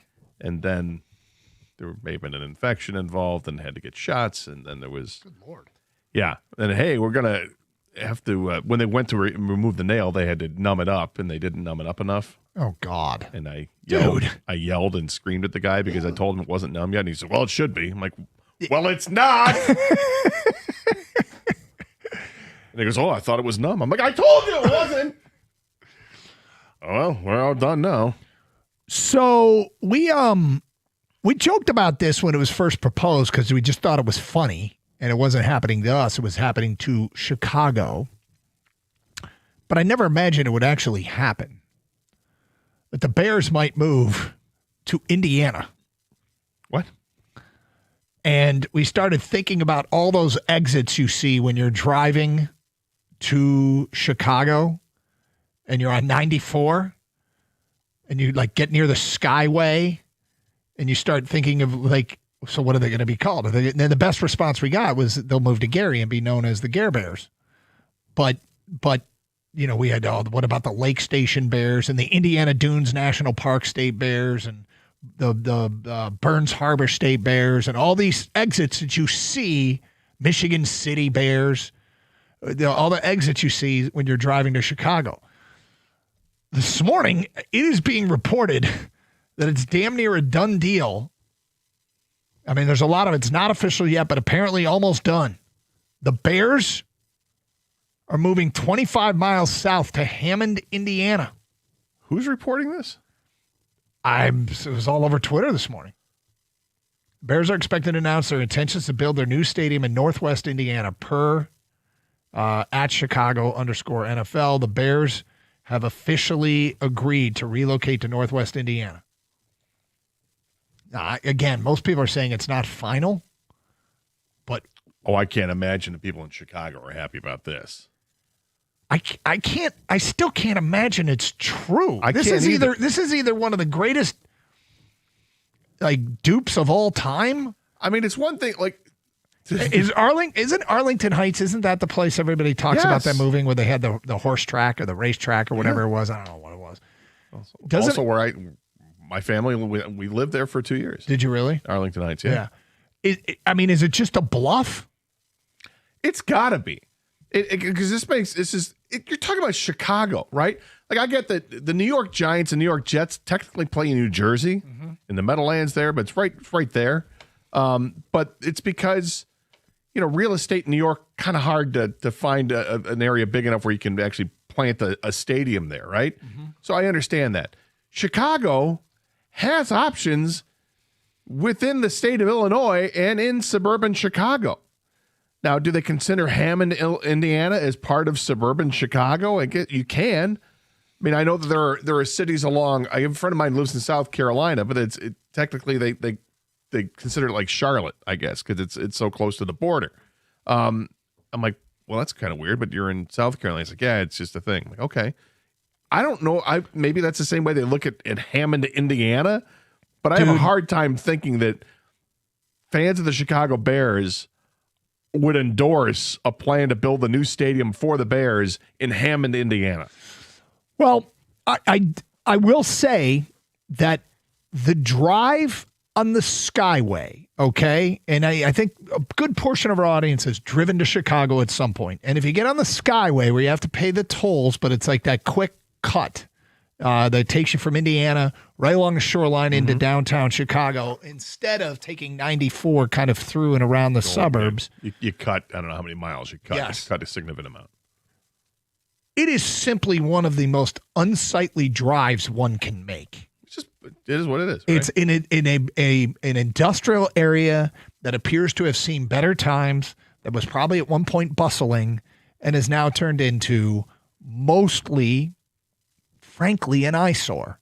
And the area of Hammond that this is rumored to be in is, that stretch of the Skyway where suddenly there's lakes on both sides of you? Yes. It's there. That's where they're talking about this. That's called the Wolf Lake area, and that is where they're talking about. I mean, can you imagine the traffic nightmares? Like, Chicago is horrific enough to begin with. Like I told you last summer, I went there to see a buddy of mine. His son was graduating from graduate school, and I went I went there. Left on a Friday after work, and it took me, I think it was 7 or 8 hours to get there. I spent 2 hours moving 5 miles in traffic in downtown Chicago. I could have walked at a faster rate. Right. It was maddening. And yeah, there's always construction. It's perpetual. Everybody knows that Chicago can be just a mess with that traffic. Can you imagine having to go, if you lived in Chicago, the northern suburbs, and then you have to go to Hammond, Indiana to watch the Bears game, and you're joining 70,000 other fans to try and do the same thing? It's paralyzing, the traffic there. What are they doing? I do not know. I mean, all of downtown Chicago. I can guarantee that for the Bears, we know what they're doing.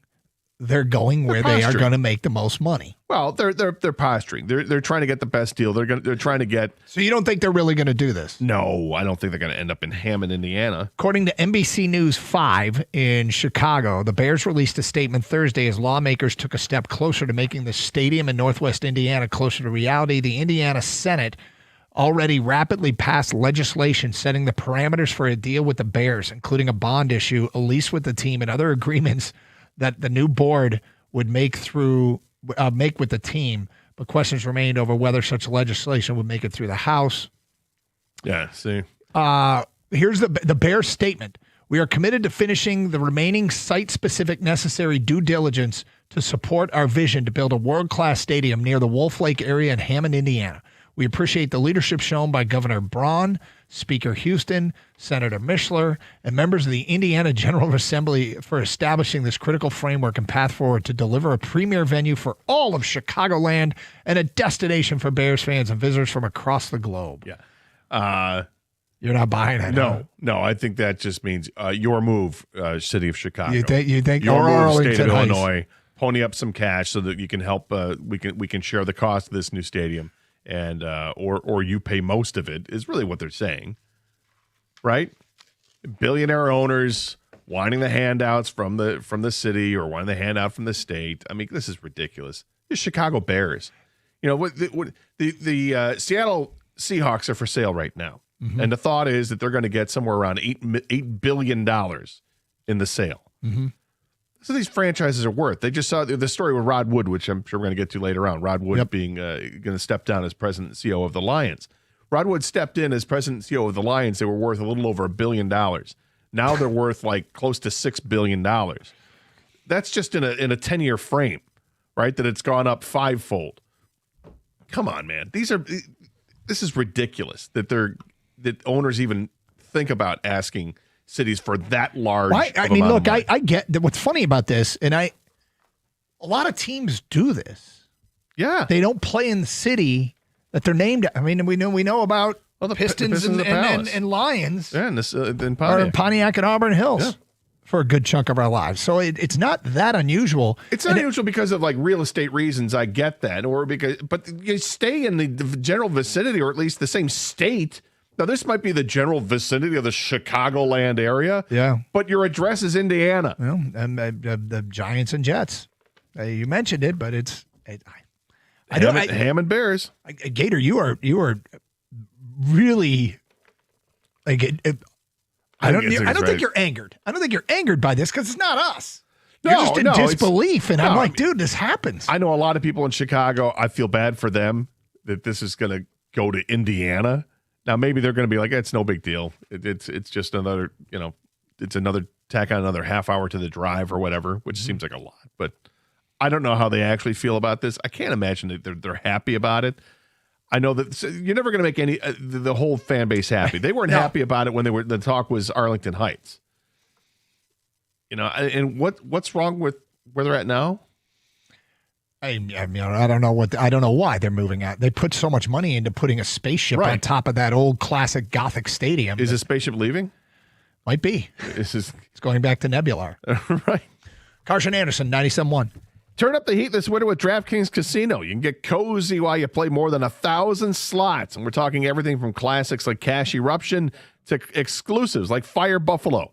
New players can wager $5 and get 500 spins over 10 days on your choice of Cash Eruption slots. Download the DraftKings Casino app and sign up with code WXYTFM. Then choose from 10 different Cash Eruption slots daily and start spinning. The crown is yours in partnership with DraftKings Casino. If you or someone you know has a gambling problem and wants help, call 1-800-GAMBLER. 21 plus, physically present in Michigan. Eligibility restrictions apply. Non-withdrawable casino spins issued as 50 spins per day for 10 days. Valid for featured games only and expire each day after 24 hours. See terms at casino.draftkings.com/promos. Ends March 15th, 2026 at 11:59 p.m. Eastern Time.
Did you see that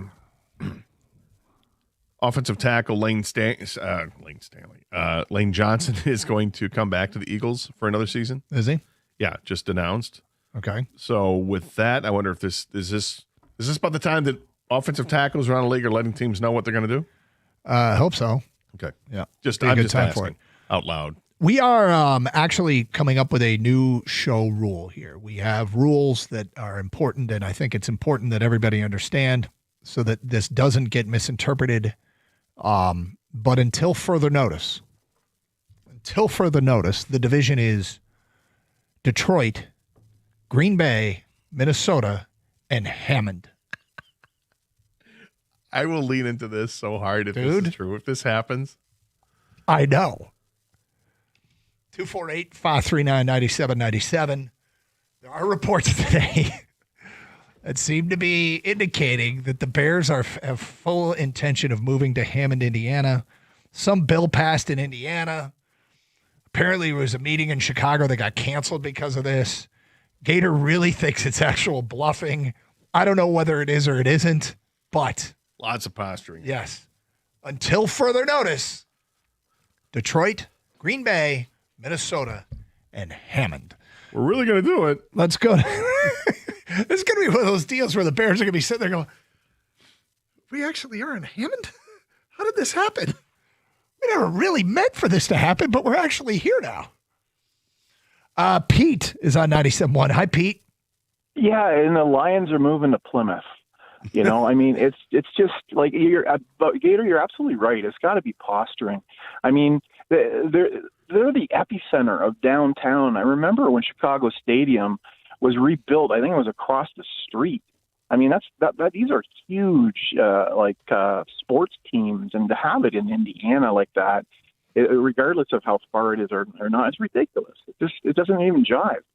If the Lions were relocating to Toledo, we would right, have exactly 10. Right, we'd have all 10 lines packed. I mean, that's right. You can't do this. It's absurd. It's absurd. You know, I mean, we love the downtown here, and being at Chicago Stadium, you know, before in Soldier Field, it's just like it's electric, like in Detroit, and you know, to have it, as you said, in Toledo, Ohio. Yeah, it's a great fit for the Lions. Well, it would be a 30-mile. It's technically 30 miles south of Soldier Field. I just did that. Did you? Just Googled that. Yep. But it just seems hysterical that the historical Chicago Bears right could be playing their games in Indiana moving forward. Yep. And I find it hard to believe. I find it quite comical. In a story that hasn't been confirmed, apparently the Cubs are looking at Wabash, Indiana. Oh no, that was hey, don't you joke about that.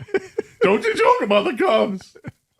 They're gonna airlift Wrigley Field. Bids for the White Sox are being put together by the state of Wisconsin and Iowa.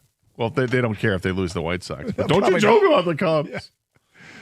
It's interesting because the Bulls are moving to Des Moines. I think Arlington Heights is like equidistant from Soldier Field, like Hammond. I think it's also like 30 miles away. But at least it's in the burbs of Chicago. Yep. The Bears in the transfer portal to Hammond, Indiana. Let's go to Jason in Grand Rapids. Hi, Jason. Hey, good morning. How are you guys doing? What's up? Well, so I grew up in Detroit.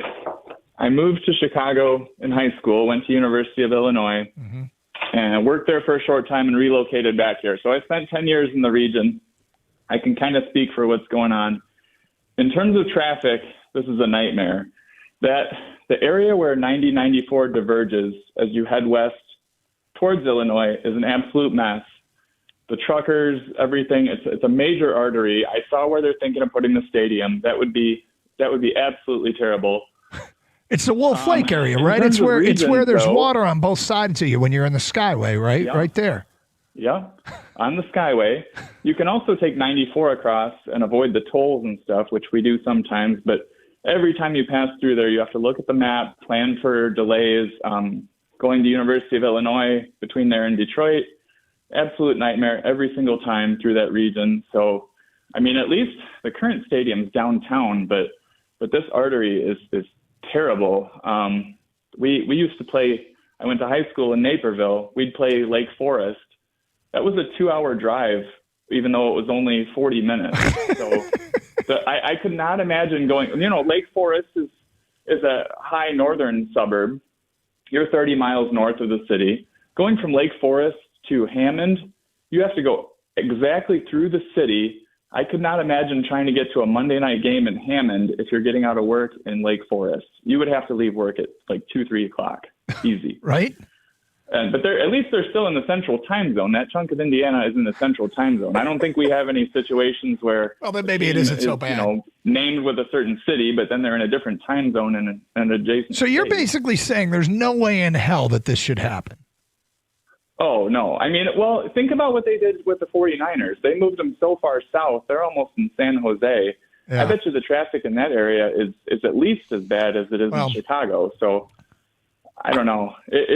It's a much larger scale of our Pistons fans complaining about moving from Auburn Hills to the city. Right. That drive from the northern suburbs of Chicago to Hammond would be horrendous. Yeah, I mean, look, anytime a team moves out of a city and into the suburbs, it doesn't feel right. And I wasn't around when I was around, but I wasn't privy to what was going on when the Lions moved from Tiger Stadium to the Pontiac Silverdome. But I would imagine Stoney was taking calls all night long. Shots fired. You know what? They should build it on one of those like Oasis. Put the stadium like right over 94. Yeah. One of those like how the Oasis rest stops have the restaurants right over the highway. Just put the stadium right over the highway there in Chicago, where people can get off coming from either direction and walk up to the stadium. That's an idea. They could do that. Hammond. I mean, really, it looks like it's more towards Robertsdale than it is Hammond. Okay, well, I'm going to have a little fun here. I'm going to start having fun, right? So let's take a look at, let's see, where does Hammond pick in the draft? Hammond has the pick. They got an early pick, don't they, because of the trade? Or no, they're they 25. Hammond picks at 25 in the latest Field Yates mock. Hammond takes Zion Young, edge rusher. Missouri will be the first pick of the Hammond Bears. Jim is next on 97.1. Hi, Jim. Hey, guys. How you doing? What's up? Grew up in Chicago, lived here, and huge Bears fan. I can't believe they would even – I know what they're doing. They're trying to leverage Hammond, but there's no way, right? Like, I know the Northwest – dude, those suburbs. We can't. We're in Detroit. Suburbs. Seriously, Jim, we're in Detroit. This has nothing to do with us. We can't imagine it. No, I can't fathom it. I mean, those cities right over the border, Hammond, Munster, Highland, they're all considered kind of suburbs, right? Mm-hmm. But still, the idea of that franchise being in Hammond, and I think you guys summed it up, like, that area of Hammond, Whiting, East Chicago, that's an industrial, like there's oil refineries. And that's like, why would you want to put a like everybody's building these days in the middle of that? Like you can't build around it. You can't create a experience. It's awful. I don't. You know? I mean, imagine like the Lions building a stadium on Zug Island, just south of downtown, like right in the middle of all that industrial areas. I can't. This is borderline unbelievable. Jim, I would imagine most people in Chicago are reacting like you are, like Gator kind of did. This can't be for real. Yeah. You're right. And hey, all truth be told, like I grew up on the Illinois side, but I had family on the Indiana side. Like, I still am like, no way, guys. Like, it ain't going there. And the big hang-up seems to be, like, property taxes in Arlington Heights. Like, the Bears want an abatement to property tax. And if they don't get it, it'd be like the property taxes on the new stadium there would be like $100 million a year. And the Bears are like, no stadium in the state pays anything close to that. Even the new SoFi Stadium in L.A., a multi-billion-dollar stadium, they pay like $8 million a year in property taxes. Jim, real quick, can you answer us this one question? What's wrong with Soldier Field? I mean, personally, it needs to. they need a bigger stadium in Soldier Field, right? They have the smallest stadium now since the redo. I think that's where it should go, right? I mean, it's right there, museum district. You got the city, build it as a dome, ties into McCormick Place, Super Bowls, Final Fours. I don't know who's just somebody in Chicago and Cook County just isn't seeing the forest through the trees here. There's a bunch of property there. It's parkland and all that, and maybe that's protected or something, but this doesn't seem real. All right, we all agree, though. Everybody follow the rules until further notice. Yeah, I mean, I told people last year, I said that be on the lookout for Caleb Williams. By the end of the season, he's going to have the Hammond Bears looking pretty good. Yep. And Hammond's going to be proud of what they have there. I mean, Ben Johnson made the decision. Detroit or Hammond. He decided to take the head coach and get Hammond. Yep, took Hammond. 248-539-9797. It's Carson Henderson, 97.1.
Actually, we should be in favor of this.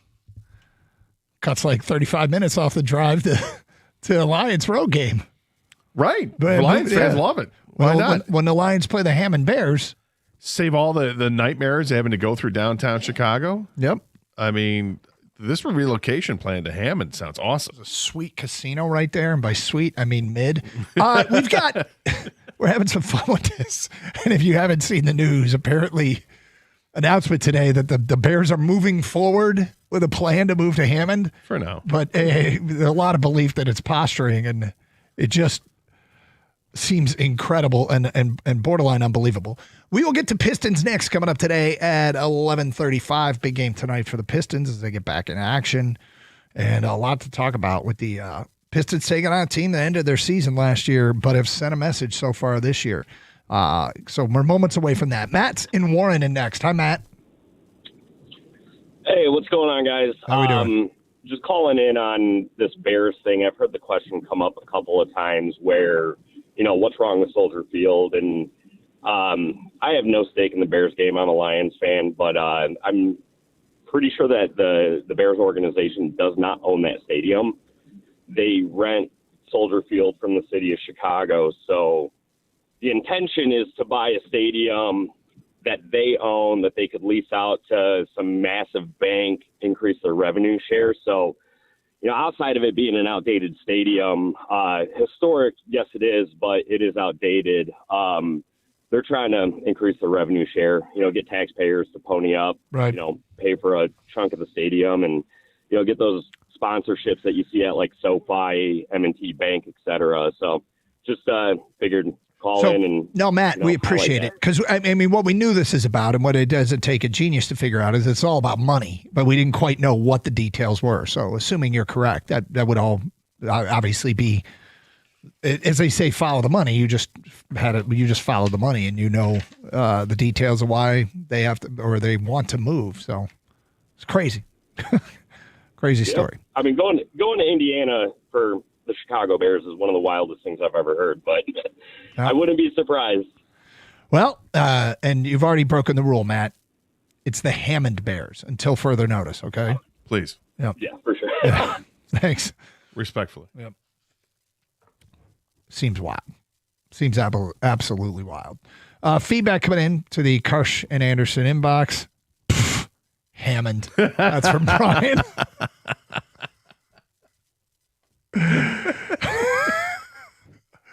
What did that originate from? Was it you? Yeah. Chicago. Yeah.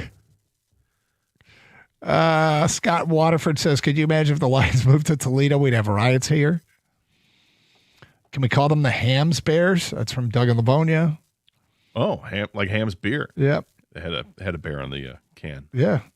If the Bears are getting a better deal to build their stadium in Indiana, kudos to them for trying to force the hands of places closer to Chicago. The state of Illinois needs to either step up or prepare to leave the state. The state of Illinois needs to either step up or prepare to leave the state to go watch the Bears games. This has to be money related. You know it, of course. Now, technically, they call themselves part of Chicago metropolitan area. Yes. And I mean, look, it's not unusual for teams to areas, are part of greater metropolitan areas that are in another state. But it's like they've already been established in Chicago, like since they started playing football games. Period. Right. Since the dawn of football, it's been Chicago. The current driving conditions. This is from Will. The current driving conditions from Hammond to Chicago, 35 minutes. What's it going to be during a game day? An hour plus? Well, the one guy said for a Monday night game, you'd have to leave at like 2 o'clock if you were in the northern suburbs. Unnamed texter, I've been to Hammond, Indiana. We go to a big beer festival at Three Floyds. There is nothing there. No hotels, no restaurants. Unnamed texter, just like Gator said with New York, it's a money thing. If they can make more money and more profit moving the stadium outside the city, why wouldn't they? Next text, unnamed texter. It's more about tax credits than it is location. City of Chicago won't give them tax credits, so they'll take their talents to Indiana. The Bears moving will save so much money in taxes getting out of Chicago. That's from Jim and from Trucker Chris. I was delivering in Chicago a couple of weeks ago, and the morning show I was listening to had the mayor on. The city acquired some land specifically to make the proposal. He also mentioned there's a couple of marinas near, so people could boat to the game. Okay. You don't build a stadium in another state so the rich elite can boat to the game. Tell that to the Washington Huskies. I mean, it's a cool thing, right? But it affects such a small group of people. Additionally, can you imagine a boat traffic now? Soldier Field is directly next to a marina. Like directly next to a marina. Right. Now they got to take the boat from there to go down to Hammond. Hysterical. All right, so let's get to Pistons in action tonight. Did you know that Hammond... Oh, we got Hammond facts? You want to... In 1960, the 1960 U.S. Census, Hammond reached a record high of 111,698 residents. Now, they have like 70,000. 77,879 in the 2020 census. In 60 years, they've dropped significantly in their population. All right, we'll take one more on this. Stephen Dearborn. Hi, Steve. Hey, how you guys doing? Good. I'm just calling as a fan because I understand the whole money thing, just like with New York and everything. And I'm a native New Yorker, born and raised. And I'm an older guy in my 60s. So I remember when the Giants played at Yankee Stadium, the Jets played at Shea. And when they moved, it was like, they lost fans, including myself and my whole family. We're like, look, we're not paying a toll across the George Washington to go watch you guys play. And God forbid something happens, an accident, you're arrested, you go to Jersey jail, you go to Jersey courts. I'm like, you're the Jersey Giants. Call it what it is. And, like me and a lot of other fellow New Yorkers that grew up in the city, we became Buffalo fans. That's the only team in the state. So I think Chicago's going to lose some fans. I mean, I'm sure they'll make up for it, but the heart of a fan is the heart of a fan, and you're going to lose them. So you literally were able to sever ties with your teams emotionally. Yes, I was. Name didn't change. They just moved venues. And look, I was just in New York City a couple of weeks ago, drove past that stadium. There's nothing there either. No, there's nothing there. And to me, when you call yourself, I might root for you when you're the New Jersey Giants or Jets, but call it for what it is. You're not New York. You are not. You're not in the state. You're not have anything to do with the state. You're not New York. You're New Jersey. Look, I'm having fun with this. I'm having a ball with this. But the reality is that Hammond's part of the Chicago metropolitan area. I mean, it's in a different state, but it is considered Metro Chicago. I don't know if they're going to have that much of a problem with it other than traveling to the game. That's going to be the biggest headache and biggest complaint. Mm-hmm. I can only imagine. Wow. All right, Pistons next tonight. They will match up for the third time, the first two games. All Pistons. All Pistons. And, going back and looking at those games and looking what happened in those games. First of all, those are the Knicks' two worst losses of the season. Came to the Pistons. Oh, mess with the bull. There are a few things that happened. One is we made a big deal how in game 2, O.J. Anunoby and Karl Anthony Towns did not play. They were in uniform, but they really didn't play in game 1. Game 1, Karl Anthony Towns in 22 and a half minutes had 6 points. Anunoby in 28 minutes and 41 seconds had 5 points in those two games. The Pistons bench outscored the Knicks bench in game 1 58-42. In game 2, they outscored them 66-36. The Pistons have kicked the Knicks' butts twice this year. And look, the Knicks are still a measuring stick for Detroit.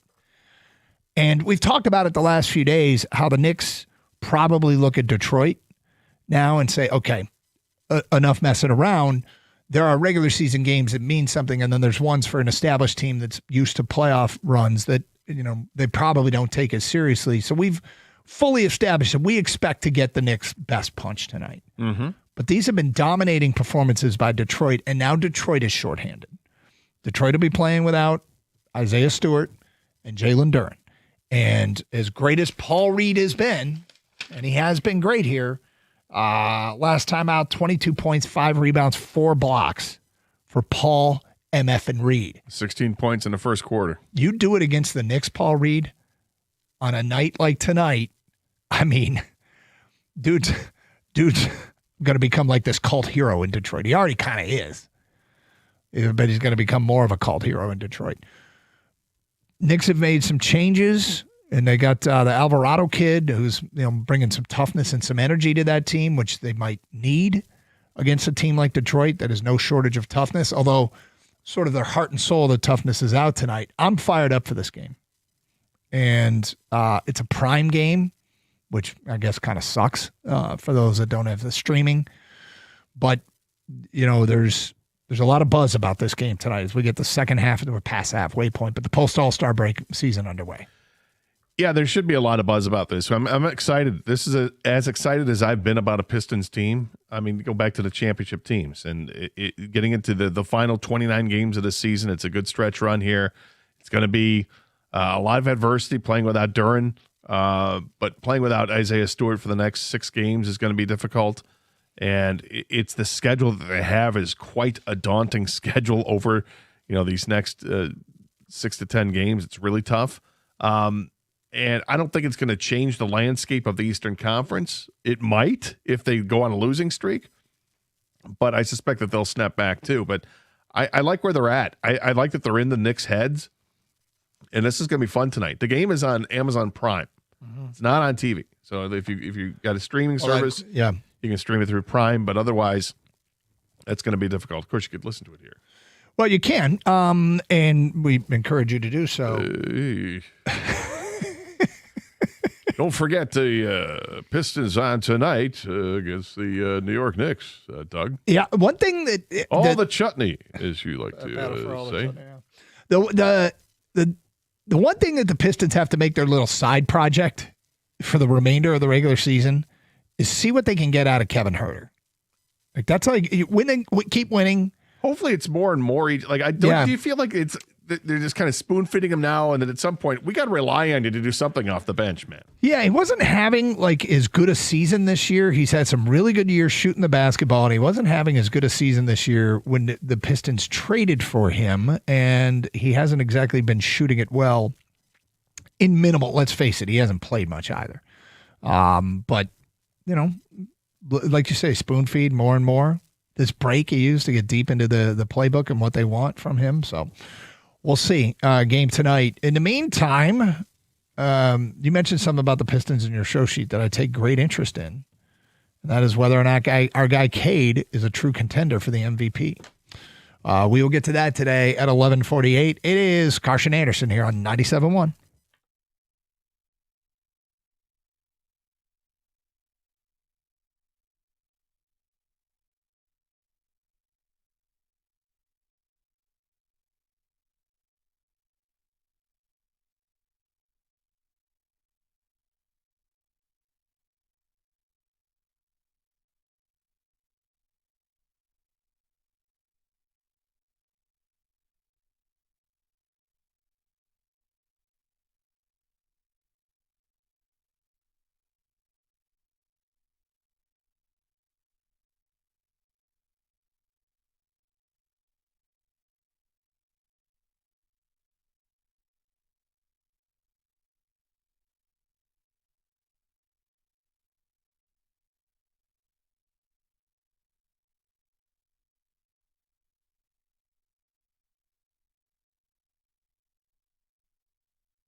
Hey, when it comes to your home, peace of mind matters. CGC Home Services is your trusted partner for plumbing, water treatment, and air purification. As an authorized independent Connecticut dealer, CGC Home Services provides the highest quality water systems along with expert service you can count on. From leaky pipes to cleaner air solutions, their team is there for you.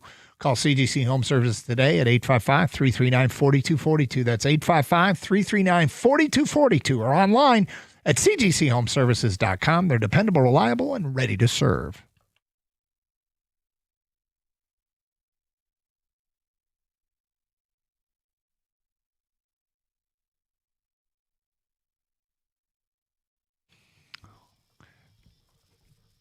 If you are just joining us, a lot going on this morning. First of all, we opened the show reacting to the United States 2-1 win over Sweden in overtime, and Quinn Hughes having a great game and a great game-winning goal, and then talking about Larks afterwards, big brother Dylan Larkin.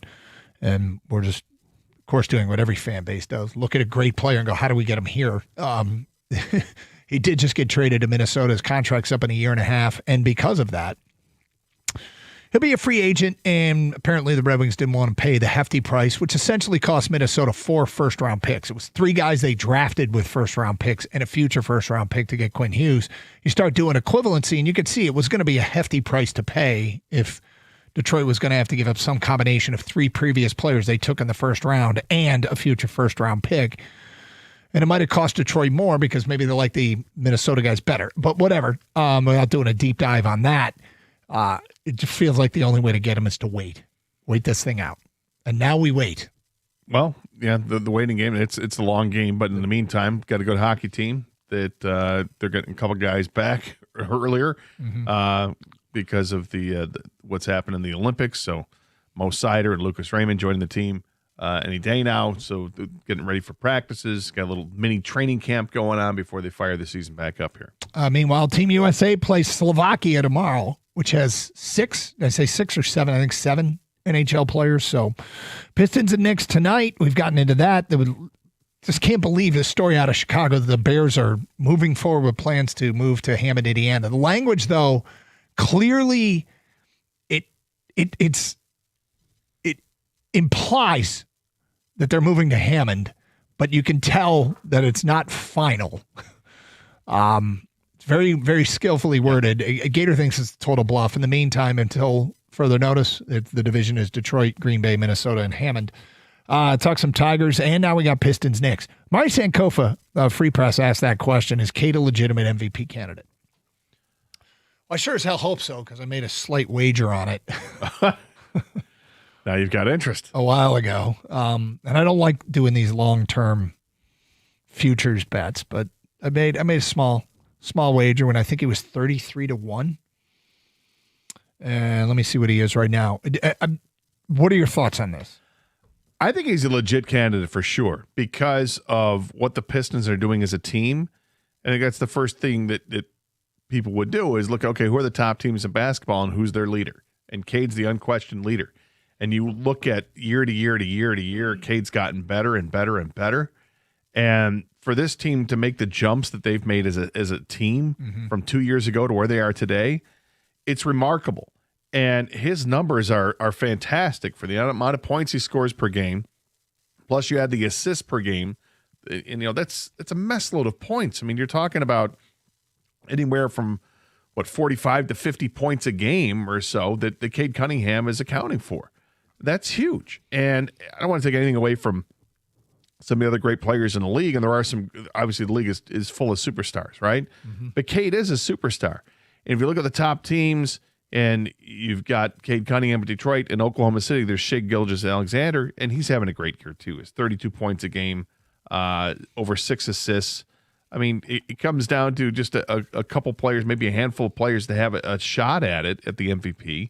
But if the Pistons were to go the regular season, win the Eastern Conference with their record anyway, and then maybe even have the best record in all of basketball, or say the number 2 record in all of basketball, you're going to make a real strong case that Cade Cunningham deserves an MVP vote.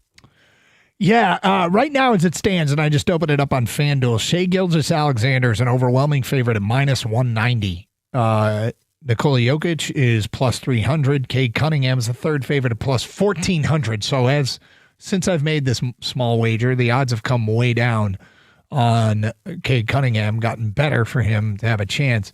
I don't particularly, I've said this all the time. I struggle putting a lot of time, effort, and emotion into individual awards when your team is good, because I don't, sure, Shea Gilgeous-Alexander, go ahead and win the MVP. Pistons go win the NBA. I care way more about that. But, I mean, it warrants discussion, and I know fans really do care.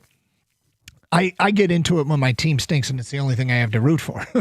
But at this point, I think he needs, have huge games on games like tonight when there are eyeballs on him and the national audience wants to see more about what Cade's all about. Yeah, I think if you just look at stats, if you look at a stat line that if that's all that matters, then Jokic should win the MVP, but he's not even the favorite because he's averaging a triple-double. Right. But what Shea Gilgeous-Alexander does, I mean, over the nearly 32 points a game, he's second in the league in scoring to Luka. And he also plays defense like Cade plays defense. And I think that's something else that factors into it. And are you the leader of the team? Does Oklahoma City have, another option there, or is it just SGA of what they have? Is he truly the superstar of that team like Cade is with the Pistons? And the answer is yeah. It's a similar situation. And there's a reason SGA is the favorite. But it doesn't mean Cade shouldn't garner some votes or garner some interest. And if the Pistons keep winning, and when they have these games coming up against Oklahoma City, when they go head to head, it's going to create it's going to set a tone. Yep. Oh yeah, those are showdown games. Games. All right. The other big story today is that the Tigers have released alternate uniforms, 2 looks for the coming season. The Motor City Connects are not going away. You'll just see them less. There will be a orange jersey, a home jersey with the Old English D on it. Just imagine an orange base for our classic home uniforms. The road will be a navy look with script Detroit in orange across the front. Both uniforms have a different looking hat. A navy hat with an orange brim and the Old English D in orange. And we tweeted it out if you want to see him at DunGator971. And we got a ton of feedback coming in on that. From Stones, he says, love. That's it. From Eat 'em Up Tigers, yes, I like them a lot better than the Motor City uniforms, although the Motor City hat was passable. Chris says it's better look than the terrible Motor City uniforms that look like the player got run over by a car with tire treads on them. From State of MI Man, he writes, I'm okay with the Navy uniforms. There's history there. Anything that strays from the classic home whites gets a thumbs down from me. Oh, boy. Thomas says blue jerseys, yes. Orange reminds me of a warm-up jersey and not a game day jersey. Well, it's an alternate jersey. They're not going to wear them 40 times a year. The Tigers just tweeted something out 7 minutes ago. I think it's pretty cool. Chad Smith, the drummer for the Red Hot Chili Peppers. Yeah. They have 3 pictures of him. One wearing the orange jersey, another one wearing a T-shirt while he's playing the drums, and then he's got a third picture of him wearing the T-shirt for the Tigers between Kerry Carpenter and Spencer Torkelson. Is this like right now, or is this a photo shoot? This is 7 minutes ago. They tweeted that. No, but I mean, is he down there now, or was this done at a photo shoot at some point? I'm going to guess it was a photo shoot at some point, but Okay. I don't know. I don't know if they just set up a drum kit in Lakeland. I don't know if that's the case. Doesn't look like it. Looks like this was done earlier because Kerry Carpenter is wearing a winter jacket. So no, that's really cool. Can you retweet that? I will. So people could see it for themselves and see the orange jersey. There you go. And if you wanted to know what it looked like on the drummer for the Red Hot Chili Peppers, a Detroit guy. Not Will Ferrell. No. But Chad Smith. Yes. Check it out. Oh, because they look alike? They look exactly alike. Yeah. Check it out at DunGator971. All right. There was news yesterday with the Lions. Rod Wood, the president, who has an interesting place with Detroit sports fans. He is stepping down. We will talk about that today at 12:02. And an insider, interesting story, insider suggests a move for the Lions on draft day that I think we can have a fun debate with, whether or not you would do it. We will get to that today at 12:09 as we talk some Lions straight ahead. It's Carson Anderson. Open lines, of course, 248-539-9797. You can also see those Tiger uniforms, by the way, on our website, 971theticket.com, if you haven't seen them yet. It's Carson Anderson here on 97.1.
The Tigers unveiled brand new home and road alternate uniforms this morning. For select home games, they'll wear a brand new orange uniform with white pants and a blue and orange cap. They will still wear the traditional home whites along with the occasional game in the City Connect unis. The road alternate, which will be worn for select games to complement the traditional gray, features Detroit in script across the chest with gray pants and the same blue and orange cap. The uniforms will be available for purchase starting tomorrow in the D Shop in Detroit and Lakeland. They will be ready for sale online starting Sunday. You can see them for yourself right now at 971theticket.com. Speaking of the Tigers, manager AJ Hinch said today that Kevin McGonigal will start at shortstop in Detroit's first spring training game. That takes place this Saturday at 1:05. The Pistons will take to the floor tonight for the first time since the All-Star break. They're in New York to take on the Knicks at 7:30 tonight. If you haven't seen it yet, Detroit star Cade Cunningham was unveiled as the cover athlete for the latest edition of GQ magazine this morning. Cunningham and company look to sweep the season series against New York tonight after beating the Knicks by a combined 69 points in their first two meetings. Pre-game coverage of tonight's game starts right here on 97.1 at 7:05, tip-off at 7:30. And a gold medal is on the line today between Team USA and Canada and women's hockey. Canada's 4-2 against America in women's hockey gold medal games. That game starts in just over an hour. At the Corewell Health Sports Desk, I'm Brendan Shabath. For more, go to 971 The Ticket or Odyssey.com.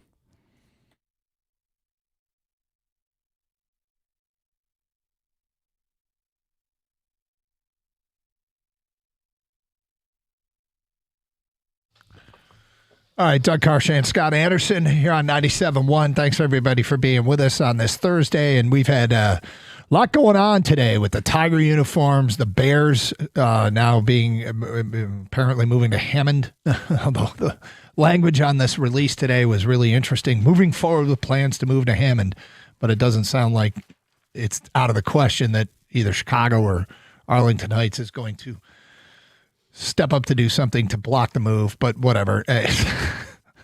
Hammond Bears. Tigers did some Tiger talk, and the Tigers do have those new uniforms, as you heard there in the update.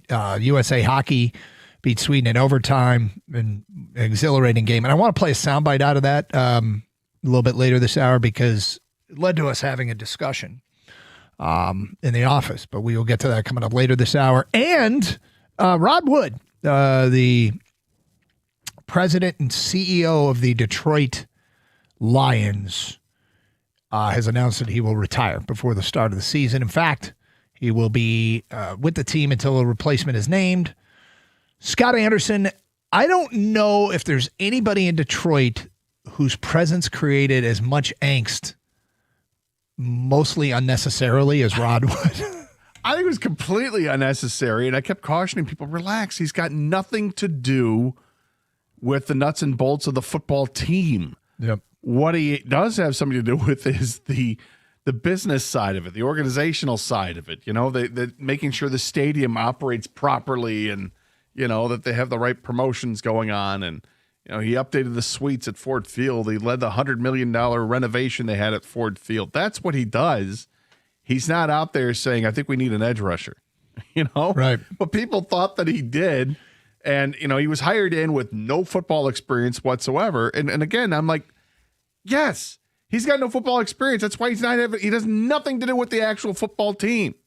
It's the business side of it. He was a business guy. But when the football people were pictured, he was often pictured with them. Yeah. And it created a lot of angst because, and he had one of the quotes that was probably easily misinterpreted as any quote that has ever happened. When he first got hired, he made the comment, and remember, this was in the midst of the lowest of darkest of times with Lions football, in that, Martha had just taken over and she was cleaning house. And things, they showed very little promise as an organization to ever get it turned around to the extent that they have now. Now, they haven't done enough. Let me be clear on that, but they're in a far more credible place today than they were back when Rod Wood was hired, and he said, there's no other organization in the NFL that would hire me.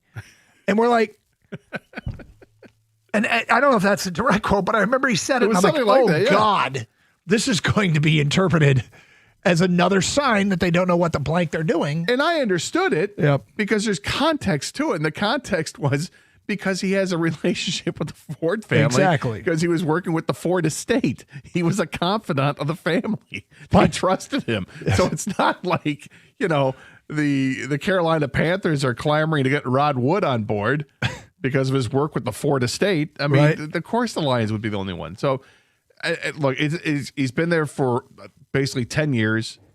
He's going to step down. When they hire somebody new, he will step down. But he's let them know that he's done. And, it is funny because there are those images. There are those images where he's in the in the draft room. Yeah. While Brad Holmes and Dan Campbell are discussing what's happening, there's Rod Wood clapping away. Like, why are you clapping?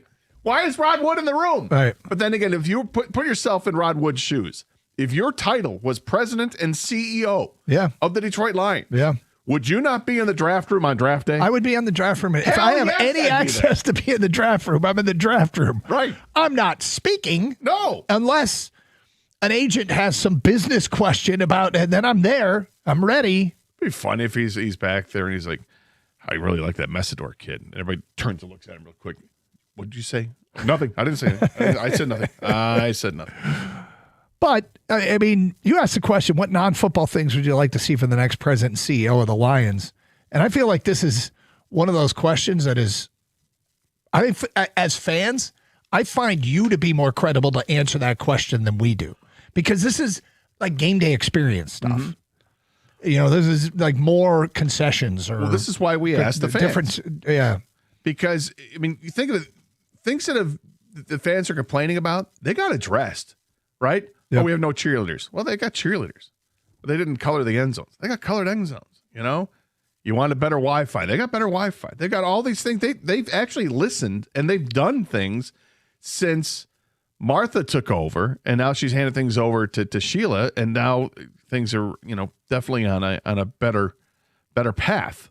For sure it's a better path than what it was 15 years ago. And we'll see what happens next because there's still got work to do. But with that said, found it to be, hey, man, it was a good run, actually, for Rob Wood. He was president and CEO of the most successful stretch of Lions football in my lifetime. So yeah, Rod's done a great job. Yeah, for what he was responsible for. Like I said earlier in the show, the story in the Free Press I read about it, when Rod Wood took over as president and CEO, the Lions franchise was worth less than $2 billion. It was like $1.5 billion. Now it's worth nearly $6 billion. It's 10 years. Right. So the moves they've made, it's the league. Of course, the league is making everything more valuable too. But, I mean, they've done things to that stadium in Ford Field to make it better. Ford Field is a gem. I love Ford Field. I think it's an amazing stadium. I think it's great to walk around the concourse and the cobblestone stuff. It's great. There's lots of food options there. It's visually appealing. You've got like that atrium side. The sun comes in during the day. It's just, I think it's just really, really well done. Yeah. All right. So saw this today, NFL draft related, an interesting story by a Lions insider who suggests that the Lions trade back from 17,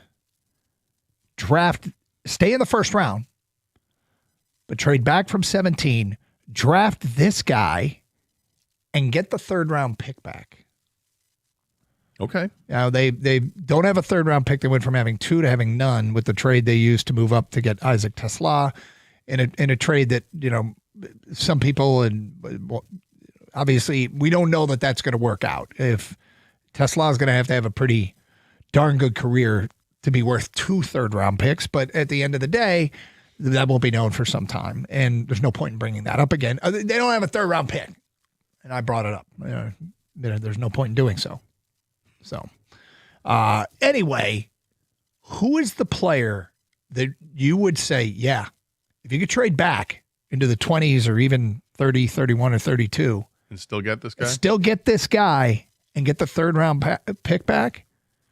So essentially what we're asking for is, who's the guy that's almost always on the board at 17 and usually goes in the 20s that you would say, that's the guy I would go after? We want to take your texts at 248-539-9797 and your phone calls. And then later this hour, we'll tell you who that player is. According to an insider, trade back from 17 to get this guy and get your third round pick back. Who's the player that you'd be like, yep, that makes all the sense in the world? Phone calls and texts right now on that, 248-539-9797. In the meantime, just a reminder, you can stream the show with the Odyssey app. Get it for your mobile device today, AUDACY. I was using the Odyssey app when I was traveling recently, and it's a great way to listen to what's going on when you're out of Detroit. And there's going to come that time where you are out of Detroit, and it is draft day, and you're going to want to know what's being said in Detroit. You're going to wish you had. You're going to say, what's the name of that app? Well, get it now. It's free, and then you can listen to this show and all the shows here on 97.1 The Ticket. Also stream to our website, 971theticket.com, where there is the story about the new Tiger alternate jerseys that will be used on occasion this year, home and road. See them for yourself at 971theticket.com. And stream with video on twitch.tv and youtube.com. Participate in the streaming chat on those sites, and we like to jump in every once in a while and have some interaction with them, and we'll read some of your posts on the streaming chat there. So always you could take in this program. It's Carson Anderson. Who's the pick in the 20s that you would be happy to trade back and get a third-round pick back if you are the Lions, as one insider suggests? We'll get to some of your answers, and then we'll tell you who he suggests today at 12:32. It is Carson Anderson on 97.1. Hey, we all know how brutal these winter mornings have been at times. I mean, the temperatures are dropping into the single digits. It was awful, and your furnace was working overtime. Do not wait for a breakdown in the middle of a deep freeze to find out that your system just can't keep up or that it's ruined. Go ahead and schedule an appointment with the great folks over at Birmingham Plumbing, Heating, and Cooling. When you need an emergency repair or high-efficiency upgrade, these guys are the experts. Absolutely. They've been keeping me and the rest of our community comfortable for years with fast, professional service that you can trust. So whether it's your furnace or your water heater, a boiler or water filtration system, schedule your appointment online at birminghamplumbingco.com. Birmingham Plumbing, Heating, and Cooling, your Metro Detroit boiler experts.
Do you have a favorite Hammond song?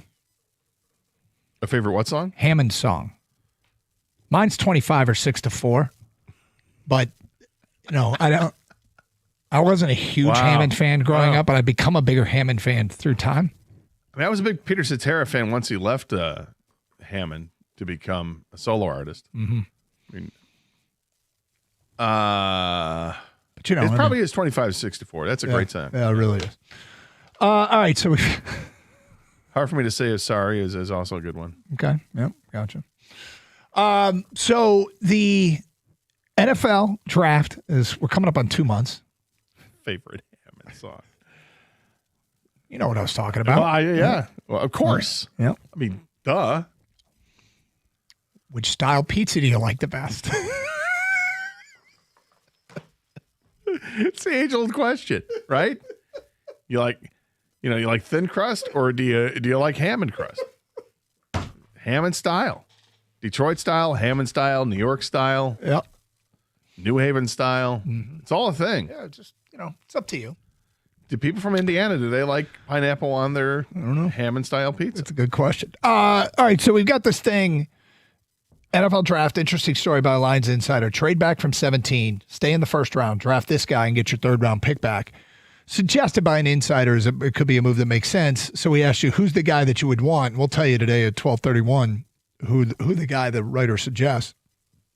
I'll get to some of these, Gator, and then I want to know who it is from you. From Marlon and Walled Lake, I think the player that could still be on the board if we trade back and get a no-brainer to get that third-round pick back is Caden Proctor, offensive tackle from Alabama. If they move Sewell to left, he could be a solid right tackle for a long time. Proctor's interesting in that he is massive. He's 6'7", 360 pounds. He's moving up charts, too. It feels like every week he's getting more and more praise because more and more people are doing the deeper dive into what he was in the season, and they get past the Florida State game, and you look at the rest of the body of work, and it's special. Yep.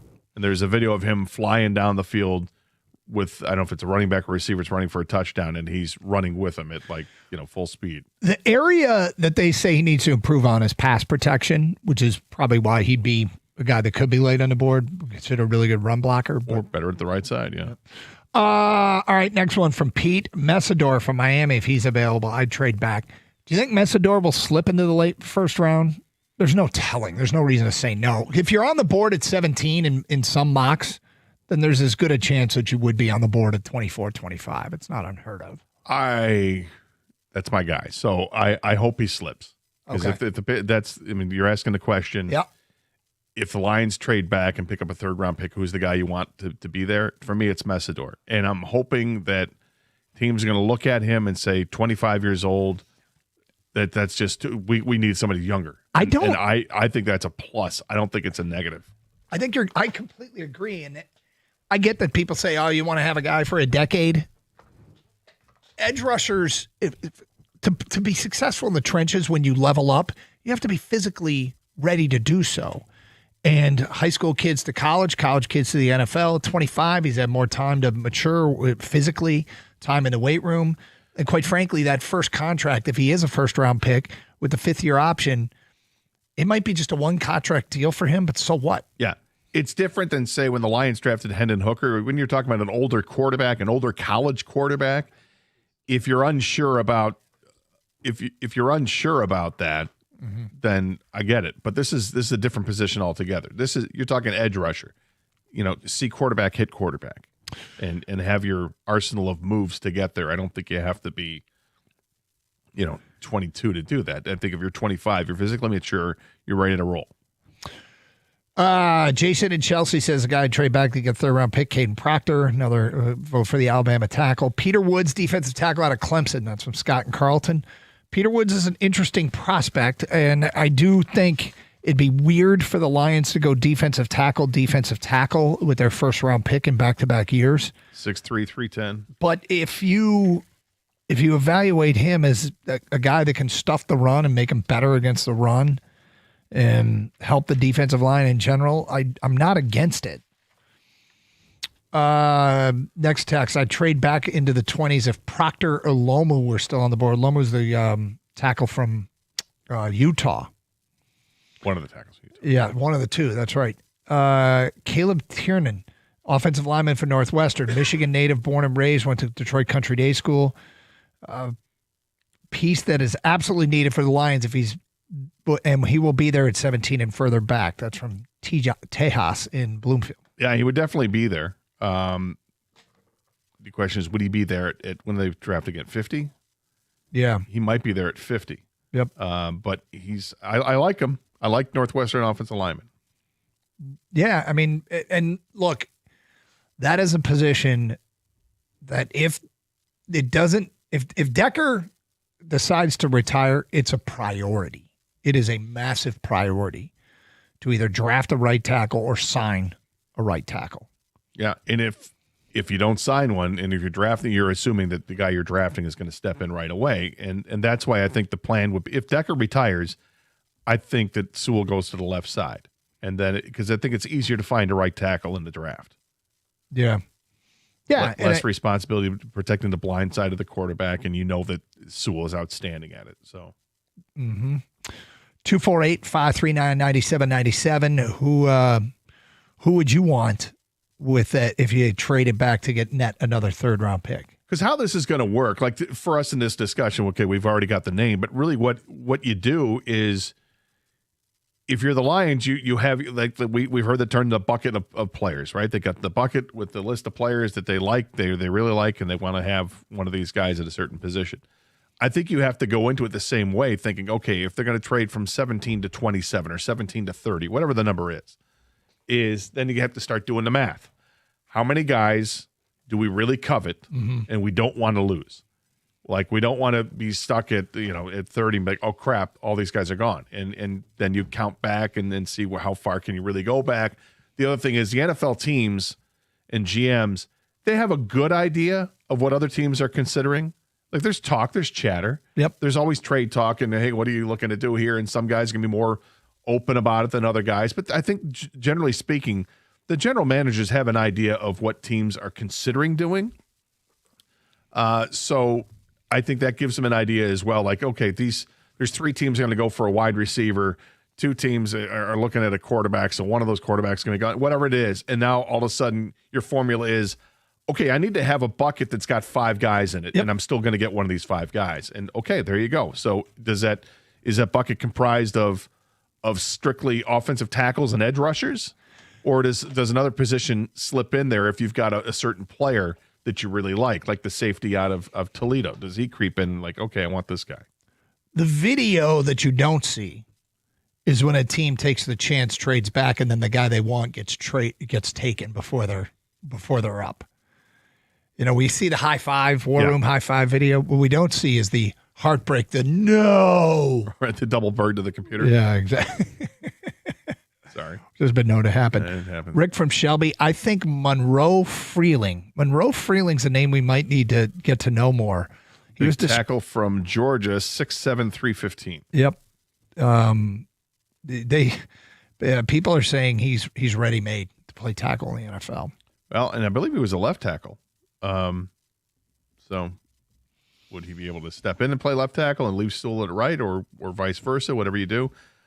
Yeah. And is that a tackle that you'd put in that bucket? He might be. Mm-hmm. Next tax. What do you guys think of Jennings Dunker, tackle from Iowa?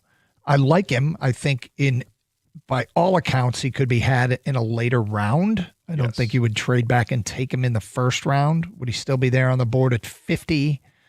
I have to take a look. It's possible. I'm just going through the Athletic has a list of the top, I think it's 100 prospects. Is this Dane Brugler? Yes. Yep. And I don't think I see. I mean, I'm past 80, and I don't see him on here. There, he's at 84. He's a guard, 6'5", 315 pounds. Yeah, and he looks like Tate Ratledge with red hair. Okay, sure. Anyway, who would you like if they got a chance to trade back? I think of the names that have been mentioned so far, I think the defensive tackle from Clemson is the one that intrigues me the most. I just don't know if you can have enough players in the trenches. Peter Woods. I don't know if you can have enough players in the trenches. The problem is is that so much of this is riding on what Decker decides to do. So much of it is riding on the health of the tight end and the safety and getting information of them as we get closer to the draft. Yeah. I'm planning on they're going to have to draft a safety just because I don't know what Kirby Joseph's future is. I think there's going to be games he's going to have to miss because he's going to be managing pain. Mm-hmm. And you're going to play the whole first half of the season likely without Brian Branch. So you need a safety. And he's coming off an Achilles injury. There's no guarantees you're going to come back and you're going to be fine from that. So I'm definitely looking at safety. The question is, do you go first round with a safety? Depends who's there. There's a couple of outstanding safeties in this draft. One of them is going to be gone really quickly. In Caleb Downs. Van O'Fun on Twitch says, Saturday in the Park is my favorite Hammond song. It's a good one. Yep. Get the horns. Saturday. Well, in the park. Big Pank says the Hammond horn section is the best I've ever heard. Yeah. Reese is a big fan of the musical Hammond. And all that jazz. Yeah. And Scott heads this, Abe Froman, Sausage King of Hammond. We'll tell you who the player suggested by this Lions Insider is coming up today at 12:32. As mentioned, it is Carson Anderson here on 97.1.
Doug Harsh, Scott Anderson, 97.1. Juan is next here on 97.1. Hello, Juan. Hey, what's up, fellas? Hey. I wanted to, Doug, you took it by exactly what I was about to say. If we can trade back, if he's there, I like the Peter Woods guy. Yeah. I like him a lot, a defensive tackle. And the reason why I like him is he can play inside and out. But not just that. You know what, guys? I want to bring up a stat that I'm one of the guys, just like probably 70% of Detroiters, who wanted the edge. Oh, edge. I looked at a stat. Do you guys know that we was number 2 for tandems in the NFL for combined sacks for both our star defense ends? I didn't even realize that. Behind Houston guys, behind Hunter, and I had to look at it. I said, yeah, we talk about it. I said, damn, Muhammad and Hutch was number 2 behind Will Allen and Will Anderson and Danielle Hunter. Yeah. I'm sorry, Will Anderson and Hunter. And I'm like, there were only 3 tandems, Juan, that had double-digit sacks. So you had those two, along with Muhammad and Hutch, and then the others were with New Orleans, with Chase Young and I forget who the other player there was. Right, but I'm thinking like, wow. Well, I'm like, okay, if our ends, not saying, I still would like to get help for Hutch if we can't re-sign Muhammad, but that means that middle wasn't that spectacular like we thought. So we might have to look at that. Like if we do re-sign, because. Well, 2 things about this. One is Tyleik Williams. It's imperative that he has a big season. Like moving forward, year 2, I think seeing growth from him is important. A lot was put into him when you take him in the first round. That is one thing. 2 is what I like most about Peter Woods is an unusually quick closing speed for a defensive tackle. It feels to me like when he has a line of beat on a quarterback, he gets there quick. And I think the stat were one of the areas I'm pretty sure the Lions, even though they had a lot of pressures and a lot of sacks, it took them longer to get to the quarterback than a lot of other teams. So I like a guy with some closing speed, and he is, I think he fits that bill. To be honest, though, we got a long way to go before we zero in on a pick. But given the purposes of this topic, which was, and it was put together by Colton Pouncey of The Athletic, where he had analysis of a bunch of guys that the Lions could be looking at. And of this player, he wrote a projected first rounder who could be had in the 20s after a trade down to recoup a 3rd-round pick. He writes, if the Lions want a more traditional left tackle prospect, Caleb Lomu fits the bill. Out of Utah. He's technically sound and has above average athleticism, but he's not super violent as a finisher. And there's a reason why you go late first round, not high first round. But, Scott, Caleb Lomu would be the guy that he suggests. Would trading back into the 20s, walking away with Caleb Lomu and getting a 3rd-round pick be something that would make you feel good about the draft? Yeah, I wouldn't have a problem with it because I think Caleb Lomu, if I'm not mistaken, was he the Carson Anderson 1.0? I think he was, yeah. So I gotta go find that. It's an offensive tackle, position of need, and if Taylor Decker's going to retire, then yeah, let's get that next guy ready to roll, and you can move him to the right side, and let Sewell have the left side. Lomu's 6'6", 305. There's a lot of upside with him, so I don't have a problem with that. It's about evaluation. I mean, I think there's a number. It's the position. Would I mind if they traded back and still got an offensive tackle? I would not. You tell me who the best one is and go get them, and that's fine. So there you go. That is who is suggested by Colton Pouncey. Could fit that bill. In the meantime, a couple other things to get to. Did you check out any of the Snoopcast? I did not. I didn't either, and it was because the game was so damn intense. Yeah. We got some highlights from it. I want to play it a little bit later on, but because you just did the 3rd period of the hockey game yesterday, right? Yep. So no, I was locked into the broadcast, and I was not changing channels and doing a whole bit. Yeah. Another thing is the MLB Players Association. The new, is he temporary? The temporary a guy, I don't know or if he's temporary or not, or he's just the new guy. He's not a fan of a salary cap, which I guess is no surprise. No, he's not. And he made his argument against it was kind of strange. to kind of summarize what his thoughts were, he said that there's more, if you want parity, there's more parity, he thought, in baseball than there are in the other sports that have salary cap. And he specifically went with a comparison to the NFL.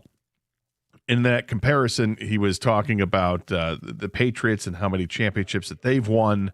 And then you look at the Kansas City, how many championships they won, and the Eagles have gotten the Super Bowl a number of times. And I thought, okay, yeah, that's fine, but I don't think that's a fair comparison. Those teams are where they're at because they got some things right in the draft, right? Or they've got the quarterback. Football's a different sport. Don't compare yourself to it. It's not right because, yeah, the Dodgers are likely to win a whole mess load of games. So everybody's competing for second place. Right. So I just didn't like that comparison. I think most baseball fans, I think, would like to see a salary cap in the first place. But I think if you add most fans that also want to see a floor, because fans don't like to see owners not paying to put a team out there that's going to be competitive. They don't like team payrolls that are well below $100 million or well below average for that matter. Right. Because they get pissed about it. You're billionaire owners. You can afford to do it. You're not really losing money. So it's time to get up and spend some cash on it. So they need a floor. They need a seat. They need a cap and figure it out. But this guy he's not a cap guy because he represents the players, and the players don't want a cap. No, and I mean, there have to be concessions, right? And the floor idea is a solid one. If the same amount of money is getting spent, roughly, it's just being spread around to different teams. Now, I don't know how the floor concept works if a team can't get players to take their money.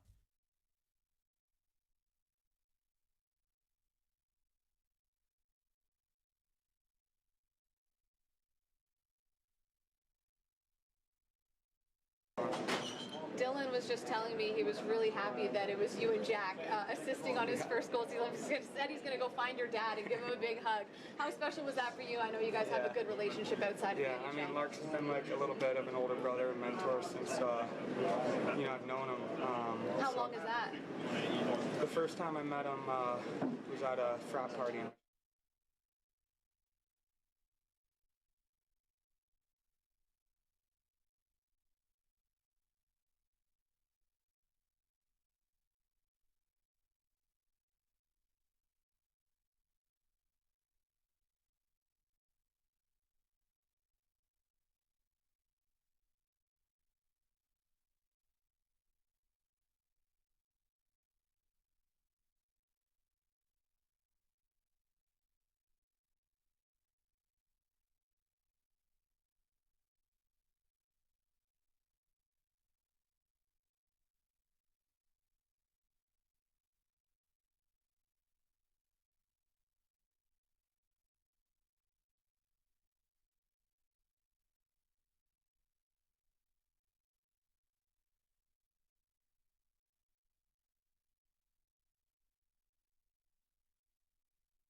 So, in terms of cap space, I know that's been a current topic you guys have been working with for a while. So in baseball, right? When you say there's no cap, what does that actually mean? It means there's no restrictions on how much your payroll can be for your players. There is a point where you have to start paying into a luxury tax, but you're not capped. You can spend beyond any number, but you might be taxed on it at a higher rate. So if you wanted to, and it worked well with your team, you could just spend and pay the luxury tax and just spend. Yes. Wow. Okay. And is that out of the four, I guess, what we consider to be primary sports or major sports? Is that the only? No, the NBA doesn't. The NBA doesn't. The NBA has the same kind of deal with and the NBA lets you go beyond the cap. If you sign your own free agents, you can go above. And the only league that feels like the cap is hard line bottom line cap is the NHL. And it's great. There is workarounds with the NFL, but I mean, and you say it's great, and no team benefited more than the pre-cap era than the Detroit Red Wings. Like the pre-cap Detroit Red Wings spent a lot of money, spent a lot more than others, won some cups, and we still like it. We still do like it. Yeah, they were also a good franchise that people wanted to come here for less. Okay, Gator, I want to bring up something here that Quinn Hughes said in his post-Olympic interview. Okay. This is right after he scored the goal. Dylan Larkin talked to NHL Network and the reporter Jackie Redmond, and then Quinn Hughes walked up and told a funny story about when he first met Dylan Larkin.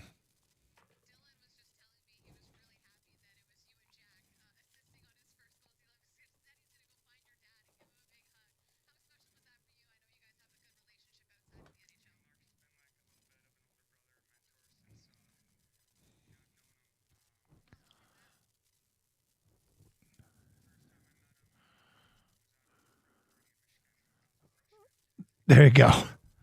Who did you meet at a frat party or a college party? Anybody that turned out to be famous? Quinn Hughes and Dylan Larkin were at a frat party at Michigan together when they met. Who did you meet at a college party or a frat party? 248-539-9797. Get to your phone calls and feedback on that next. It's Carson Anderson, 97.1. Hey, it's Doug Karsh here to tell you that Sarah Chevrolet in Sterling Heights wants you to bank your tax refund and pay no money down on a brand new Silverado. Pay just $348 a month for 24 months on a Silverado Crew Cab LT 4x4 with zero down. Go now to 17.5 in Van Dyke and Sterling Heights, 87-SAY-SARAH or saysarah.com. Together, let's drive. With GM Employee Discount through GM Financial, 10,000 miles per year, plus taxes and fees with approved credit. Offer ends March 2nd.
Doug Harsh, Scott Anderson, 97.1. We just played the soundbite. Quinn Hughes saying Dylan Larkin was like a big brother to him. The full-on recruitment, get Quinn Hughes to sign with the Red Wings, is underway. It is an 18-month project that we are all launching into.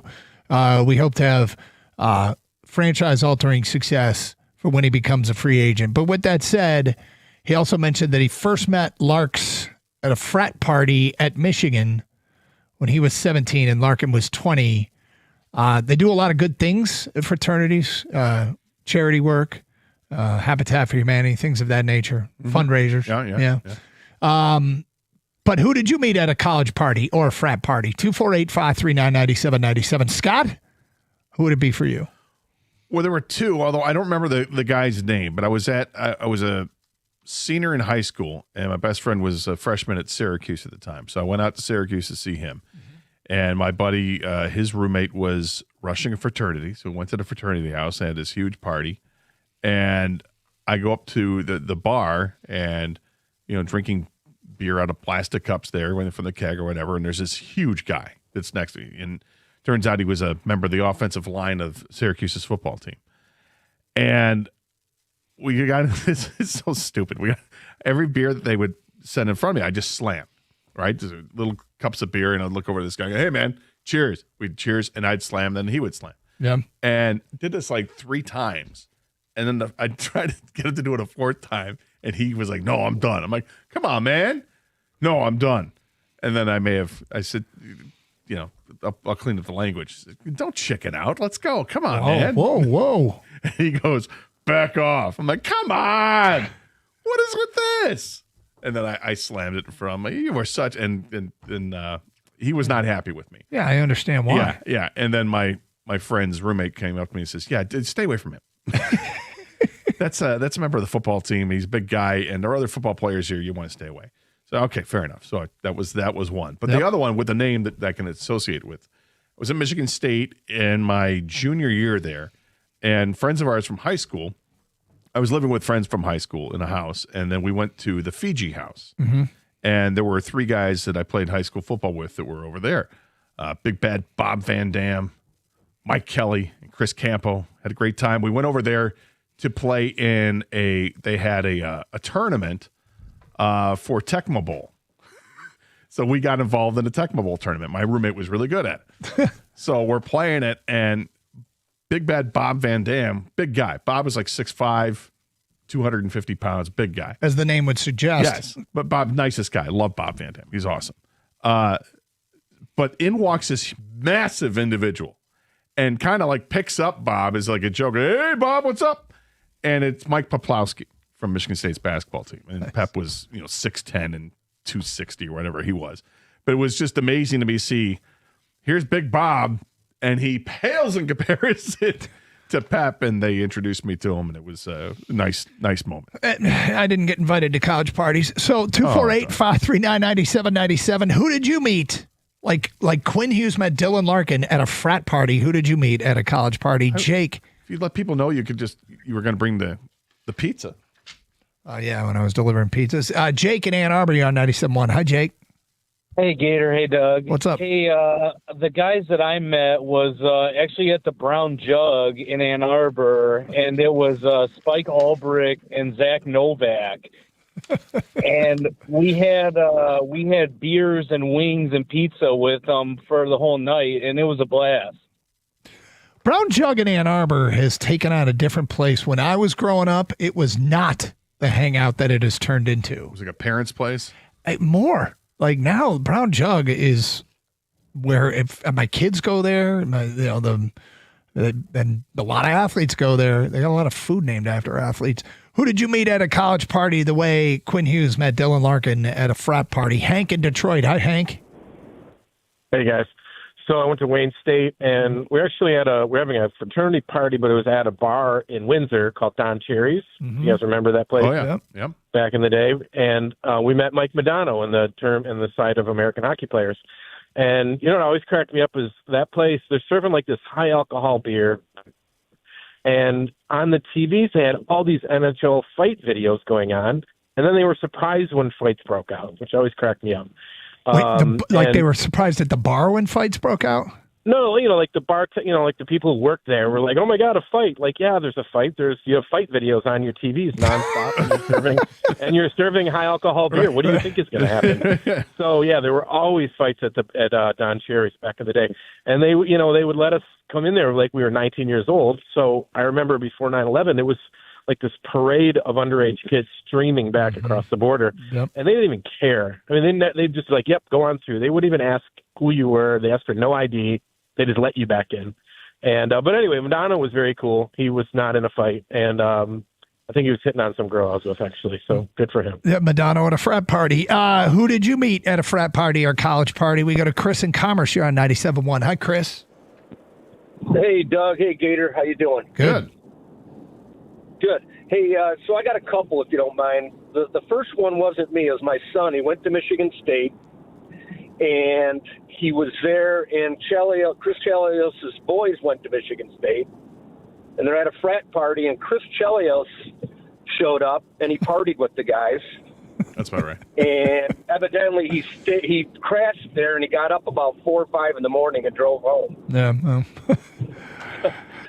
I will tell you, Chris, that we've got Parents Weekend coming up in a few weeks for my daughter at the University of Michigan, and we had a son that went through there. Parents Weekend, parents get wild. Oh, they do. They do. Yep. Yeah. The other one was in Ferndale at the, what was it called? The Post Bar in Ferndale back in the day. Yep. Walked in and sitting on barely sitting on the bar stool was Chris Osgood. He's had a few too many soda pops, and it was just kind of interesting to watch. Let's keep in mind, we're not just going to do who'd you see at a bar. We're talking about frat parties and college parties. 248-539-9797. Bob in Clinton Township. Hi, Bob. Hey, how you doing, fellas? What's up? So anyway, I'm going back a long time. I'm about as old as dirt, so I'm going back into the 70s, and I got to meet Madonna at a party in Rochester. She back then was doing small parties, and it was a friend of mine's cousin's birthday party. Not a friend. And I remember shotgunning beers with her in the kitchen. She was really, really a lot of fun. She's a good kid. Well, I like a good kid. I like the story. We were trying to zone in on college parties, frat parties, but frat party. Yep. 248-539-9797. Cameron in Windsor. Hi, Cameron. Hey, how are you guys doing? What's up? Hey, a few years ago, I was in college at Fanshawe in London, and around that time, John Tavares was on the London Knights, and I actually saw him at a few college parties playing beer pong. Oh, that's cool. Really? So, and then years later, I have a great-grandfather who was on the National Negro Baseball Hall of Fame, and we were doing this big event, and John Tavares' uncle, who's also named John Tavares, he's actually a big lacrosse player in the States. He was there. So I told him that exact same story, and apparently that got his nephew into a little bit of trouble because he shouldn't have been doing that back then. Yeah, junior hockey, London Knights. Great organization. Sure. I've heard. And who'd you see at a college party or frat party? The way Quinn Hughes just told the story about he first met Larks, who's like a big brother figure to him, at a frat party at Michigan. Get to more of your phone calls and feedback coming up. It is Carson Anderson here on 97.1.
Brought to you by Michigan Lottery. We're just 10 minutes away from puck drop in Italy as Team USA women's hockey will go for gold against Canada. This is a huge rivalry matchup, and another chapter in this story will be written today as the Americans are looking for their first Olympic gold medal since 2018. The U.S. and Canada have met in 6 of the 7 Olympic gold medal matches in history. Canada's 4-2 in those games, with U.S. victories only coming in the first meeting in 1998 in Nagano and again in Pyeongchang in 2018. This year's American team has been dominant, however, outscoring its opponents 31-1, which already includes a 5-0 win over Canada in the group stage. However, Canada's best player, Marie-Philip Poulin, was injured and did not play in that game. Team USA has a pair of Michiganders on their squad this year as well, and Megan Keller from Farmington and Kirsten Sims from Plymouth. The two have combined for 3 USA goals so far in the tournament. Keller's third among all skaters with 7 points. The Americans have 7 gold medals and 25 in total in these Olympics. They've got another chance for gold on the ice right about now, just about 10 minutes from puck drop. Pistons also play tonight for the first time since the All-Star break. They will face the Knicks right here on 97.1 at 7:30. Detroit will be without Jalen Duren and Isaiah Stewart in tonight's game. They're still suspended. The Pistons won 3 straight and 6 of 7 before the All-Star break. Pre-game coverage starts here on 97.1 tonight at 7:05. At the Corwell Health Sports Desk, I'm Brendan Shabath. For more information, go to 97.1 The Ticket or Odyssey.com.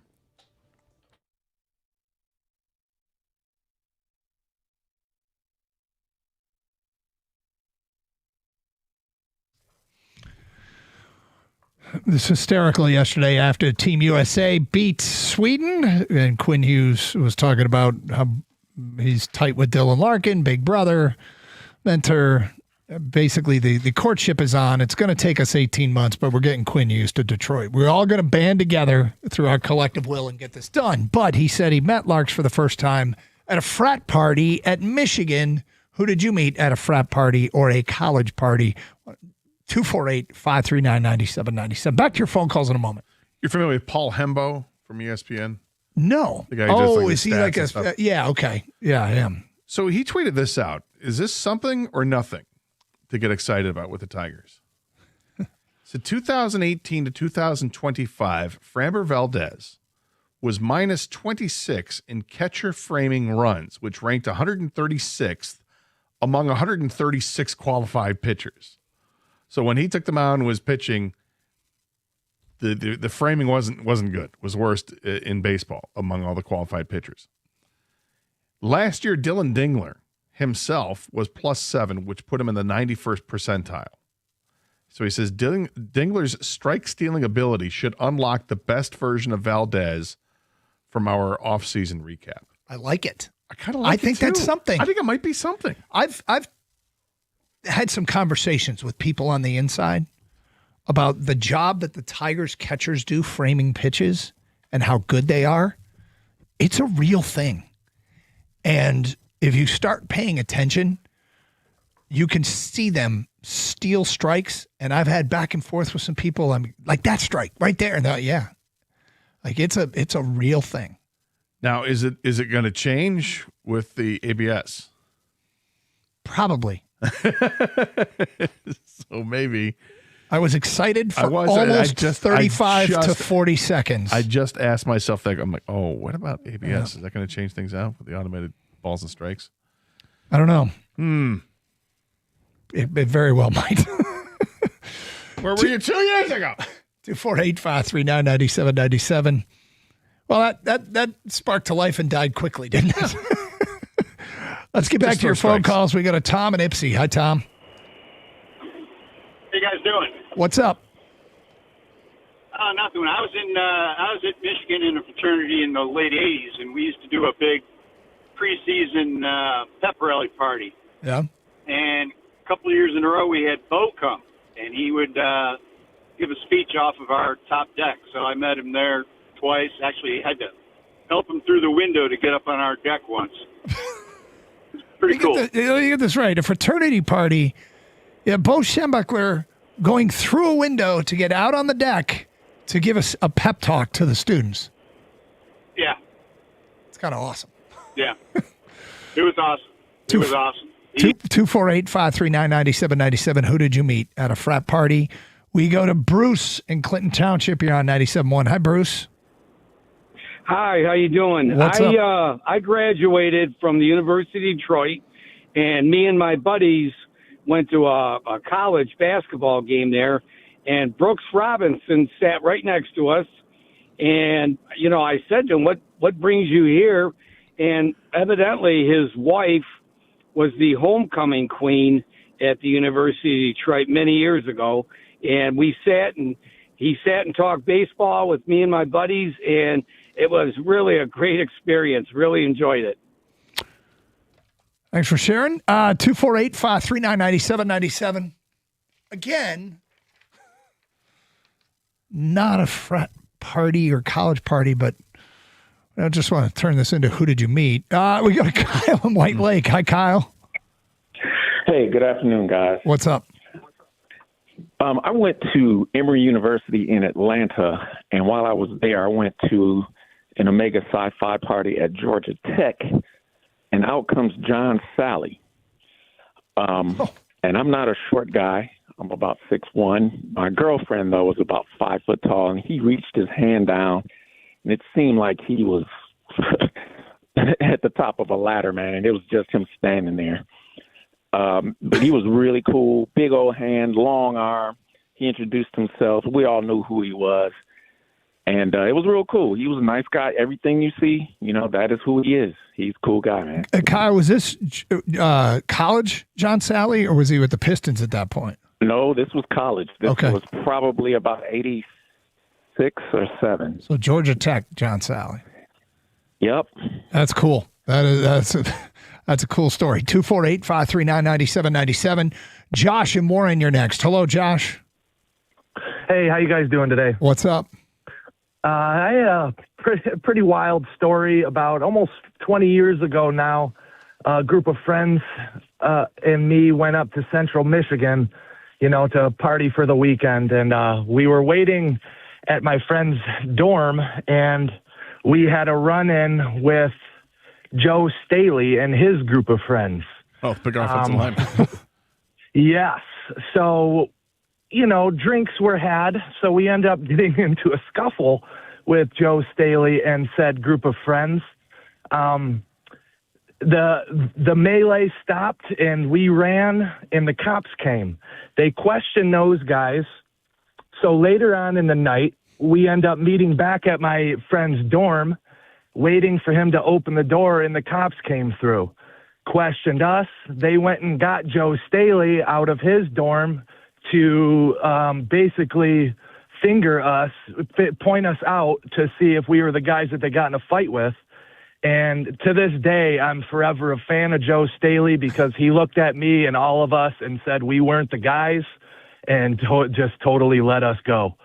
That was pretty awesome of him. That's kind of a cool story. I would not recommend getting in fights with offensive linemen. I don't think it's a good idea. No, but good for Joe Staley. Because stuff happens at college. Hey, right? It's good to be able to move on. I didn't think the payoff was going to be there. It was there. It was there. We go to Dennis in Sterling Heights. What's up, Dennis? Hey, how you guys? Good. Good. This goes back to probably 1977. I was a sophomore at State, and I worked in my dorm, which was Holden Hall. I worked in my dorm as a maintenance helper. And my boss, who was a full-time worker there, was Magic Johnson's uncle. And one day he asked me if I wanted to go with him to a party. So I said, yeah, sure. Well, we go to this party with that apartment, and we go in, and who's there is Magic Johnson, Irvin, Jay Vincent, Kelser. And, his uncle introduced me to all these guys and was like, I just didn't know what was going on at that time. It was just I felt out of place, really. But it was quite memorable. That's cool. Something to be, back in the day. That's back in the day. That's way back. But that'd be pretty wild if you think about it today and like, oh yeah, that was. Oh, by the way, that was Magic Johnson, Special K, and Jay Vincent that went on to win the national championship, and those guys played in the NBA, and Magic was pretty good. Yeah, one might say. Yeah. It's a good party to be at. Although it's funny he said I felt out of place. I could see how that could happen too. Like if you are remotely conscious of whether or not you belong at places. I was Parents Weekend, I mentioned. Yeah. I did mention Parents Weekend. At one point, I looked around, and here's where you kind of might have that feeling when you realize that all the rest of the parents have gone. And you're still there? Yep. Yeah. A friend told me about that. Oh, yeah? Yeah, that you'll start to feel out of place on Parents Weekend if you're the only parent still there. So you didn't personally feel that? No, I heard this. A friend told me about that can happen to you Parents Weekend. Hal and Troy. Was a friend your wife? No. Hal and Troy. You're on 97.1. Hello, Hal. How you doing? What's up? All right. I went to Illinois, class of 75, and my fraternity was right out of the Animal House movie. We were a big party fraternity, Delta Tau Delta. And at the party, we're there, and I don't know if you know or if you're old enough to know the name Tom Hicks, who was the linebacker for the Bears. He was at the party and intoxicated, as was I. And I came out of my fraternity house to find him standing on the roof, on the hood of my car out in the front of the fraternity house. So I immediately, as sober as I was, immediately went up, knocked him off, or tried to knock him off the hood of my car, and ended up in a scuffle with him. Thank God my fraternity brothers realized who he was and saved myself. Saved me. But one other thing, my fraternity is also proud to say that we blackballed Dick Buckus from joining that fraternity. If you can imagine that. Well, I'm curious. Why would you? Well, yeah, you regret it, huh? Well, I mean, Dick Buckus. Yeah, Dick Buckus. In fact, I ran into him in a bar many years later when I was still in college, and he saw my fraternity jacket and he immediately had some very negative things to say. I bet he did. Thank you for the phone call. We're going to move on from this. Straight ahead, a price has been attached to a star player that can be traded for? Would you do it? Detroit, we'll ask you that next at 1:16 here on Carson Anderson on 97.1. You know, whether it's a new roof, windows, or siding, these are big decisions for your home. And when it's time, well, you want a company that you can actually trust. And for over 30 years, Michigan homeowners have counted on Shaner Roofing. And now they're bringing that same 5-star service to windows and siding. Here's what sets them apart. Shaner is a local family-owned company, and they treat every customer like family. Every roof they install comes with a lifetime transferable warranty, and they've earned a 4.9-star Google rating from thousands of happy homeowners. That kind of reputation isn't bought, it's earned through decades of doing the right job, and the job done right. So if you're in the market for a roof, new windows, or siding, you owe it to yourself to get a quote from Shaner. Go to mymichiganroof.com. That's mymichiganroof.com. Shaner Roofing, windows and siding. Michigan, name you can trust.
Doug Karsh, Scott Anderson, 97.1. We are having a busy day. One of the stories that would kind of be big here, but we haven't had time to get to it because there's been so much else going on, including new Tiger alternate uniforms. If you haven't seen them, go to 971theticket.com or follow us on Twitter at DougAndGator971.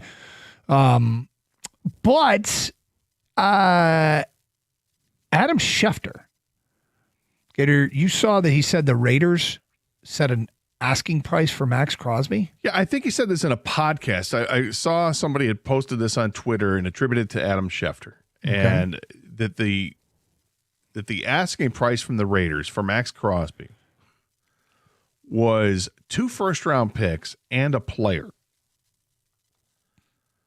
That seems steep. Because in addition to giving up your draft capital and someone off your roster, you're taking on a player that's getting paid $30 million.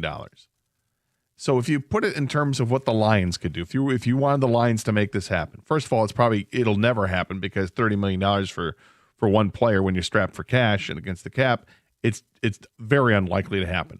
Let's say you can get past that hurdle. You free up enough cap space. Well, if you're going to trade a player, it's going to have to be a player of substance. And any player of substance that you have, you're going to have to accelerate their signing bonus that you're going to have to eat up. So now you got even more cap space. Now that $30 million player that you're taking on in Max Crosby ends up being like a $40 million player. So that makes it even more difficult. But the 2 first-round picks is what it's too, I think it's too much. So, in addition, they basically want the Stafford return. Yes. Okay. Or what they want is the Micah Parsons return. Yeah. Good for them for asking. Yeah. The only way this would really be under consideration for me is if I just had no interest in the player. And I can't imagine the Raiders wanting a player that I'd have no interest in. Because if there were no player attached, I could see being convinced to do this. Because you got to consider, the way I see it is 1 first-round pick. And what I mean by that is Max Crosby, you're not going to get a Max Crosby kind of player at 17. Probably not. So give up 17 and just cash in 17 for Max Crosby, and they'll throw in another first-round pick is the way I look at it. I understand that. But when you start getting into a player, I'm trying to figure out who's a player they would want that we wouldn't. You know? I like Max Crosby a ton, but again, I think it's almost a non-starter because of the salary you'd be taking on. Yep. So it's tough there. But as far as giving up draft picks for him, I'm with you about I look at the first-round pick and I'm trying to get the next Max Crosby anyway. So why not take the known commodity, which is, in fact, Max Crosby? But it doesn't seem to work out. It will work out for some other team. There will be teams out there that can make this deal happen. They've got the cap space, and they can go ahead and swing that deal. And if you're the Raiders, are you doing that or not? You know, because the Raiders have this. They're a franchise. They're changing up on the fly here. They don't have a quarterback. They've got the top pick in the draft. Everybody thinks they're going to take Mendoza, and they most likely will. So if you're going to go there, is that enough to where you can say and appeal to Max Crosby? Well, we're getting our quarterback, but it's a rookie quarterback, and if Max wants out of there, then if he wants out of there, go ahead and make the deal. You know, but if you can convince him to stick around, there's advantages to that too because you have Max Crosby. So we've talked a lot about the priorities and where edge rusher fits. Another edge rusher fits.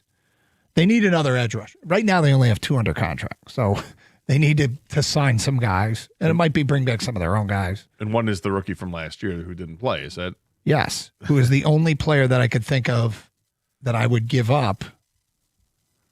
Hassanin? Yeah. Who I can't imagine they'd say, yeah, we want that 6th-round edge rusher. But if you had an edge rusher, you could take one away. And Hassanin wouldn't be a cap hit. Right. He'd be a dead cap hit. He would be, of $25,000. I'm not used to talking in 25,000. Doesn't sound right. 25 million, no, 1,000. So if I'm clearing cap space, I'm clearing cap space for a center first. But I can be convinced if it's a player like Hassanine, but this goes back to the classic sports talk topic.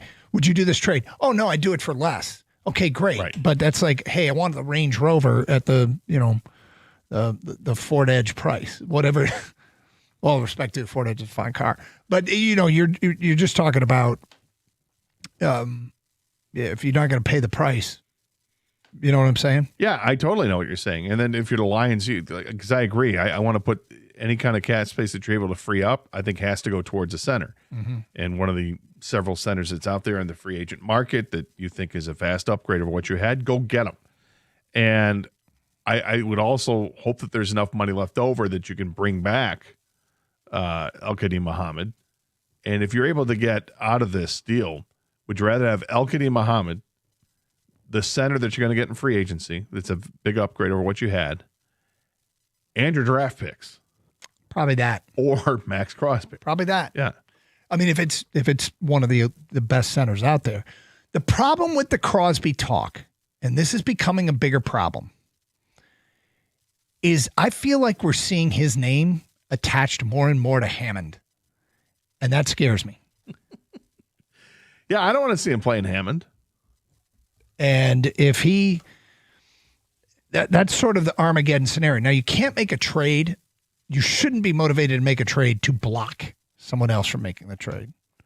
No.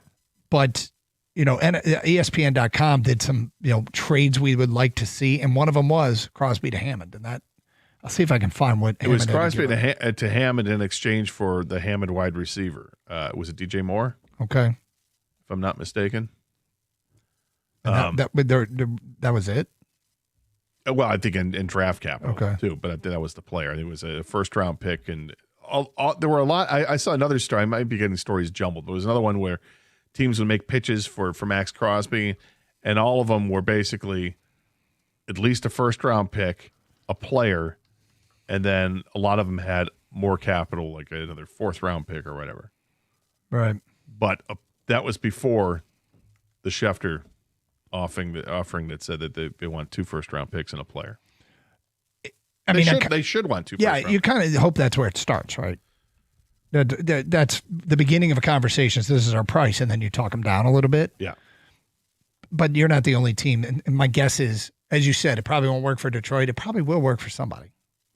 Hopefully not Hammond. No, exactly. 248-539-9797. If you are just joining us and haven't heard the news from the NFL today, Indiana passed a bill that apparently met all the Bears. State of Indiana passed a bill that met all the Bears' demands. That they're saying it's a meaningful step and that the door is open and the Bears are moving forward to a move to Hammond, Indiana. And so we've made a rule on the show that will stand moving forward until further notice. The division is now made up of Detroit, Green Bay, Minnesota, and Hammond. So, anyway, yeah, I mean, I don't know if people would pay that price, but if you have an opinion, 248-539-9797, is it a deal you would make? Feedback coming in to the Carson Anderson inbox. I do want to read one of these frat party stories. Okay. Met John Jansen's brother at a college party at SVSU. That, John Jansen has a brother that is one of the most excitable, enthusiastic, fun guys I've ever talked to. I bet he's great at frat parties. Another tall guy, right? Yes. I met him at the softball game we played a few years ago. Yeah. Really nice guy. Good dude. 248-539-9797. More of your phone calls and feedback coming up. Anybody willing to give up 2 firsts and a player for Max Crosby? Detroit has been just dying to get Max Crosby here. Heck, I think Max Crosby's another guy that wants to play in Detroit, just like Quinn Hughes. But seems like a steep price to pay, and I don't think a lot of people would do that. 2 firsts and a player. It's Carson Anderson, 97.1.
Doug Harsh, Scott Anderson, 97.1. Open lines, 248-539-9797.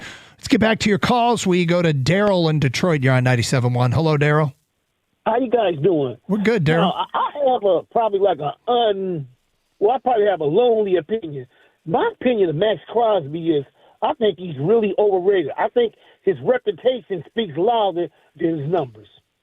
And I'll tell you why. Okay, last year he had 10 sacks. The year before, in 24, he had 7.5, and he had a career high 14.5 in 23, and he had 12.5 in 22. Other than that, he had 8 and 7. He only had double-digit sacks in 3 seasons. To me, now, Trey Hendrickson, he had 17.5, 2 years in a row, led the league, and he had double-digit sacks 5 times. That's elite. To me, Crosby is a good player. He's not elite. He is definitely a lot worth 2 first-round picks and a player. Well, I would say this. 3 of the last 4 years he's had double-digit sack totals. The year that he didn't was 2024 because he got hurt and played in 12 games. Last year he only played in 15 games, hit the double-digit total. Look at his total tackles, 89, 90, 45 in the 12 games, and 73 last year in the 15 games. He does more than just tackle the quarterback behind the line of scrimmage. Max Crosby is a complete player. I get that. Why is it that when Detroit players do something, they get scrutinized? Just like Doug, you once said about Muhammad's sacks. Well, I guarantee you, if you check Myles Garrett's sacks, they didn't come against all the great players. To me, a sack is a sack. Now, I know quarterback pressure counts a whole lot, but to me, I'm just saying, in my opinion, Max Crosby is not worth all that stuff. Now, Henderson, you guys don't like his age. I think he's worth it. Well, Henderson would cost significantly less, and I do like Trey Hendrickson a lot, and maybe part of it's because I think he would cost less, and he's a free agent, so you don't have to give up the draft picks for him. So at basically the same price. The thing is, 2 first-round draft picks is franchise changing. Yeah, I don't disagree with you that I don't like the asking price for Max Crosby, and it's a fine in Vegas. They have every right to ask for this, but I don't think it makes sense in Detroit, and I kind of hope if this is true that this is what they want, and it feels like some of the feedback I'm seeing here, most of it is saying it's not worth it for Max Crosby. Maybe it brings an end to the Max Crosby discussion point as a topic here on this radio station, if that's truly the asking price. The thing about Crosby, though, if I had to bet right now on who will have more production moving forward, I would bet on Max Crosby over Trey Hendrickson. One is 28, the other's 31, 32. I don't want to pay him for what they did. I want to pay him for what they're going to do. Hendrickson, in his best years, better player than Crosby, more productive player than Crosby when it comes to pass rush. But I think it's a better chance that the 28-year-old is going to produce for a couple more years than the 31-year-old, who did just have an injury, although some people question whether or not he was really injured. Yeah, I don't think I'd start denigrating Myles Garrett. I'd just I haven't back away from. No, you didn't. The caller did. I think he's back away from the table there. The Muhammad questions, and it's not. I want Muhammad back. Let's be clear about that. But I want Muhammad back at a reasonable price, and he absolutely should try and score a money cannon contract, and somebody may give it to him. But his money cannon is different from, say, Trey Hendrickson's money cannon. Yes. It's might be a third the price. Yes. But at the end of the day, if they could keep Muhammad and do a lot more with the resources, because another big impediment for Crosby is the cap space it would take up. But 2 firsts and a player, which is Adam Schefter reporting is the asking price. Not my thing. Or Gators. Let's go to Matt in St. Clair Shores. Hi, Matt. Hey, boy. What's up? If Max ends up at Hammond, that's also a negative for our offensive line. So we're already trying to booster the O-line, and if he ends up in division, that's even worse. Listen, I'm 2 first-round picks. I'll help J-Mo move. I'll help Branch move. You want Laporta. We're not going to sign Branch or Laporta to an extension. Send him over to him. Let J-Mo go. That way Mendoza has somebody to throw the ball to. Bring me Max Crosby all day.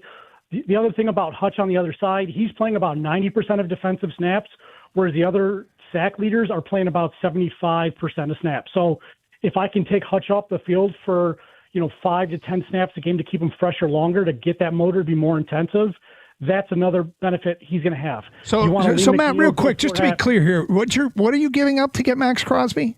I'll give him the 2 firsts.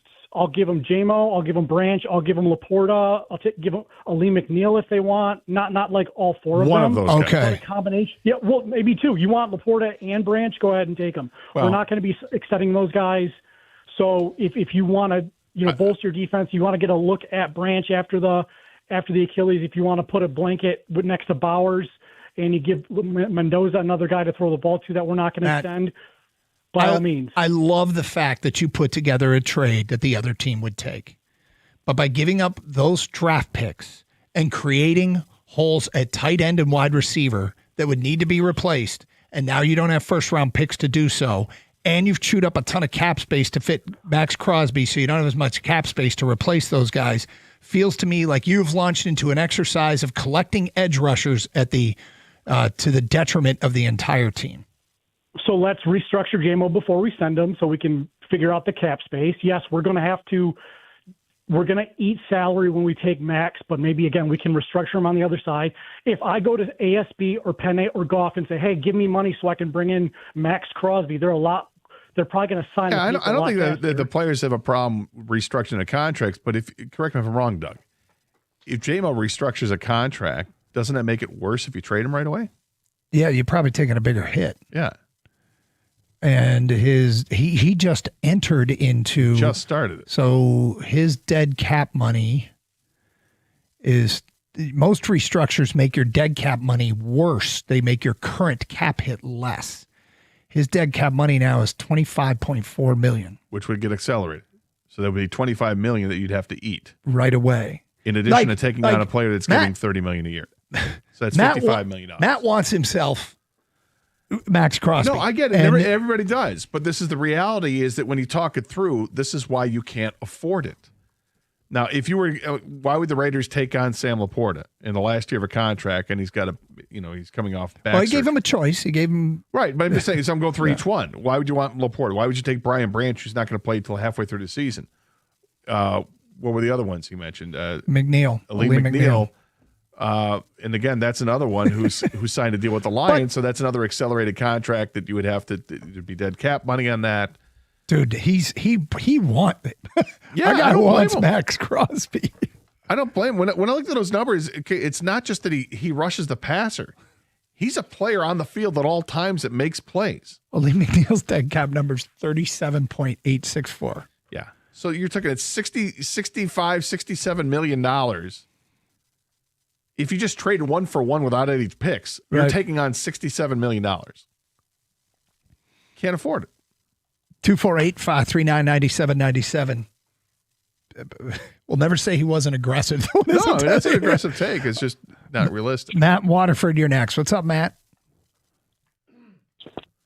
Hey, you got me? Yes. Go ahead, Matt. Yeah, I just had 2 cents on so our last 2 draft picks, we had Terrion Arnold and Tyleik Williams. I mean, if we're going to continue with that type of additions with our first-round picks, I don't see why we wouldn't be aggressive in moving them. I mean, Brad Holmes hasn't necessarily knocked it out of the park. But well, in those drafts, but what about the previous years? I mean, Jahmyr Gibbs, Jack Campbell, Aiden Hutchinson, Jamison Williams. We're not Williams. going to necessarily have a high pick. These are going to be end of the first round, ideally. I mean, right. Well, you know what I'm saying? well, where the Lions are right now, they're picking at 17. I mean, they took Gibbs at 12 and they took Campbell at 18. Okay. Yeah, Campbell's a good pick there, but I don't see us getting up anywhere close. Matt, to I would bet on Brad Holmes. I think it's too early to say on Tyleik Williams, and probably even too early to say on Terrion Arnold. They haven't hit the ground running as much as some of his other first round picks have, and you're right about that. But I got to tell you, I trust him. I trust draft picks in the hands of Brad Holmes still. Yeah, I hear you. I trust him too. It's just, I guess it all comes down to the window that we see with these guys. Yeah. I mean, if you see that our window being smaller within a couple of years, then adding these guys that aren't contributing right away necessarily isn't going to be effective. Where if we can add Max Crosby and, I don't know, sign and trade Muhammad or something like that, I don't know what the player would take to throw in with those picks, but I'd be all for it. Thank you for the phone call. I don't think you do trust Brad Holmes when you bring up the last 2 first-round picks and say, well, if you're just going to do that, give the picks up. Well, I'm sure the plan isn't to have sketchy draft picks. Right.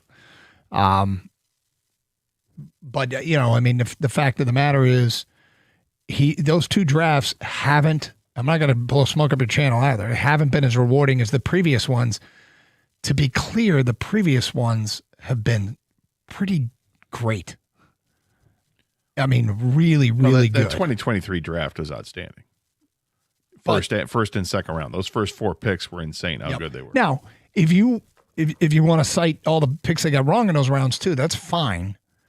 But I don't hold the man to a perfect standard. Nobody is perfect in the draft. In fact, one of the guys that have messed up a bunch of draft picks and still built winners is John Schneider in Seattle. He's still built winners. Seattle built a Super Bowl team when they took Aaron Curry with a first-round pick, and their big free agent signing was Matt Flynn. That was their previous Super Bowl team. But you can mess stuff up and still build a Super Bowl team. That's true. It's just. Let's hope that happens here.